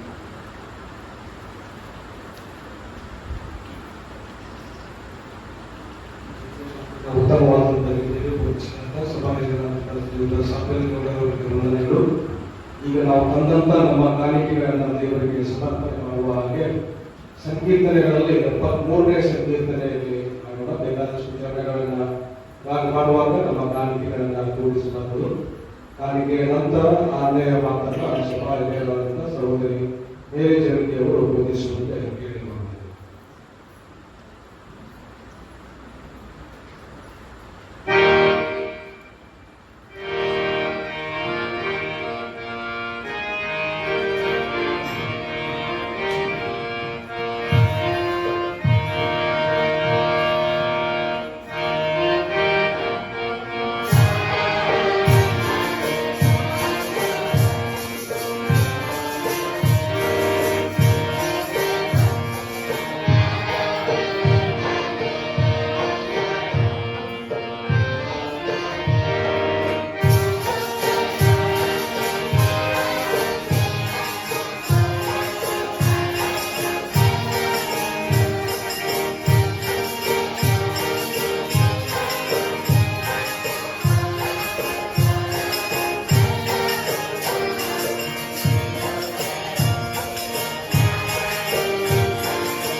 ಇದೊಂದು ಯೇಸು ಕ್ರಿಸ್ತರ ಶಿಲುಬೆಯ ಮೇಲೆ ನುಡಿದಂತ ಮಾತುಗಳಲ್ಲಿ ಒಂದು ಮಾತನ್ನು ಕೇಳಲು ಅವಕಾಶ ಕೊಟ್ಟಂತ ಪರಲೋಕದ ಜ್ಞಾನವನ್ನು ಕೊಟ್ಟಂತ ಮೊದಲಿನ ತಂದೆಯಾದ ದೇವರಿಗೆ ನಾನು ವಂದನೆಯನ್ನು ತಿಳಿಸುತ್ತೇನೆ.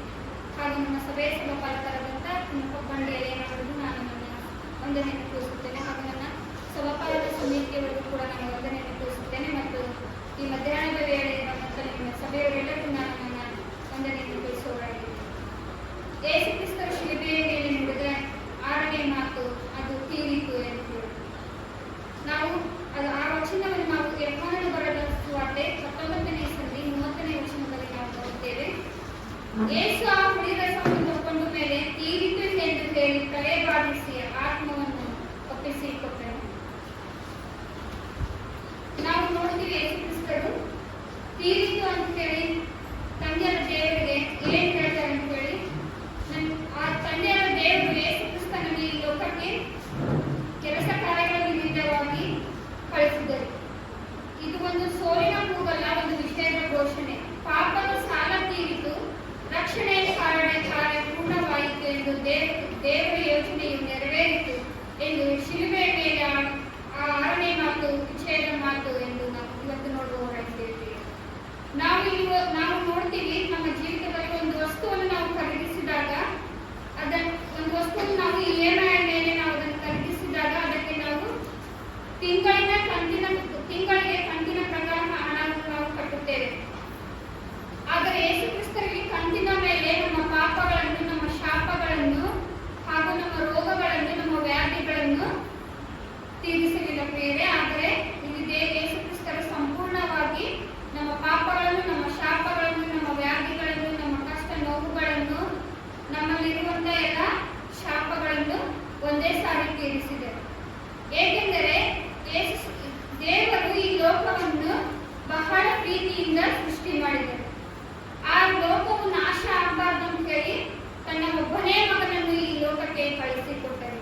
ನಾವು ನೋಡ್ತೇವೆ ಯೋಹಾನನ ಬರೆದ ಸುವಾರ್ತೆ 3ನೇ ಸಂಧಿ 16ನೇ ವಚನದಲ್ಲಿ ನಾವು ನೋಡ್ತೇವೆ, ದೇವರು ಲೋಕದ ಮೇಲೆ ಎಷ್ಟೋ ಪ್ರೀತಿಯನ್ನಿಟ್ಟು ತನ್ನ ಒಬ್ಬನೇ ಮಗನನ್ನು ಕೊಟ್ಟನು. ಆತನನ್ನು ನಂಬುವ ಒಬ್ಬನಾದರೂ ನಾಶವಾಗದೆ ಎಲ್ಲರೂ ನಿತ್ಯ ಜೀವವನ್ನು ಪಡೆಯಬೇಕೆಂದು ಆತನನ್ನು ಕೊಟ್ಟನು. ಇವತ್ತು ನಾವು ನೋಡ್ತೀವಿ ನಮ್ಮ ಒಬ್ಬರೇ ಮಕ್ಕಳಿದ್ರೆ ನಾವು ಅವರನ್ನು ಯಾತಕ್ಕಾಗಿ ಕಳಿಸಬೇಕಾದ್ರೆ ನಾವು ಯೋಚನೆ ಮಾಡ್ತೀವಿ. ನಾವು ಒಬ್ಬರೇ ಮಕ್ಕಳನ್ನು ನಾವು ಕಳಿಸ್ಕೊಡಕ ಬಹಳ ಯೋಚನೆ ಮಾಡ್ತೀವಿ. ಇವತ್ತು ಯಾವುದೋ ಒಂದು ಶಾಲೆ ಟೂರಿಗಾಗಿರ್ಬೋದು, ಅಥವಾ ಎಲ್ಲೋ ಒಂದು ದೂರದ ಕೆಲಸಕ್ಕೆ ಕಳಿಸುವ ಸಮಯ ಇರ್ಬೋದು, ಅಥವಾ ಒಂದು ಕಲಿಯಲ್ಲಿ ಎಲ್ಲೋ ಒಂದು ಹಾಸ್ಟೆಲ್ನಲ್ಲಿ ಇಡಕ್ಕಾಗಿರ್ಬೋದು. ನಾವು ಒಬ್ಬರೇ ಮಕ್ಕಳಿದ್ರೆ ನಾವು ಅದನ್ನ ಕಳ್ಸಕ ಎಷ್ಟು ಯೋಚನೆಯನ್ನು ಮಾಡ್ತೀವಿ. ಆದರೆ ತಂದೆಯಾದ ದೇವರು ಯೇಸು ಕ್ರಿಸ್ತನನ್ನು ಈ ಲೋಕಕ್ಕೆ ಕಳಿಸಿಕೊಡ್ತಾನೆ, ಒಬ್ಬನೇ ಮಗನನ್ನು ಕಳಿಸಿಕೊಟ್ಟುವುದನ್ನು. ಯಾಕಂದರೆ ಈ ಲೋಕವನ್ನು ಬಹಳ ಪ್ರೀತಿಯಿಂದ ನೋಡಿದರು, ಬಹಳ ಪ್ರೀತಿಯನ್ನಿದ್ದರು. ಇದು ನಾಶ ಆಗಬಾರ್ದು, ಇಲ್ಲಿ ಜನರು ಯಾರೊಬ್ಬರು ನಾಶ ಆಗಬಾರ್ದು ಅಂತ ಹೇಳಿ ಏನ್ ಮಾಡಿದ್ರು, ತಂದೆಯ ದೇವರು ಯೇಸು ಕ್ರಿಸ್ತನನ್ನು ಈ ಲೋಕಕ್ಕೆ ಕಳಿಸಿಕೊಟ್ಟರು. ಆದಾಮ ಅವರಿಂದ ಹುಟ್ಟಿದ ಪಾಪವು ಶಾಪಕ್ಕೆ ಪರಿವರ್ತನೆಯಾಗಿ ಶಾಪದಿಂದ ಮರಣ ಬಂತು. ಇವೆಲ್ಲದರಿಂದ ಬಿಡುಗಡೆ ಕೊಡಲು ಯೇಸು ಕ್ರಿಸ್ತರು ಈ ಲೋಕಕ್ಕೆ ಬಂದು ತನ್ನ ತಂದೆಯಾದ ದೇವರಿಗೆ ನೀನು ಕಳಿಸಿಕೊಟ್ಟಂತ ಎಲ್ಲಾ ಕೆಲಸವನ್ನು ನಾನು ಸಂಪೂರ್ಣವಾಗಿ ಮುಗಿಸುತ್ತೇನೆ ಎಂದು ಆತನ ಘೋರವಾದ ನೋವಿನಲ್ಲೂ ಕೂಡ ತನ್ನ ತಂದೆಗೆ ಆತನು ಉತ್ತರಿಸುವವರಾಗಿದ್ದಾರೆ. ಇವತ್ತು ನಾವು ನೋಡ್ತೀವಿ ವಿಮೋಚನಾ ಕಾಂಡ 12ನೇ ಸಂಧಿ 22 ವಚನದಲ್ಲಿ ನಾವು ನೋಡ್ತೀವಿ, ಐಗುಪ್ತ ದೇಶದಲ್ಲಿ ಬಹಳ ವ್ಯಾಧಿ ಪೀಡಿತದಿಂದ ಉಳಿದ ಜನರಿದ್ದರು. ಅವ್ರಿಗೆ ಏನ್ ಮಾಡ್ತಿದ್ರಂದ್ರ ಆ ವ್ಯಾಧಿಗಳಿಂದ ಅವರು ಸಂಪೂರ್ಣವಾಗಿ ಗುಣ ಹೊಂದಬೇಕು, ಪರಿಶುದ್ಧರಾಗಬೇಕು ಅಂತ ಹೇಳಿ ಏನ್ ಮಾಡ್ತಿದ್ರು, ವಿಸೋಪುರದ ಬಗೆಯನ್ನು ತೆಗೆದುಕೊಂಡು ಬಟ್ಟಲಿನಲ್ಲಿರುವ ಆ ರಕ್ತದಲ್ಲಿ ಅದ್ದಿ ಬಾಗಿಲ ಮೇಲಿನ ಪಟ್ಟಿಗೂ 2 ನಿಲುವು ಕಂಬಗಳಿಗೆ ಹಚ್ಚಬೇಕು. ತರುವಾಯ ನಿಮ್ಮಲ್ಲಿ ಒಬ್ಬರು ಸೂರ್ಯೋದಯದೊಳಗಾಗಿ ಬಾಗಿಲಿನಿಂದ ಹೊರಗೆ ಹೋಗಕೂಡದು ಅಂತ ಹೇಳಿ ಒಂದು ಆಜ್ಞೆ ಇತ್ತು. ಇಲ್ಲಿ ವ್ಯಾಧಿಗಳ ಬಿಡುಗಡೆಗಾಗಿ ಜನರು ನಾಶ ಆಗಬಾರ್ದು, ಅವರು ಪರಿಶುದ್ಧವಾಗಿರ್ಬೇಕು ಅಂತ ಹೇಳಿ ಒಂದು ಪದ್ಧತಿ ಇತ್ತ ದೇಶದಲ್ಲಿ ಇಸ್ರಾಯೇಲರ ಕಾಲದಲ್ಲಿ. ಕುರಿಗಳನ್ನು ಅಥವಾ ಟಗರುಗಳನ್ನು ಹೋಮ ಮಾಡಿ ಯಾಜಕರ ಮುಂದೆ ಹೋಗಿ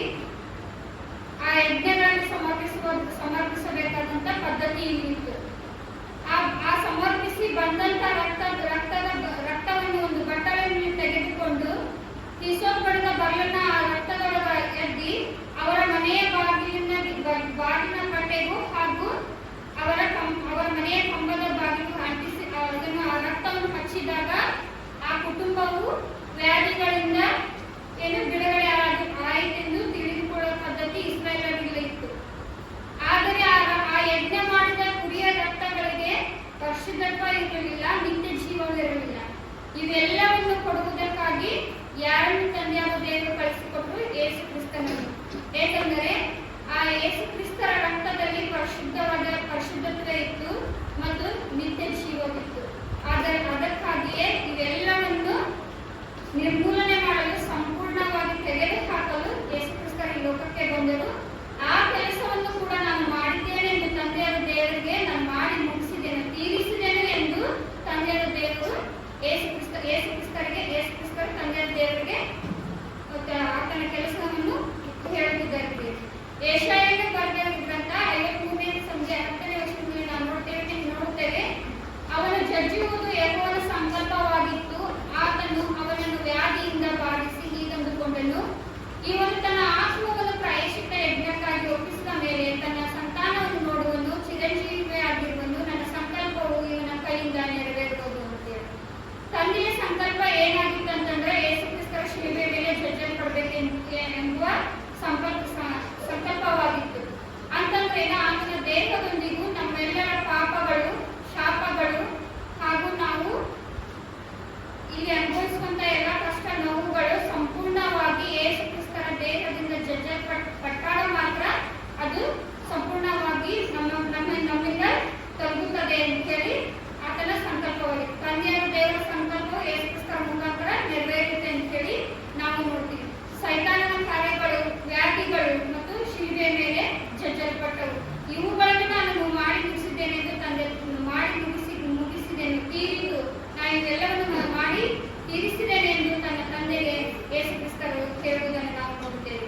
ಈ ಲೋಕದಲ್ಲಿ ದೇವರು ಏನ್ ಮಾಡಿದ್ರು? ದೆವ್ವಗಳನ್ನು ಬಿಡಿಸಿದರು, ಅದ್ಭುತ ಕಾರ್ಯಗಳನ್ನು ಮಾಡಿದರು, ಸತ್ತವನ್ನು ಕೂಡ ಎಬ್ಬಿಸಿದರು. ಇವುಗಳನ್ನು ಕೂಡ ನಾನು ತೀರಿಸಿದ್ದೇನೆ ಎಂದು ತಂದೆಗೆ ಯೇಸು ಕ್ರಿಸ್ತರು ಹೇಳುವುದನ್ನು ನಾವು ಇಲ್ಲಿ ನೋಡುತ್ತೇವೆ. ಇಷ್ಟು ಮಾತ್ರವಲ್ಲದೆ ಕ್ರಿಸ್ತರು ಇವೆಲ್ಲವನ್ನು ತಾವು ಒಬ್ಬರೇ ಮಾಡಲಿಲ್ಲ. ಆ ಯೇಸು ಕ್ರಿಸ್ತರು ಶಿಲುಬೆಯ ಮೇಲೆ ಜಜ್ಜಲ್ಪಡಬೇಕಾಗಿತ್ತು, ಮರಣ ಹೊಂದಬೇಕಾಗಿತ್ತು, ಮರಣದಿಂದ ಮೃತ್ಯುಂಜಯನಾಗಿ ಆತನ ಪರಲೋಕಕ್ಕೆ ಏರಿ ಹೋಗಬೇಕಾಗಿತ್ತು. ಈ ಯೇಸು ಕ್ರಿಸ್ತರ ಪರಲೋಕಕ್ಕೆ ಏರಿ ಹೋದ ಮೇಲೆ ಆತನ ಸುವಾರ್ತೆಯನ್ನು ಯಾರು ಸಾರಬೇಕು? ಲೋಕದ ಕಟ್ಟೆ ಕಡೆಯವರೆಗೂ ಆತನ ಸುವಾರ್ತೆ ಹೇಗೆ ತಲುಪಬೇಕು ಅಂತೇಳಿ ಯೇಸು ಕ್ರಿಸ್ತರು ತಮ್ಮ ಜೊತೆಗೆ ಸುವಾರ್ತೆ ಸಾರಲು ಏನ್ ಮಾಡಿದ್ರು? ಸುವಾರ್ತೆಯೊಂದಿಗೆ 12 ಮಂದಿ ಶಿಷ್ಯರನ್ನು ಮಾಡಿಕೊಂಡರು. ಯೇಸು ಕ್ರಿಸ್ತರು 12 ಮಂದಿ ಶಿಷ್ಯರನ್ನು ಮಾಡಿಕೊಂಡರು. ಅವರು ಕೂಡ ಏನ್ ಮಾಡಿದ್ರು? ಯೇಸು ಸ್ವಾಮಿಯ ಸುವಾರ್ತೆಯನ್ನು, ಪರಲೋಕ ರಾಜ್ಯದ ಸುವಾರ್ತೆಯನ್ನು ಸಾರಲ್ಪಡುವುದಕ್ಕಾಗಿ ಅವರು ಲೋಕದ ಕಟ್ಟಕಡೆಯವರೆಗೂ ಹೋಗಿ ಅವರು ಯೇಸು ಕ್ರಿಸ್ತರ ಸುವಾರ್ತೆಯನ್ನು ಸಾರಿದರು. ಯಾಕಂದರೆ ಯೇಸು ಕ್ರಿಸ್ತರ ಈ ಲೋಕವನ್ನು ಬಿಡಬೇಕಾಗಿತ್ತು, ಮೃತ್ಯುಂಜಯನಾಗಿ ಆತನು ಪರಲೋಕಕ್ಕೆ ಏರಿ ಹೋಗಬೇಕಾಗಿತ್ತು. ಅವರ ಕೆಲಸ ಕಾರ್ಯಗಳನ್ನು ಯಾರು ಮಾಡಿದ್ರು? ಶಿಷ್ಯರು ಮಾಡಿದರು.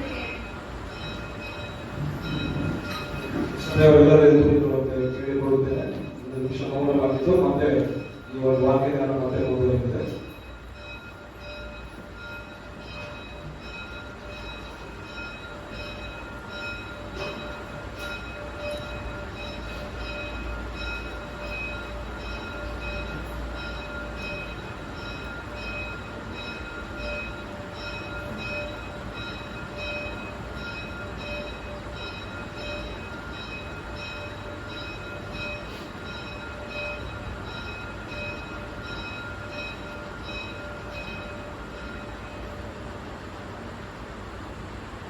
ಪ್ರಾರ್ಥನೆ ಮಾಡೋಣ. ಕೃಪಾಪೂರ್ಣನಾಗಿರುವಂತಹ ನಮ್ಮ ತಂದೆಯಾದಂಥ ದೇವರೇ, ಪರಿಶುದ್ಧವಾದಂತಹ ನಾಮಕ್ಕೆ ಸ್ತೋತ್ರವಾಗಲಿ.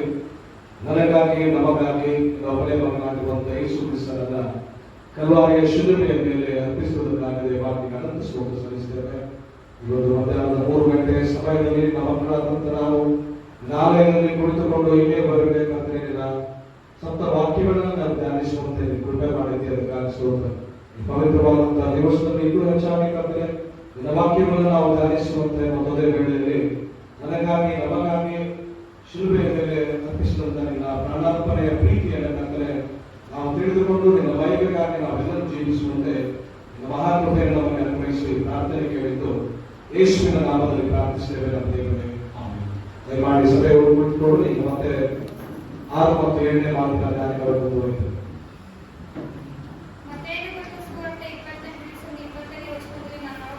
ನೋಡುತ್ತೇವೆ ಯೇಸುಕ್ರಿಸ್ತರ ಶಿಷ್ಯರಿಗೆ ಏನು ಹೇಳ್ತಾರಂದ್ರೆ, ನಾನು ನಿಮಗೆ ಆಜ್ಞಾಪಿಸಿದ್ದನ್ನೆಲ್ಲ ಕಾಪಾಡಿಕೊಳ್ಳುವುದಕ್ಕೆ ಅವರಿಗೆ ಉಪದೇಶ ಮಾಡಿರಿ. ನೋಡಿರಿ, ನಾನು ಯುಗದ ಸಮಾಪ್ತಿಯವರೆಗೂ ಎಲ್ಲಾ ದಿವಸ ನಿಮ್ಮ ಸಂಗಡ ಇರುತ್ತೇನೆಂದು ಹೇಳಿದನು. ಯೇಸುಕ್ರಿಸ್ತರು ತಮ್ಮ ಎಲ್ಲ ಸುವಾರ್ತೆಯನ್ನು ತಾವು ಹೋದ ಮೇಲೆ ಶಿಷ್ಯರಿಗೆ ಲೋಕದ ಕಟ್ಟಕಡೆಯನ್ನು ಸಾರಿರಿ, ಯುಗದ ಸಮಾಪ್ತಿಯವರೆಗೂ ಎಲ್ಲಾ ದಿವಸ ನಿಮ್ಮ ಸಂಗಡ ನಾನು ಇರುತ್ತೇನೆ ಎಂದು ಹೇಳಿದನು. ಅದೇ ರೀತಿಯಾಗಿ ಶಿಷ್ಯರು ಆ ಕೆಲಸವನ್ನು ಮಾಡಿದರು. ಆ ಕೆಲಸವನ್ನು ಕೂಡ ನಾನು ಮಾಡಿ ತಿಳಿಸಿದ್ದೇನೆಂದು ತಂದೆಯ ದೇವರಿಗೆ ಯೇಸುಕ್ರಿಸ್ತರು ಉತ್ತರವಾಗಿ ಹೇಳುತ್ತಿದ್ದಾರೆ. ಇಲ್ಲಿ ಯೇಸುಕ್ರಿಸ್ತರು ದೇಹದ ಕಾರ್ಯಗಳು ಮುಗಿತು, ಆದರೆ ಆತ್ಮಿಕವಾಗಿ ನಮ್ಮ ನಿಮ್ಮ ಜೊತೆಯಲ್ಲಿದ್ದಾರೆ. ಆ ಶಿಷ್ಯರು ಕೂಡ ಇದ್ದಂತ ಯೇಸುಕ್ರಿಸ್ತರು ಇಂದು ನಮ್ಮ ನಿಮ್ಮ ಕೂಡ ಇದ್ದಾರೆ ಪ್ರಿಯರೇ. ಆದ್ದರಿಂದ ಯೇಸುಕ್ರಿಸ್ತರು ಒಂದು ಕಾರ್ಯದಿಂದ ತನ್ನ ಮಾತನ್ನು ಹೇಳಿ ತಿಳಿಸಿದರು. ಇವತ್ತು ನಾವು ಯೇಸುಕ್ರಿಸ್ತರ ಶಿಲುಬೆ ಮೇಲೆ ಪಾಡುಗಳನ್ನು ಪಟ್ಟರು, ಜಜ್ಜಲ್ಪಟ್ಟರು, ನಮ್ಮ ನಿಮ್ಮ ಎಲ್ಲರ ವ್ಯಾಧಿಗಳನ್ನು ಹೊತ್ತುಕೊಂಡು ಹೋದರು. ಅದರಿಂದ ನಾವು ಇಷ್ಟು ಅನುಕೂಲವಾಗಿದ್ದೇವೆ, ಇಷ್ಟು ಸುಖಕರವಾಗಿದ್ದೇವೆ ಅಂದ್ರೆ ಇವತ್ತು ಆ ಜಜ್ಜಲ್ಪಟ್ಟ ಯೇಸುವಿನ ದೇಹವೇ ಕಾರಣ. ಇವತ್ತು ದೇಹವಾಗಿ ಯೇಸು ಜಜ್ಜಲ್ಪಟ್ಟರು ಕೂಡ ಆತ್ಮಿಕವಾಗಿ ನಮ್ಮ ನಿಮ್ಮ ಜೊತೆಯಲ್ಲಿದ್ದಾರೆ. ಮತ್ತು ಆ ಶಿಷ್ಯರ ಅಂದು ತಮ್ಮ ಸುವಾರ್ತೆಯನ್ನು ಸಾರಿದರು. ಇಂದು ಆ ಸುವಾರ್ತೆಯನ್ನು ಸಾರಿದರಿಂದಲೇ ನಾವು ನೀವು ಕೂಡ ಇವತ್ತು ಈ ಸುವಾರ್ತೆಯನ್ನು ಸಾರಿ ವಾಕ್ಯವನ್ನು ಓದಲು ಇವತ್ತು ನಮ್ಮ ಜೊತೆಗೆ ಈ ಬೈಬಲ್, ಈ ಸತ್ಯವೇದವನ್ನು ಜೀವಂತವಾಗಿ ಇರಲು ಕಾರಣ. ಯೇಸುಕ್ರಿಸ್ತರು ಇವೆಲ್ಲ ಕೆಲಸ ಕಾರ್ಯಗಳನ್ನು ನಾನು ಮಾಡಿ ಮುಗಿಸಿದ್ದೇನೆಂದು ಮಹಾಧ್ವನಿಯಿಂದ ಕೂಗಿ ತನ್ನ ತಂದೆಗೆ ಹೇಳಿದರು. ಈ ಕೂಗು ಯಾರ್ಯಾರಿಗೆ ಅಂತಂದ್ರೆ ಪರಲೋಕದಲ್ಲಿರುವ ಎಲ್ಲರಿಗೂ ಹರ್ಷಧ್ವನಿಯಾಗಿ ಕೇಳಿಸಲ್ಪಟ್ಟಿತು ಮತ್ತು ಯಾಜಕರಿಗೂ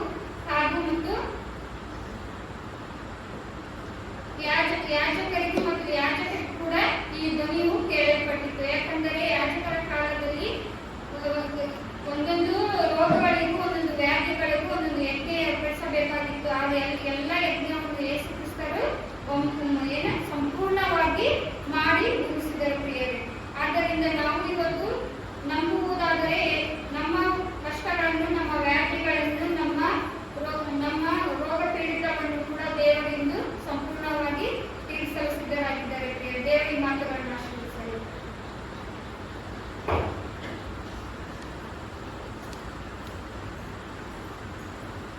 ಆದ್ರೆ ಮಾತನ್ನ ಉತ್ತಮವಾದಂಥ ರೀತಿಯಲ್ಲಿ ಬೋಧಿಸಿದಂತ ಸುಭಾಗ್ಯಗಳಾದಂಥ ಸಹೋದರಿ ಬೇರೆ ಚರ್ಚೆಯವರಿಗೆ ವಂದನೆಗಳು. ಈಗ ನಾವು ಸಂಗೀತಗಳಲ್ಲಿ 76ನೇ ಸಂಗೀತದ ಎಲ್ಲಾ ಚರಣಗಳನ್ನು ಮಾಡೋಣ. ಜೀವಕಾಂತಿಯನ್ನ ಬಿಟ್ಟ ರಕ್ತಮಯ ಹೋಗಿದೆ. ಈ ಸಂಗೀತವನ್ನು ಹಾಡುತ್ತಾ 7ನೇ ಮಾತನ್ನ ಧ್ಯಾನಿಸಬೇಕಾದ್ರೆ ನಾವು ಸಿದ್ಧ. ಈ ಸಂಗೀತದ ಎಲ್ಲಾ ಚರಣಗಳನ್ನ ಆರಾಧ ಮಾಡೋಣ.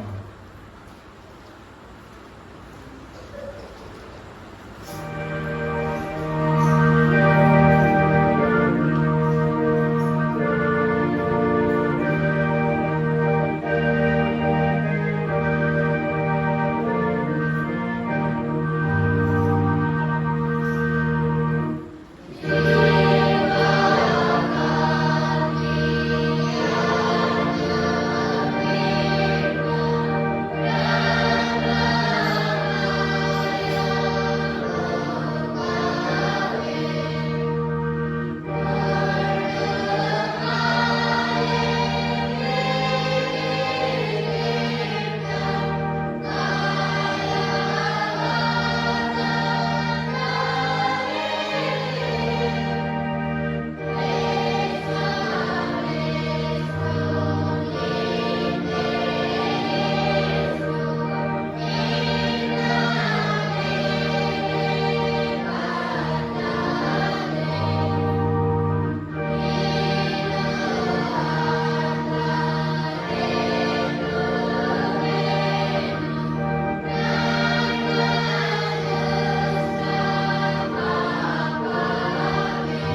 ಶ್ರೀಮಂತ ನಾಮಕ್ಕೆ ಸ್ತುತಿ ಸ್ತೋತ್ರಗಳನ್ನು ಸಲ್ಲಿಸುತ್ತೇವೆ. ಕೃಪಾಳು ದೇವರೇ, ನಿನ್ನ ದಿವ್ಯವಾದಂತಹ ಆಶೀರ್ವಾದದ ಮೂಲಕವಾಗಿ ಈ ಒಂದು ವಿಶೇಷವಾದಂತಹ ದಿನದಲ್ಲಿ ನಿನ್ನ ಮಕ್ಕಳಾದಂತಹ ನಾವು ಈ ಪವಿತ್ರವಾದಂತಹ ಆಲಯದಲ್ಲಿ ನೀನು ಕಲ್ವಾರಿ ಶಿಲುಬೆಯ ಮೇಲೆ ನನಗಾಗಿ ನಮಗಾಗಿ ಉಳಿದಂತಹ 6 ಮಾತುಗಳನ್ನು ನಾವು ಧ್ಯಾನಿಸುವಂತೆ ಕೃಪೆ ಮಾಡಿದ್ದೇವೆ. ಸ್ತೋತ್ರ ಕರ್ತನೆ, ಪ್ರತಿಯೊಂದೊಂದು ಮಾತಿನ ಮೂಲಕವಾಗಿ ನಿನ್ನ ಮಕ್ಕಳ ಮೂಲಕವಾಗಿ ಅದೆಲ್ಲರ ಸಂಗಡ ದೇವ ನೀನು ಮಾತನಾಡಿದಕ್ಕಾಗಿ ಅನಂತ ಸ್ತೋತ್ರಗಳನ್ನು ಸಲ್ಲಿಸುತ್ತೇವೆ.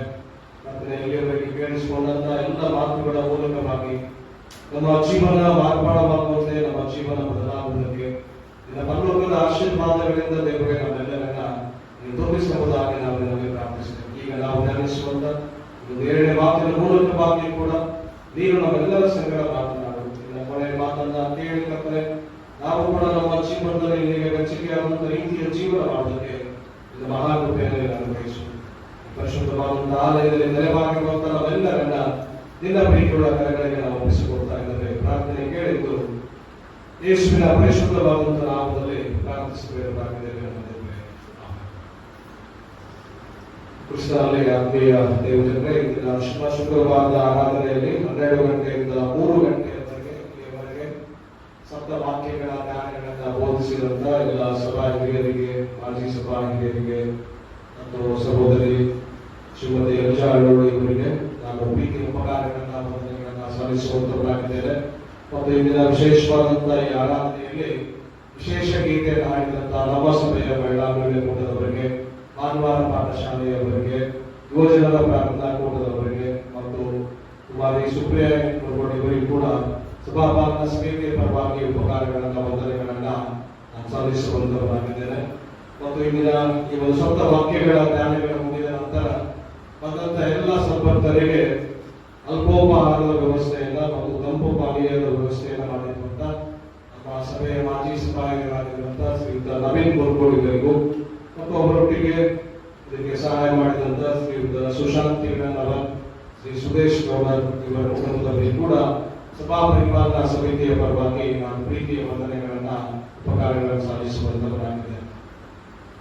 ಕರ್ತನಲ್ಲಿ ಪ್ರೀತಿಯುಳ್ಳ ದೇವಜನರೇ, ಒಂದು ಮಾತು ಬಹಳಷ್ಟು ಚಾಲ್ತಿ ಇದೆ. ಮನೆಯಲ್ಲಿ ಹಿರಿಮಗನಾಗಿ ಹುಟ್ಟಬಾರದು, ಭಾಷಣಕಾರರಲ್ಲಿ ಕೊನೆಯನ್ನಾಗಿ ಉಳಿಬಾರದು ಎಂಬುದಾಗಿ ಹೇಳ್ತಾರೆ. ಮನೆಯಲ್ಲಿ ಹಿರಿಮಗನಾಗಿ ಹುಟ್ಟಿದರೆ ಎಲ್ಲ ಜವಾಬ್ದಾರಿ ಅರ್ಧ ಬಿಡುತ್ತದೆ. ಭಾಷಣಕಾರರಲ್ಲಿ ಕೊನೆಯನ್ನಾಗಿ ಉಳಿದ ಭಾಷಣ ಮಾಡಲಿಕ್ಕೆ ಹೇಳೋಕೆ ಇರೋಂಗಿಲ್ಲ, ಟೈಮು ಮುಗಿದೋಗಿರುತ್ತೆ. ಯಾಕಂದ್ರೆ ಜಾಸ್ತಿ ಹೇಳಾಕಂದ್ರೆ ಯಾರು ಕೇಳೋ ಪೇಷನ್ಸ್ ಇರ್ತಾರೆ. ಇವತ್ತು ಆ ಪರಿಸ್ಥಿತಿ ನನಗೆ ಬಂದಿದೆ. ಭಾಷಣಕಾರರಲ್ಲಿ ನಾನು ಕೊನೆಯನ್ನಾಗಿ ಉಳಿದಿಲ್ಲ. ಅದು ಇವತ್ತಿನ ಸಪ್ತ ವಾಕ್ಯಗಳಲ್ಲಿ ವಾಡಿಕೆಯ ಪ್ರಕಾರ ಕೊನೆಯ ಮಾತನ್ನ ಸಭಾಪಾಲಕರು ಹೇಳಿದರು. ಇಲ್ಲಿವರೆಗೆ ಹೇಳಿದಂತ ಎಲ್ಲ 6 ಮಾತುಗಳನ್ನ ನಮ್ಮ ಸಭೆಯ ದೇವಜನರು ಬಹಳ ಉತ್ತಮವಾದಂತ ರೀತಿಯಲ್ಲಿ, ಅರ್ಥಗರ್ಭಿತವಾದಂತ ರೀತಿಯಲ್ಲಿ ಎಲ್ಲ ಮಾತುಗಳನ್ನು ನಾವು ಧ್ಯಾನ ಮಾಡುತ್ತಾರೆ. ಮೊದಲನೇ ಮಾತಲ್ಲಿ ನಾವು ಕೇಳಿಸಿಕೊಂಡೆವು, ಕ್ಷಮೆ ಅಂದ್ರೆ ಏನು, ನಾವು ಯಾಕೆ ಕ್ಷಮಿಸಬೇಕನ್ನೋದರ ಕುರಿತಾಗಿ ನಾವು ತಿಳಿದುಕೊಂಡೆವು. 2ನೇ ಮಾತಲ್ಲಿ ರಕ್ಷಣೆಯ ಕುರಿತಾಗಿ ಕೂಡ ಕೊನೆಯ ಗಳಿಗೆಯಲ್ಲಿ ಆ ಶಿಲುಬೆಯ ಮೇಲೆ ತೂಗುತ್ತಿದ್ದಂತ ಕಳ್ಳನಿಗೆ ರಕ್ಷಣೆ ಸಿಗ್ತದೆ. ರಕ್ಷಣೆ ಬಹಳ ಮುಖ್ಯ ನಮ್ಮ ಜೀವನದಲ್ಲಿ. ರಕ್ಷಣೆ ಇಲ್ಲ ಅಂತ ಹೇಳಿದ್ರೆ ನಾವು ದೇವರ ಆಶೀರ್ವಾದವನ್ನು ಪಡ್ಕೊಳ್ಳಿಕ್ಕೆ ಸಾಧ್ಯ ಇಲ್ಲ. ಆ ರಕ್ಷಣೆ ಅಂತ ಹೇಳುವಾಗ ಒಂದು ಸಣ್ಣ ಕಥೆ ನನ್ನ ನೆನಪಿಗೆ ಬರ್ತದೆ. ಎಲ್ಲರೂ 3 ಗಂಟೆ ದಾಟಿ ನಾವು ಇವತ್ತು ನಾಲ್ಕಾದ್ರೂ ಚಿಂತಿಲ್ಲ, ಆರಾಮಾಗಿ ಕೂತ್ಕೊಂಡು ಮುಗಿಸ ಮಾಡಲ್ಲ. ಅದಕ್ಕೆ ಸಾರಿ ಒಬ್ಬ ಸಭಾಪಾಲಕರು ಎಲ್ಲ ಸಿಕ್ಕಾಗೆಲ್ಲ ವ್ಯವಸ್ಥೆಗೆ ಹೇಳ್ತಾರೆ, ಚರ್ಚಿ ಪಾಪ ದೇವರ ಆಶೀರ್ವಾದ ಮಾಡ್ತಾನೆ. ಲೋಕದ ಮಾರ್ಗದಲ್ಲಿ, ಲೋಕದ ದುಶ್ಚಟಗಳಿಗೆ ಬಲಿಯಾದಂತ ಎಲ್ಲ ವ್ಯವಸ್ಥೆಗೆ ಹೇಳ್ತಾ ಇರ್ಬೇಕಾದಂತ ಸಂದರ್ಭದಲ್ಲಿ ಆ ವ್ಯವಸ್ಥೆಗೂ ಹೇಳ್ತಾ ಇರ್ತಾರೆ, ಕೊನೆ ಕೊಡಪ್ಪ, ದೇವ್ರ ಕಡೆಗೆ ತಿರುಗು, ದೇವ್ರ ವಾಕ್ಯ ಕೇಳು, ಪ್ರಾರ್ಥನೆ ಮಾಡು. ದೇವರಲ್ಲಿ ಏನ್ ಮಾಡ್ತಾರೆ, ಆಶೀರ್ವಾದ ಮಾಡ್ತಾರೆ. ಚರ್ಚೆ ಬಾ, ರಕ್ಷಣೆ ಹೋಗ್ತು ಅಂತ ಹೇಳ್ತಾ ಇದ್ದಾರೆ. ಅವ್ರು ಹೇಳ್ತಾ ಇದ್ದಂತೆ ಭಾಷಣ ವ್ಯವಸ್ಥೆ ಸಾಯೋ ಕಾಂಡ ಯಾವ ತರ ಚರ್ಚೆಗೆ ಹೋಗಿದ್ದಂತೆ ಭಾಷಣಕ್ಕೆ ಯೇಸು ಸ್ವಾಮಿ ಎಡಗಡೆ ಬಲಗಡೆ ಕಳ್ಳಂತೂ ಹಾಕಿದ್ರಂದ್ರೆ ಅಲ್ಲಿ ಒಬ್ಬ ಕಳ್ಳನಿಗೆ ರಕ್ಷಣೆ ಸಿಗುತ್ತೆ. ಬಲಗಡೆ ಇರತಕ್ಕಂಥ ಕಳ್ಳನಿಗೆ, ಬಲಗಡೆ ಇರುವಂತ ಕಳ್ಳ ಯಾವ ತರ ಚರ್ಚೆಗೆ ಹೋಗಿದ್ದ, ಪ್ರಾರ್ಥನೆ ಮಾಡಿದ್ದ ಅಂತ ಪ್ರಶ್ನೆ ಕೇಳಿದಂತೆ. ಸಾಯೋ ಕಾಂಡ ದೇವರ ಮನೆ ಕಡೆಗೆ ರಕ್ಷಣೆ ಕೊಟ್ಟಂಗ ನನಗೂ ಏನ್ ಮಾಡ್ತಾನೆ ಹೇಳಿ, ಒಂದ್ ದಿವಸ ದೇವರು ರಕ್ಷಣೆ ಕೊಡ್ತಾನ ಅಂತ ಹೇಳಿ ಅದಕ್ಕೆ ಅವ್ರು ಪಾಸ್ಟರ್ ಹೇಳಿದಂತ, ಅವ ಸಾಯೋ ಕಳ್ಳ, ಈ ಜೀವಂತ ಕಳ್ಳ ಅಂತ ಹೇಳಿ. ಒಂದು ಜೀವಂತ ಕಳ್ಳರಾಗಿ ನಾವು ಶಿಲ್ಪೆ ಹಾಕೋ ಹೋಗ್ಬೇಕು. ಯೇಸು ಸ್ವಾಮಿಯ ಮಧ್ಯದಲ್ಲಿ ಹಾಕಿದ್ರು, ಎಡಕೊಪ್ಪನ ಬಲಕೊಪ್ಪನ ನಾವೆಲ್ಲ ಹಾಕೊಂಡು ಹಾಕಿದ್ರು ಅಂತೇಳಿ ಇವತ್ತು ನಾವು ಆಲೋಚನೆ ಮಾಡಬೇಕಾಗಿದೆ. ರಕ್ಷಣೆ ಬಹಳ ಮುಖ್ಯ ನಮ್ಮ ಜೀವನದಲ್ಲಿ. ಎರಡನೇ ಮಾತಿನಲ್ಲಿ ಆ ರಕ್ಷಣೆ ಕುರಿತಾಗಿ ಕೂಡ ಉತ್ತಮವಾದ ರೀತಿಯಲ್ಲಿ ವಾಕ್ಯವನ್ನ ಇಲ್ಲಿ ಬೋಧಿಸಿದ್ರು. ಮೂರನೇ ಮಾತಿಗೆ ಬರುವಾಗ ಏನ್ರಿ ಮೂರನೇ ಮಾತು? ಅಮ್ಮ ಇಗೋ ನಿನ್ನ ಮಗನು, ಇಗೋ ನಿನ್ನ ತಾಯಿ. ಈ ಮಾತಿನ ಕುರಿತಾಗಿ ನಾವು ಹೇಳಲೇಬೇಕಾಗಿಲ್ಲ, ಯಾಕಂದ್ರೆ ಈಗಾಗಲೇ ಬಹಳಷ್ಟು ವಿಷಯಗಳನ್ನು ಕೇಳಿದ್ವಿ. ಇವತ್ತು ಎಷ್ಟೋ ತಂದೆ ತಾಯಿಗಳನ್ನು ನೋಡುವಾಗ ಕಣ್ಣೀರಾಗ್ತಾ ಇದೆ. ಕ್ರೈಸ್ತ ತಂದೆ ತಾಯಿಗಳನ್ನು ನೋಡುವಾಗ ಕಣ್ಣೀರಾಗ್ತಾ ಇದೆ. ಕಾರಣ ಏನಂತ ಹೇಳಿದ್ರೆ ಇವತ್ತು ಅನೇಕ ಮಕ್ಕಳು ತಂದೆ ತಾಯಿಗಳ ಕೈಯಲ್ಲಿಲ್ಲ. ಅವ್ರನ್ನು ಬೆಳೆಸಬೇಕಾದಂತ ರೀತಿಯಲ್ಲಿ ಬೆಳೆಸಲಿಲ್ಲ, ಅಥವಾ ಅವರಿಂದ ಸರಿಯಾಗಿ ಲೆಕ್ಕ ಕೇಳಬೇಕಾಗಿದ್ದು ಲೆಕ್ಕ ಕೇಳಲಿಲ್ಲ. ಇವತ್ತು ಆ ಕಣ್ಣೀರಿನ ಪರಿಸ್ಥಿತಿಗಳಲ್ಲಿ ಎಷ್ಟೋ ತಂದೆ ತಾಯಿಗಳನ್ನ ಇವತ್ತು ನಾವು ನೋಡ್ತಾ ಇದ್ದೀವಿ. ಯೇಸು ಸ್ವಾಮಿ ತನ್ನ ಜವಾಬ್ದಾರಿಯನ್ನು ಉತ್ತಮವಾದಂತ ರೀತಿಯಲ್ಲಿ ಆ ಮೂರನೇ ಮಾತಿನ ಮೂಲಕವಾಗಿ ಅದರಲ್ಲಿ ಕಲಿಸುವಂತದನ್ನು ನಾವು ನೋಡ್ತಾ ಇದ್ದೀವಿ. ನಾಲ್ಕನೇ ಮಾತ್ರ ನನ್ನ ದೇವರೇ ಯಾಕೆ ನನ್ನ ಕೈಬಿಟ್ಟಿದ್ದೇನೆ. ಯೇಸು ಸ್ವಾಮಿಯನ್ನ ತಂದೆಯಾದಂತ ದೇವರು ಕೈಬಿಟ್ಟ, ನಿಜವಾಗ್ಲೂ ಕೈಬಿಟ್ಟ? ಕೈಬಿಟ್ಟಿಲ್ಲ. ನಮಗೆ ಯೇಸುವನ್ನ ತಂದೆಯಾದಂತ ದೇವರು ಕೈ ಬಿಟ್ಟಂತ ರೀತಿ ನಮಗೆ ಅನಿಸ್ತದೆ ವಿನಃ ತಂದೆಯಾದಂತ ದೇವರು ಆತನ ಕೈ ಬಿಟ್ಟಿಲ್ಲ. ಯೇಸು ಸ್ವಾಮಿಯನ್ನ ಒಂದು ಸಂಪೂರ್ಣವಾದಂತಹ ಸಮರ್ಪಣಾ ಮನೋಭಾವದಿಂದ ಈ ಲೋಕಕ್ಕೆ ಆತನು ನಡೆಸಿಕೊಂಡಿಲ್ಲ.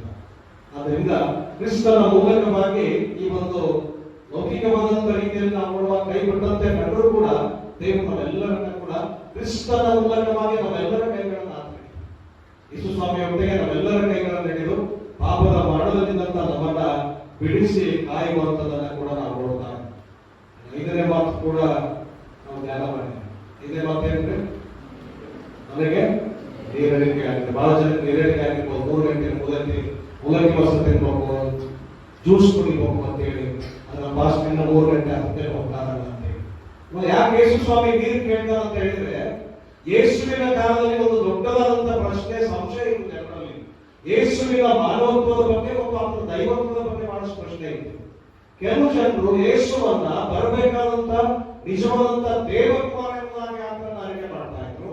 ಇನ್ನು ಕೆಲವು ಜನರು ಯೇಸುವನ್ನ ಮಾನವತ್ವದ ಮೇಲೆ ಕೂಡ ಸಂಶಯವನ್ನ ವ್ಯಕ್ತಪಡಿಸ್ತಾ ಇದ್ರು. ಆದ್ರೆ ಬೈಬಲ್ ನಾವು ನೋಡ್ತೇವೆ, ಯೇಸು ಸ್ವಾಮಿ ನನ್ನ ಹಾಗೆ ಇನ್ನೆಲ್ಲರ ಹಾಗೆ ಆತನು ಕನ್ನಿಕೆಯಾಗಿರ್ತಕ್ಕಂಥ ಮರಿಯಮ್ಮನ ಉದರದಲ್ಲಿ ನಿಜ ಮನುಷ್ಯನಾಗಿ ಆತನ ಈ ಲೋಕಕ್ಕೆ ಜನ್ಮ ತಾಳಿದ್ದಾನೆ. ಆದ್ದರಿಂದ ಮನುಷ್ಯರಿಗಾಗ್ತಕ್ಕಂಥ ಸಹಜವಾದಂತ ರೀತಿಯ ಆಯಾಸ, ದಣಿವು, ಹಸಿವೆ, ಬಾಯಾರಿಕೆ ಇವೆಲ್ಲವೂ ಕೂಡ ಯೇಸು ಸ್ವಾಮಿಗೆ ಆಗ್ತದೆ. ಆದ್ರಿಂದ ನಾವು ನಿಜ ಮನುಷ್ಯನು ಅನ್ನುವಂಥದ್ದನ್ನ ಆತನು ತೋರಿಸಬೇಕಾಗಿದೆ.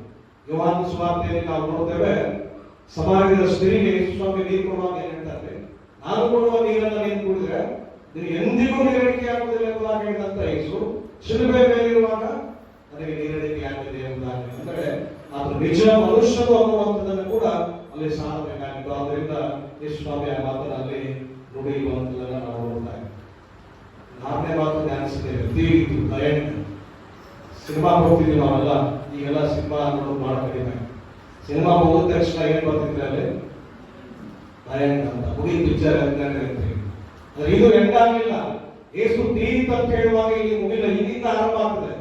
ರಕ್ಷಣೆ ಆರಂಭವಾಗುವಂಥದ್ದನ್ನ ಯೇಸು ತಾನು ಗಳಿಸಿಕೊಟ್ಟಂತ ಜವಾಬ್ದಾರಿಯನ್ನ, ನನಗಿರ್ತಕ್ಕಂಥ ಎಲ್ಲ ಕೆಲಸಗಳನ್ನ ಸಂಪೂರ್ತಿಗೊಳಿಸುವಂಥದ್ದನ್ನ, ಅದು ಮುಗಿಸುವಂಥದ್ದನ್ನ ಅಲ್ಲಿ ದೇವರಿಗೆ ಹೇಳುವಂಥದ್ದನ್ನ ನಾವು ನೋಡ್ತಾ ಇದ್ದೀವಿ. ಈಗ ನಾವು ಧ್ಯಾನಿಸುವಂತ ಕೊನೆಯ ಮಾತು, ತಂದೆಯೇ ನನ್ನ ಆತ್ಮವನ್ನ ನಿನ್ನ ಕೈಗೆ ಒಪ್ಪಿಸಿಕೊಡುತ್ತೇನೆ ಅಂತ.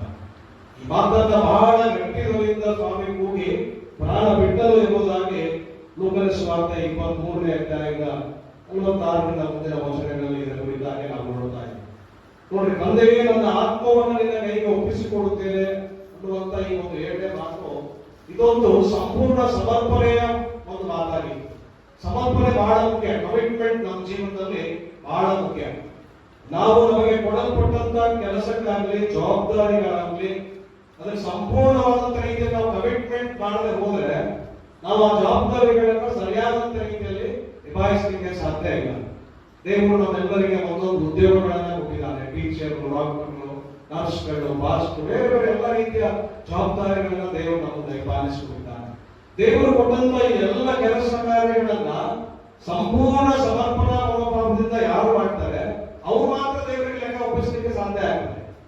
ಸಂಪೂರ್ಣ ಸಮರ್ಪಣಾ ಮನೋಭಾವದಿಂದ ನಾವು ಕೆಲಸ ಮಾಡಿಲ್ಲ ಅಂತ ಹೇಳಿದ್ರೆ, ದೇವರು ಕೊಟ್ಟಂತ ಜವಾಬ್ದಾರಿಗಳನ್ನ ನಿಭಾಯಿಸಲಿಲ್ಲ ಅಂತ ಹೇಳಿದ್ರೆ, ನಾವು ಲೆಕ್ಕ ಕೊಡಾಕ ಅಥವಾ ಲೆಕ್ಕ ಒಪ್ಪಿಸಲಿಕ್ಕೆ ಏನ್ ಮಾಡ್ತೇವೆ ಹೇಳ್ರಿ?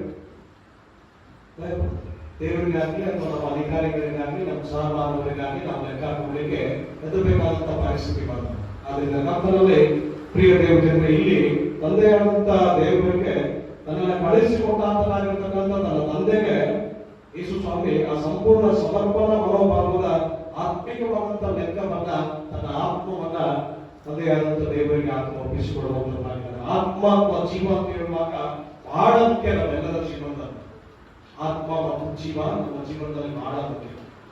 ಜೀವವನ್ನ ಹೊಂದಿಕೊಂಡು ಈ ಲೋಕಕ್ಕೆ ಬರ್ಬೇಕಾದ್ರೆ ಒಬ್ಬ ಮಕ್ಕಳು ಬರ್ಬೇಕಾದ್ರೆ ತಾಯಿ ಬಹಳಷ್ಟು ಶ್ರಮ ವಹಿಸ್ತಾರೆ. ಒಂದು ಮಗುವಿನ ಜನನ ಆಗ್ಬೇಕಂತ ಹೇಳಿದ್ರೆ ಆ ತಾಯಿಯ ಕಷ್ಟ ಬಹಳ. ತನ್ನ ಜೀವವನ್ನು ಕೂಡ ಕಾಣುವಂತಕ್ಕಂಥ ಪರಿಸ್ಥಿತಿಗಳನ್ನ ಕೂಡ ಅನೇಕ ಕಡೆಗಳಲ್ಲಿ ನಾವು ನೋಡ್ತಾರೆ. ಅದಷ್ಟೆಲ್ಲ ನೋವುಗಳನ್ನ, ಬೇದನೆಗಳನ್ನ ಹೊತ್ತುಕೊಂಡು ಮತ್ತೊಂದು ತನ್ನ ಮಗುವಿಗೆ ಜೀವ ಕೊಡುವಂತ ಆ ಯಾತನೆಯಲ್ಲಿ ಕೂಡ ಆ ತಾಯಿ ಸಂತೋಷವನ್ನ ಕಾಣುವಂತದನ್ನು ನಾವು ನೋಡ್ತಾ ಇದ್ದೀವಿ.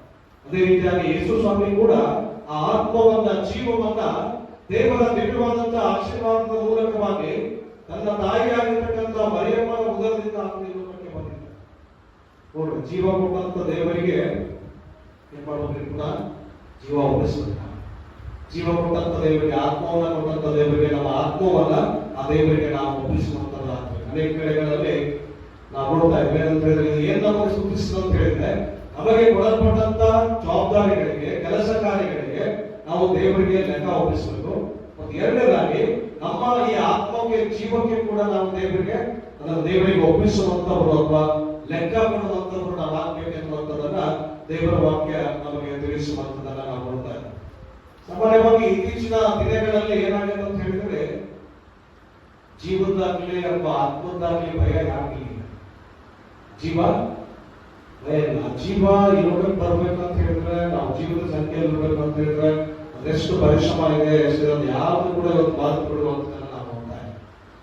ಮನೆಗಳಲ್ಲಿ ಏನಾದ್ರು ಜಗಳ ಆದ ತಕ್ಷಣ ಏನ್ ಮಾಡ್ತಾರೆ? ಅನೇಕ ಕಡೆಗಳಲ್ಲಿ ಸುಸೈಡ್ ಕೇಸಸ್ಗಳಾಗ್ತದೆ.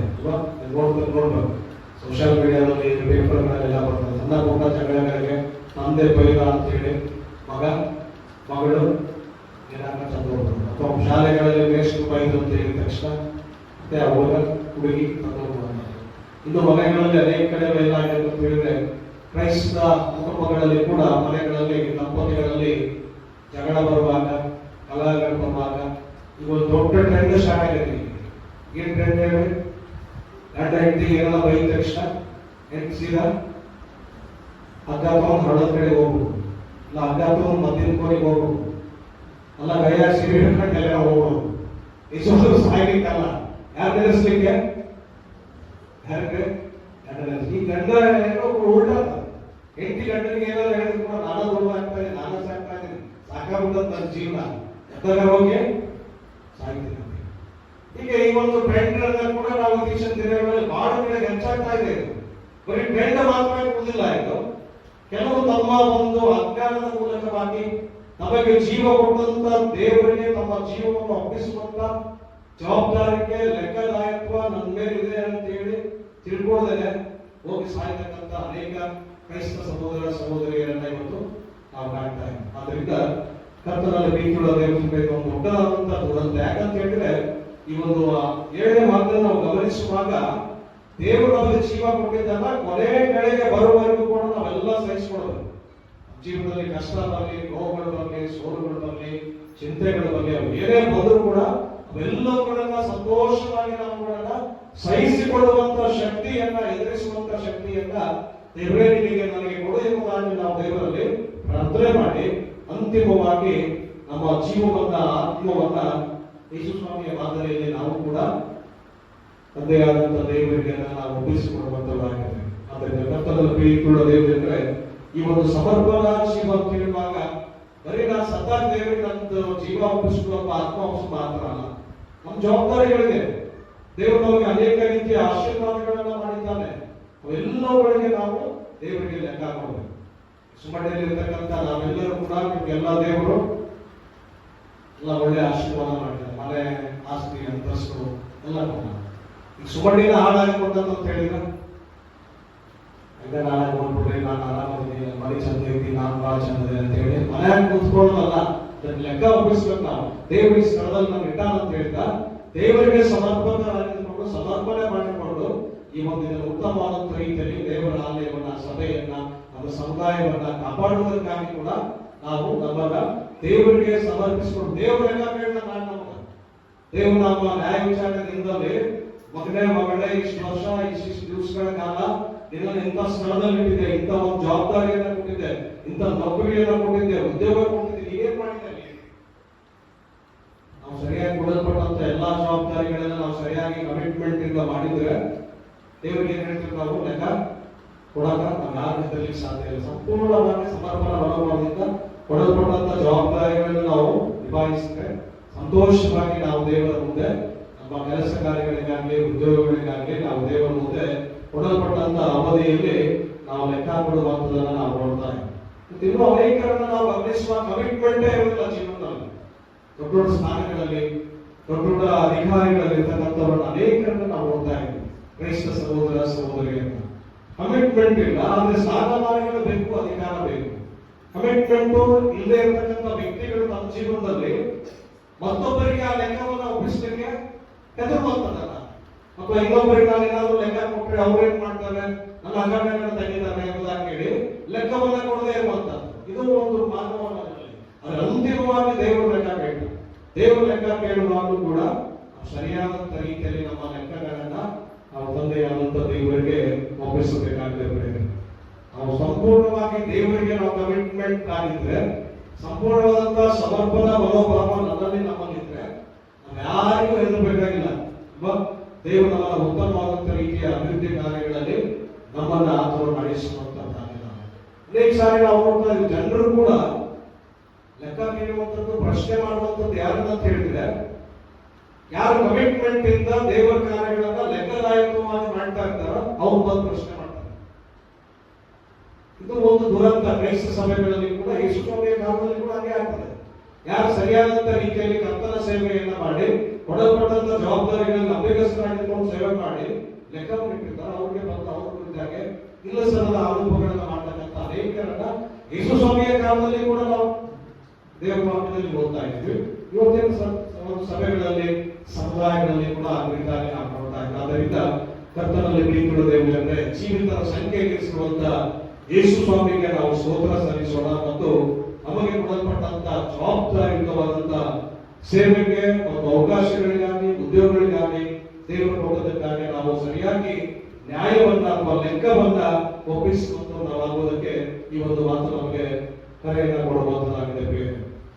ನಾವು ಹೇಳಿದೆ ಏನಂತ ಹೇಳಿದ್ರೆ, ಇವಾಗ ಕ್ರೈಸ್ತರಾಗಿರ್ತಕ್ಕಂಥ ನಮಗೆ ದೇವರು ಕೊಟ್ಟಿರ್ತಕ್ಕಂಥ ಆತ್ಮ ಹೇಳಿತನದ ಆತ್ಮ ಅಂತ ಹೇಳಿಗಳಾಗಬಾರ್ದು. ನಾವು ಇವತ್ತೇ ನನ್ನ ಪ್ರಾಣ ಒಂದು ಚಿಂತೆ ಇಲ್ಲ, ನಾನು ನನಗೆ ಕೊಡಲ್ಪಟ್ಟಂತ ಜವಾಬ್ದಾರಿಯಿಂದ ಸರಿಯಾದಂತ ರೀತಿಯಲ್ಲಿ ಮಾಡಿಸ್ತೀನಿ. ಅನೇಕರನ್ನ ನಾವು ನೋಡುವಾಗ ಜವಾಬ್ದಾರಿ ಬೇಡ, ಏನ್ ಬೇಕ್ರಿ? ಜವಾಬ್ದಾರಿ ಬೇಡ. ಇದೆಲ್ಲ ತಪ್ಪಿಸ್ಕೊಳ್ತಕ್ಕಂಥ ಅನೇಕ ಕಾರ್ಯಗಳು.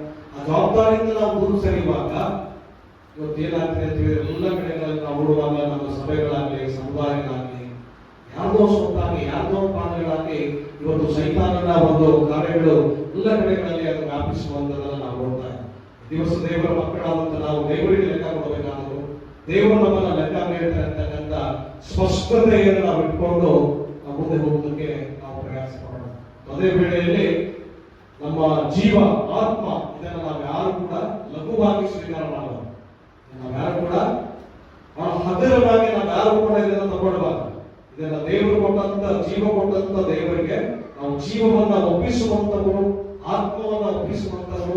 ಕೊನೆಯ ಕಡೆಗೆ ಬರುವಾಗಲೂ ಕೂಡ ನಾವು ಅದೇ ಮಾತನ್ನು ಹೇಳಿ, ತಂದೆಯೇ ನನ್ನ ಆತ್ಮವನ್ನ ನಿನ್ನ ಕೈಗೆ ಒಪ್ಪಿಸಿಕೊಡುತ್ತೇನೆ ಎಂಬುದಾಗಿ ಪ್ರಾರ್ಥನಾಪೂರ್ವಕವಾಗಿ ಲೋಕವನ್ನು ನಾವು ಬಿಟ್ಟುವುದಕ್ಕಾಗಿ ನಾವು ಸಿದ್ಧರಾಗ್ತೇವೆ. ಅನೇಕರನ್ನ ನಾವು ಲೋಕದಲ್ಲಿ ನಾವು ನೋಡ್ತೇವೆ, ಇನ್ನೇನು ಒಂದ್ 2 ತಾಸಿನಾಗ ಲಕ್ಷ ಸಾಕೋಗ್ತಾನಂದ್ರು ಅವ್ನಿಗೆ ಇನ್ನ ಬದುಕೋಗ್ತಾನ. ಎಷ್ಟೋ ಜನ ನೀವು ನೋಡ್ಬೋದು, ಅನೇಕರನ್ನ ವೈದ್ಯಕೀಯ ಕ್ಷೇತ್ರದಲ್ಲಿ ನನಗಿಂತಲೂ ಹೆಚ್ಚು ಅನುಭವ ಆಗುತ್ತದೆ ಅಲ್ವಾ. ಇನ್ನೇನೋ ಒಂದು ಅರ್ಧ ತಾಸು ಇನ್ನೊಂದು ತಾಸಿನ ಸತ್ತೋಗ್ತಾನೆ ಆ ವ್ಯಕ್ತಿ, ಅವ್ನ ಲೋಕನ ಬಿಟ್ಟು ಹೋಗ್ತಾರೆ, ಅವ್ನ ದೇಹದ ಕಂಡೀಷನ್ ಆಗಿರ್ತದೆ ಗೊತ್ತಿದ್ರು ಕೂಡ ಇನ್ನೊಂದು ಮಾತಾಡ್ಸೋದಿಲ್ಲ ತಲೆಗ. ಅಲ್ಲೇ ಅಸ್ತಿ ಮಾಡಬೇಕು, ಇಲ್ಲೇ ಅಸ್ತಿ ಮಾಡಬೇಕು, ಅದು ದುಡ್ಡು ಮಾಡಬೇಕು, ಅದನ್ನು ಮಾಡಬೇಕು, ಹೊರ ಇದೇ ಯೋಚನೆ ಆಗ್ತದೆ. ನೋಡ್ಕೊಳ್ತಕ್ಕಂಥ ವೈದ್ಯರಿಗೆ ಇರ್ತಕ್ಕಂಥವ್ರಿಗೆ ಆಶ್ಚರ್ಯ ಆಗ್ತದೆ. ಅಂಶ ಸತ್ತೋಗೋ ಸ್ಥಿತಿ ಬಂದಾಗ ಇಂದ ಎಷ್ಟು ವರ್ಷ ಈಗ ನೋಡಿರ್ತೀವಿ ಅಂತ ಅನೇಕ ಚಾಪ್ಟರ್ನ ಇವತ್ತು ನಾವು ನಮ್ಮೆಲ್ಲ ಸಭೆಗಳಲ್ಲಿ ಸಮುದಾಯಗಳಲ್ಲಿ ನಾವು ನೋಡ್ತಾ ಬೇರೆ ಇದಕ್ಕೆ ದೇವರ ಮಕ್ಕಳಾದಂತ ನಾವು ಸರಿಯಾದಂತ ರೀತಿಯಲ್ಲಿ ದೇವರಿಗೆ ನಾವು ಲೆಕ್ಕವನ್ನ ಒಪ್ಪಿಸಿ ದೇವರ ಕೃಪೆಗೆ ನಾವು ಪಾತ್ರರಾಗ ಒಂದು ನಡುವೆ ಘಟನೆಯಿಂದ ಹೇಳಿ ನನ್ನ ಧ್ಯಾನವನ್ನ ನಾವು ಮುಗಿಸ್ತೇನೆ. ಜೀವ ಅನ್ನುವಂಥದ್ದು ಬಹಳ ಪ್ರಾಮುಖ್ಯವಾದಂಥದ್ದು. ನಾವು ಹೇಳ್ಬೋದು ಟ್ರೆಂಡ್ ಆಗಿದೆ ಅಂತ ಹೇಳ್ತೇವೆ.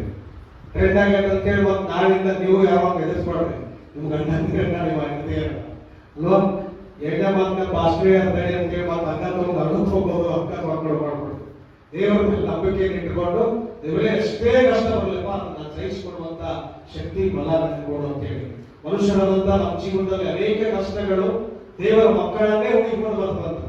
ಅವೆಲ್ಲವನ್ನೇ ಕೂಡ ಯೇಸು ಸ್ವಾಮಿ ಹೆಜ್ಜೆ ಜಾಗದಲ್ಲಿ ನಡೆಯೋದ್ರ ಮೂಲಕವಾಗಿ ನಾವು ಸಹಿಸಿಕೊಡೋದಕ್ಕೆ ನಾವು ಶಕ್ತರಾಗೋಣ. ಒಂದು ಸಭೆಯಲ್ಲಿ ಒಬ್ಬ ಸಭಾ ಹಿರಿಯ ಸುಮಾರು ಒಂದು 65 ವರ್ಷ ಪ್ರಾಯದ ಒಬ್ಬ ಸಭಾ ಹಿರಿಯ ಮತ್ತು 65 ವರ್ಷ ಸಭಾ ಹಿರಿಯ ಅಂದ್ರೆ ಅವ್ರ ಹೆಂಡತಿಗೆ ಎಷ್ಟು ವರ್ಷ ಇರ್ತದೆ? ಎಷ್ಟು ವರ್ಷ ಇರ್ತದೆ? 60 ಮೇಲೆ ಇರ್ತದಲ್ವಾ. 65 ವರ್ಷ ಪ್ರಾಯದ ಒಬ್ಬ ಸಭಾ ಹಿರಿಯ, ಅವ್ರ ಹೆಂಡತಿಗೆ ಒಂದು 60 ವರ್ಷ. ಸಭೆಗಳಲ್ಲಿ ಬಹಳ ಒಳ್ಳೆ ಸೇವೆ ಮಾಡಿದಂತ ಒಬ್ಬ ಸಭಾ ಹಿರಿಯ. ದೇವರ ಕಾರ್ಯಗಳಲ್ಲಿ ಯಾವಾಗಲೂ ಮುಂಚೆಯಲ್ಲಿ ಇದ್ಕೊಂಡು ಸಭೆಯಲ್ಲಿ ದೇವರ ಕಾರ್ಯಗಳನ್ನು ಮಾಡಿದಂತ ಸಭಾ ಹಿರಿಯ. ವಯೋ ವೃದ್ಧಾಪ್ಯಕ್ಕೆ ಬಂದಿದ್ದಾರೆ ಅವರಿಬ್ರು. ಅವ್ರ ಮಕ್ಕಳು ಮದುವೆ ಆಗಿದೆ, ಮೊಮ್ಮಕ್ಕಳು ಮದುವೆ ವಯಸ್ಸಿಗೆ ಬಂದಿದ್ದಾರೆ. ವಯಸ್ಸಾದಂತ ಸಭಾ ಹಿರಿಯ ಮತ್ತು ಹೆಂಡತಿ ಅಜ್ಜಿ ಅವರಿಬ್ಬರು ಕೂಡ ಮನೆಯಲ್ಲಿ ದಿನನಿತ್ಯ ಜಗಳ. ದಿನನಿತ್ಯ ಏನ್ ಮಾಡ್ತಾ ಇದ್ದಾರೆ ಜಗಳ. ಸತ್ತೋಗೋ ಕಾಲ ಬಂದಿದೆ, ಲಕ್ಷ ಆಯುಷ್ ಕಾಲ, ಮನೆ ಹೆಚ್ಚಿಗೆ 70 ವರ್ಷ 80 ವರ್ಷ ದೇವರು ಮಕ್ಕಳು ಇಡ್ತಾ ಇದ್ದಾರೆ. ಇವರು ಆ ಪ್ರಾಯದಲ್ಲಿ ಕೂಡ ದಿನನಿತ್ಯ ಜಗಳ ಮಾಡ್ತಾ ಇದ್ದಾರೆ. ಮನೆಯಲ್ಲಿ ಜಗಳ ಮಾಡ್ತಾ ಇರ್ಬೇಕಾದ್ರೆ ಈ ಸಭಾ ಹಿರಿಯ ಹೋಗಿ ದಿನ ಜಗಳ ಮಾಡಿ ಮಾಡಿ ಕೊನೆಗೆ ಒಂದು ಹೆಂಡತಿ ಮುಂದೆ ದಿನ ಒಂದು ಮಾತು ಹೇಳೋಂತ ಊರ ಮಾಡಿ ಸಾಹಿತ್ಯ ನೋಡಿ, ಎಲ್ಲ ವಿಷ ಕೊಟ್ಟು ಸಾಹಿತ್ಯ ನೋಡಿ, ಎಲ್ಲ ತರ ಜಗಳ ಮಾಡಿದ್ರು. ಅಜ್ಜಿ ದಿನ ಕೇಳಿಸ್ಕೊಂಡು ದಿನ ಅದೇ ಕ್ಯಾಸೆಟ್ ಆಗ್ತಾನೆ ನೀವು ಅಂತ ಏನ್ರಿ ಅದೇ ಕ್ಯಾಸೆಟ್ ಬರ್ತ ದಿನ ಮತ್ತದೇ ಏನಾದ್ರು ಜಗಳ ಮಾಡ್ತಾರೆ, ಮತ್ತೆ ದಿನ ಅದೇ ಕ್ಯಾಸೆಟ್ ಆಗ್ತಾರೆ ತಡಿ ಅಂತ ಹೇಳ್ತಾ ಭಾಳ ಸಿಟ್ಟು ಮಾಡ್ತಾರೆ. ಅದೇ ಒಂದು ರೊಟ್ಟಿ ಮಾಡಕ್ ಗೊತ್ಕೊಂಡಿದ್ದ ಅಜ್ಜಿ, ಅಲ್ಲೇ ಈಗೆಲ್ಲ ಗ್ಯಾಸ್ ಸಿಲಿಂಡರ್ ಸಿಗ್ತಾ ಇಲ್ಲ, ಒಲೆ ಕಷ್ಟ ಇಲ್ಲ ಅಂತೇಳಿ ಈಗ ಗೊತ್ತಾಗ್ತಾ ಇಲ್ಲ. ಆ ಅಜ್ಜಿ ರೊಟ್ಟಿ ಕಟ್ತಾರೆ ಒಲೆ ಮುಂದೆ ಕೂತ್ಕೊಂಡು ಏನೇನು ಹೇಳಿದ ಭಾಳ ಸಿಟ್ಟು ಬಂತು. ಒಂದು ಹೇಳಿದ ಇಲ್ಲ ನೀನು ಇನ್ನೊಂದ್ಸರಿ ಮಾಡಿದ್ರೆ ನಾವು ಸತ್ತ ಕೂತ್ಕೊಂಡು ಇವತ್ತು ಅಂತ ಹೇಳಿದ. ಏನ್ ಮಾಡ್ತಾರೆ ಹೋಗಿ ಎಣ್ಣೆ ಕೂಡ ಸತ್ತ ಕೂತಿ ನೋಡೋಣ ಅಂತ ಹೇಳಿ. ಅಜ್ಜಿ ಸಿಟ್ಟ ಬಂದು ಏನಂತ ಹೋಗ್ತೀವಿ ಏನಂತಿರ್ತಾರೆ ಸಿಟ್ಟು ಬಂದ ಸತ್ತರ ಸಾಯುವ ಕಡೆ ದಿನ ಇಂದ ಮಾತು ಹೇಳ್ತೇವೆ. ಸತ್ತರ ಸಾಯುವ ದಿನ ಇಂದ ಮಾತು ಹೇಳಕತ್ತೇವ. ಅಷ್ಟು ದಿವಸ ಮಾತು ಸಿರಸ ತಗೊಂಡಿರ್ಲಿಕ್ಕೆ ಯಾವಾಗ ಅಜ್ಜಿ ಅದನ್ನ ಹೆಂಡತಿ ಸತ್ತರ ಸಾಯುವ ಅಂತ ಹೇಳ್ಬಿಟ್ಟಲ್ಲ ಅದನ್ನ ಹೊಲಕ್ಕೆ ಹೋಗಿ ನಿಜವಾಗ್ಲೂ ಎಣ್ಣೆ ಕುಡಿದ್ಬಿಟ್ರೆ ಅವ ನಿಜವಾಗ್ಲೂ ಹೊಲಕ್ಕೆ ಹೊಡೆಯುವಂತ ಎಣ್ಣೆ ಮಾಡಿ ತಗೊಂಡು ಕುಡಿದ್ಬಿಡ. ಕುಡ್ದ ಮೊದಲಂತರ ಯಾರು ರಸ್ತೆಗಳಿಲ್ಲ, ಏನೂ ಇಲ್ಲ, ಯಾರು ಜನ ಇಲ್ಲ, ಮಧ್ಯಾಹ್ನ ಹೋಗ್ದಾಗ ಎಣ್ಣೆ ಕುಡಿದ್ಬಿಡ. ಈ ಕುಡಿದ ಮೇಲೆ ವಿಷ ಬೈಕ್ ತಗೊಳ್ಳುವಾಗ ಬದುಕಬೇಕು ಅನ್ಸಕತ್ತಲ್ಲ ಅವಾಗ ಉಳಿಬೇಕು ನನ್ನ ಶಿವ ನಾ ಇನ್ನೊಂದಷ್ಟು ವಿಷಯ ಬದುಕಬೇಕು, ಸೋಡಾ ವಿಷ ಕುಡಿದ್ಬಿಟ್ಟಿಲ್ಲ ಯಾರು ಬದುಕಿಸ್ರಿ ಅಂತ ಬದುಕಕ್ಕೆ ಯಾರಿಲ್ಲ, ಯಾರು ಒಬ್ಬರಿಲ್ಲ. ಕೊನೆಗೆ ವಿಷ ಎಲ್ಲ ಏರಿ ಹತ್ತಲು ನನ್ನ ಪ್ರಾಣ ಹೊಲದಲ್ಲಿ ಹತ್ತು ಅನಿಸ್ತು. 4-5 ಗಂಟೆಗೆ ಯಾರೋ ಮಲ್ಕೊಂಡು ನೋಡ್ತಾರೆ, ಅವ್ರಲ್ಲೇ ಬಾಯಿ ಬಂದ ಸುದ್ದಿ ಎಲ್ಲ ಕಡೆ ಆಗ್ತದೆ. ಏನ್ ಮಾಡಿದ್ರೆ ಅವ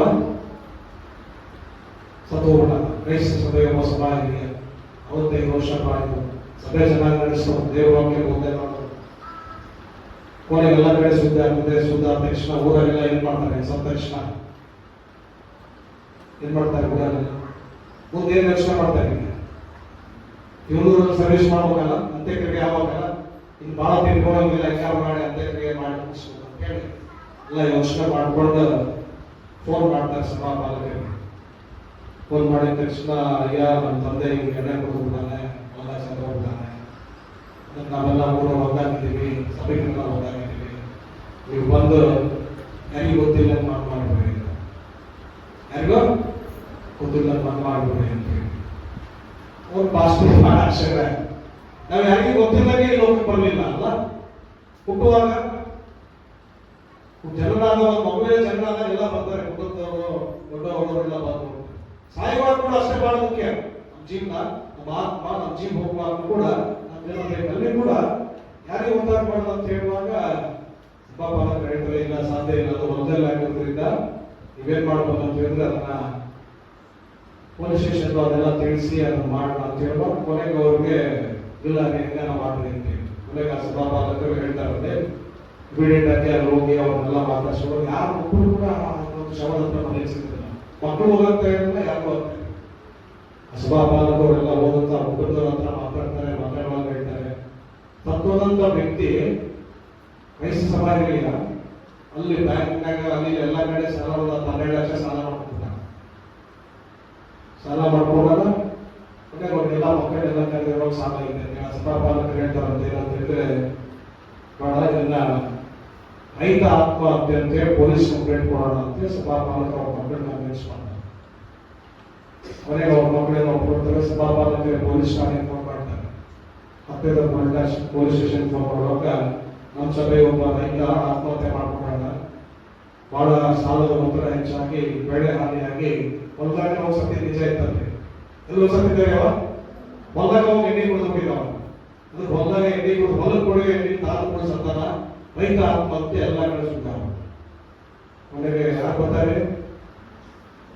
ಪೊಲೀಸರು ಬಂದರು, ತಹಶೀಲ್ದಾರ್ ಬಂದ, PDO ಬಂದ್ರು, ಎಲ್ಲರೂ ಫೋಟೋ ಎಲ್ಲ ಕಡೆ ನ್ಯೂಸ್ ಆಯ್ತು. ಇಂತಹ ಸಭೆಯ ಒಬ್ಬ ಹಿರಿಯ ಸಾಲದ ಬಾಧೆಯಿಂದ ಆತ್ಮಹತ್ಯೆ ಮಾಡ್ಕೊಂಡ ಅಂತ ಹೇಳಿ ಮಾಡಿದ್ರು. ಪೋಸ್ಟ್ ಮಾರ್ಟಮ್ ಆಯ್ತು, ಎಲ್ಲ ಆಯ್ತು. ತಿರುಗಿ ಮನ್ಮಾಡಕ್ಕೆ ಹೋಗ್ರಿ ಅಂತ ಫಾಸ್ಟ್ ಹೋಗುವ ಸಂದರ್ಭದಲ್ಲಿ ಮನ್ಮಾಡೋದು ಬರ್ತಾರಲ್ಲ ಸರ್ಕಾರದ ಎಲ್ಲ ಇಲಾಖೆಯವರೆಲ್ಲ ಬಂದು ಫೋಟೋ ತಗೊಂಡು ಎಲ್ಲ ಮಾಡ್ತಾರೆ. ಕೊನೆಗೆ ಅವ್ರಿಗೆ ಅದನ್ನೆಲ್ಲ ಸಾಲ ಮನ್ನಾ ಆಗ್ತದೆ. ಯಾವ ಬ್ಯಾಂಕ್ನಾಗ ಸಾಲ ಐತೆ ಎಲ್ಲ ಸಾಲ ಮನ್ನಾ ಆಗ್ತದೆ. ತಾಯಿ ಬೇಡಿಕೆ ಇಡ್ತಾಳೆ, ನನ್ನ ಗಂಡ ನನ್ಗೆ ಬಹಳ ಖುಷಿಗಳು ನಡೆಸ್ತಾ ಇದ್ದ, ನನ್ನ ಗಂಡ ಸ್ವಲ್ಪ ಈಗ ನನ್ನ ನಡೆಸೋರು ಯಾರು, ಅದಕ್ಕೆ ನನ್ಗೆ ಏನ್ ಬೇಕು ಈಗ ಸರ್ಕಾರ ಏನ್ ಕೊಡ್ಬೇಕು, ನನಗೆ ಏನ್ರಿ ಪರಿಹಾರ ಮಾಡ್ಬೇಕು ಅಂತ ಹೇಳಿ ಆ ಹೆಣ್ಮಕ್ಳಿಗೆ ಆ ಅಜ್ಜಿಗೆ ಪ್ರತಿ ತಿಂಗಳ ಒಂದಿಷ್ಟು ಸರ್ಕಾರ ದುಡ್ಡು ಕೊಡೋದಾಗ್ತದೆ. ಎಲ್ಲ ಸಾಲ ಮನ್ನಾ ಆಗ್ತದೆ. ಕೊನೆಗೆ ಒಂದಷ್ಟು ದುಡ್ಡು ಬರ್ತದೆ, 4 ಲಕ್ಷ ದುಡ್ಡು ಬರ್ತದೆ ಅವರಿಗೆ. ದುಡ್ಡು ಬಂದ ತಕ್ಷಣ ಇರೋ 2 ಮಕ್ಕಳು ತಾಯಿನ ಮನೆಗೆ ಹೊರಗೆ ಹಾಕಿ ಆ ಮಗ 2 ಲಕ್ಷ, ಈ ಮಗ 2 ಲಕ್ಷ ತಗೊಂಡು ಆ ತಿಂಗಳ ಆ ಮಗನ ಮನೆಗೆ ಇರಮ್ಮ, ಆ ತಿಂಗಳ ಈ ಮನೆಗೆ ಅಂತೇಳಿ 2 ಮಕ್ಕಳು ಒಳ್ಳೆ ಮನೆ ಕಟ್ಕೊಂಡು ಸಾಲ ಮುಕ್ತರಾಗಿ ಸುಮಾರು. ಇದೆಲ್ಲೂ ಬೇಕಲ್ಲಿ ಅಲ್ಲ, ನಾನು ಹಿಂದೆ ಸೇವೆ ಮಾಡಿದಂತ ಸಮಯಕ್ಕೆ ಘಟನೆ. ಆ ಸಭಾಪಾಲಕರು ಬೇರೆ ಯಾರಲ್ಲ, ನಾನೇ ಅವ್ರಿಗೆ ಹೇಳುವಾಗ ಅವರೆಲ್ಲ ಬಂದು ಹೇಳ್ತಾರೆ, ಫಸ್ಟ್ ಎಂತ ಐಡಿಯಾ ಕೊಟ್ರಿ ನೀವು ಅಂತ ಹೇಳಿ. ನೀವೇನಾದ್ರೂ ಐಡಿಯಾ ಕೊಟ್ಟಿಲ್ಲ ಅಂತಲ್ಲ, ನಮ್ಮ ಅಮ್ಮನ ಜೀವನೂ ಕಷ್ಟಕ್ಕಿತ್ತು, ನಮ್ಮ ಸಾಲ ಮಕ್ಕಳು ಉಳಿತಿತ್ತು. ಒಂದು ನಮ್ಮ ಕ್ರೈಸ್ತ ಸಭಾ ಹಿರಿಯ ಒಬ್ಬ ವಿಷಯ ಕೊಟ್ಟು ಸಾಯ್ತಾರೆ, ನಾಚಿಕೆಯ ಸಂಗತಿ ಇದು. ಸಮಾಜಕ್ಕೆ ಒಂದು ಕೆಟ್ಟ ಸಂದೇಶ ಹೋಗ್ತಿತ್ತು. ಅದರಿಂದ ರೈತ ಆತ್ಮಹತ್ಯೆ ಅಂತ ಕೇಳೋಣ ಎಲ್ಲ ಕಡೆ ಟಿವಿಗಳಲ್ಲಿ ಪೇಪರ್ಗಳಲ್ಲಿ ಪ್ರಿಯ ದೇವರೇ, ಇದು ಬಹಳ ಒಳ್ಳೆ ಘಟನೆ ಅಂತ ನಾನು ಹೇಳ್ತಾ ಇಲ್ಲ. ಇದು ಕೂಡ ದುರಂತನೇ ಆಗ್ಬಾರ್ದು. ಯಾರ್ದು ಕೂಡ ಎಷ್ಟೇ ಕಷ್ಟಗಳು ಬರಲಿ, ಸಮಸ್ಯೆಗಳು ಬರಲಿ, ತೊಂದರೆಗಳು ಬರಲಿ, ಏನೇ ಒತ್ತಡಗಳು ಬಂದರೂ ಕೂಡ ಅವುಗಳನ್ನು ಸಹಿಸಿಕೊಳ್ಳುವಂತ ಶಕ್ತಿಯನ್ನ ದೇವರೇ ನಮ್ಗೆ ಕೊಡು ಅಂತ ಹೇಳಿ ನಾವು ಪ್ರಾರ್ಥನೆ ಮಾಡಬೇಕು. ನಮ್ಮ ಜೀವನದಲ್ಲಿ ಮನುಷ್ಯರಾದಂತ ನಮ್ಮ ಜೀವನದಲ್ಲಿ ಅನೇಕ ಒತ್ತಡಗಳು ಬರುವಾಗಲೂ ಕೂಡ ಯಾರು ಕೂಡ ನಮ್ಮ ಜೀವನವನ್ನ ಪ್ರಾಣವನ್ನ ಕಳ್ಕೊಳ್ಳುವಂತವ್ರು ಮಾಡ್ತಾರೆ. ಯಾಕಂತ ಹೇಳಿದ್ರೆ ಯೇಸು ಸ್ವಾಮಿ ನನಗಾಗಿ ನಮಗಾಗಿ ನನ್ನ ಅಮೂಲ್ಯವಾದಂತ ಜೀವವನ್ನ ಆತ್ಮ ನಮಗಾಗಿ ಕಲ್ವಾರಿ ಶಿಲುಬೆ ಮೇಲೆ ಅದನ್ನು ಅರ್ಪಿಸಿದ್ದರ ಪ್ರಯುಕ್ತವಾಗಿ ಈ ಒಂದು ದಿವಸದಲ್ಲಿ ನಾವು ಕೂಡ ಸಂಪೂರ್ಣವಾದಂತ ಸಮರ್ಪಣ ಒಂದು ಜೀವಿತವನ್ನ ಮಾಡುವುದಕ್ಕಾಗಿ ನಾವು ಪ್ರಯಾಸ ಮಾಡೋಣ. ಸುಭಾಯರು ಹೇಳ್ತಾರೆ, ಸಮಾಧಿನ ಬಂದಾಗ ಭಕ್ತಿ ಮುಕ್ತಿ ಬಹಳ ಮುಂದಿನ ಎಲ್ಲ ದಿನಗಳಲ್ಲಿ ಕೂಡ ಸಮೀಕರಾದಂತ ನಿಮ್ಮೆಲ್ಲರ ದೇವರು ಅರಸಿ ಆಶೀರ್ವಿಸಿ ದೇವರು ಎಲ್ಲವನ್ನ ನಮ್ಮ ಜೀವನದಲ್ಲಿ ಆತನ ಕೊಟ್ಟಿದ್ದಾರೆ. ಅದಕ್ಕೆ 7 ಮಾತುಗಳನ್ನ ನಾಳೆ ಬಂದು ಯಾರು ಕೇಳಿದ್ರು ಕೂಡ ನಾಳೆ ಬಂದು ಈಗೇನು 7 ಮಾತು ಯಾರು ಬೋಧನೆ ಮಾಡಿದ್ರೆ ಪ್ರಸಂಗ ಮಾಡಿದ್ರಿ, ನಾಳೆಗೂ ನಾವು ನೀವು ಹೇಳ್ಬೇಕಂತ ಹೇಳಿದ್ರೆ ಏನ್ ಮಾಡ್ತೀವಿ ಹೇಳ್ತೀರಿ? ದೇವ್ರ ನಾಮಸ್ಕೋತ ಹಂಗೆ ಆಗ್ಬೇಕು ಅಲ್ವಾ? ಅಂತ ಒಂದು ದೇವರ ಆಶೀರ್ವಾದಕ್ಕೆ ಸಭೆ ನಡೆಯಲಿ. ನಾವು ದೇವರಿಗೆ ಲೆಕ್ಕ ಒಪ್ಪಿಸೋಣ. ದೇವರು ನಮ್ಮ ಲೆಕ್ಕ ಹೇಳ್ತಾರೆ. ಜೀವ ನಮ್ಮ ಪ್ರಾಣ ಹೋಗುವಂತ ಸಮಯ ಬಂದಾಗ ಕೂಡ ನಾವು ಕೂಡ ತಂದೆಯಾದಂತ ದೇವರಿಗೆ ನಮ್ಮ ಆತ್ಮವನ್ನ ಒಪ್ಪಿಸಿಕೊಂಡು ಸಮರ್ಪಣಾ ಮನೋಭಾವದಿಂದ ಈ ಲೋಕವನ್ನು ಬಿಡೋದಕ್ಕೆ ತನ್ನ ದೇವರಾದಂತಹ ಶಕ್ತಿ ಬಲ ಜ್ಞಾನ ಆಶೀರ್ವಾದಗಳನ್ನ ತಂದೆಯಾದಂಥ ದೇವರು ನಮಗೆ ಅನುಗ್ರಹಿಸಿದ ದೇವರು ಈ ವಾಕ್ಯವನ್ನ ಆಶೀರ್ವದಿಸಲಿ. ಆಮೇಲೆ ಅವರ ಒಟ್ಟಾಗಿ ನಿಂತು ಸಂಗೀತಗಳಲ್ಲಿ 74ನೇ ಸಂಗೀತವನ್ನ ಮಾಡೋಣ. ಸಂಗೀತಗಳಲ್ಲಿ 74 ಅದರಲ್ಲಿ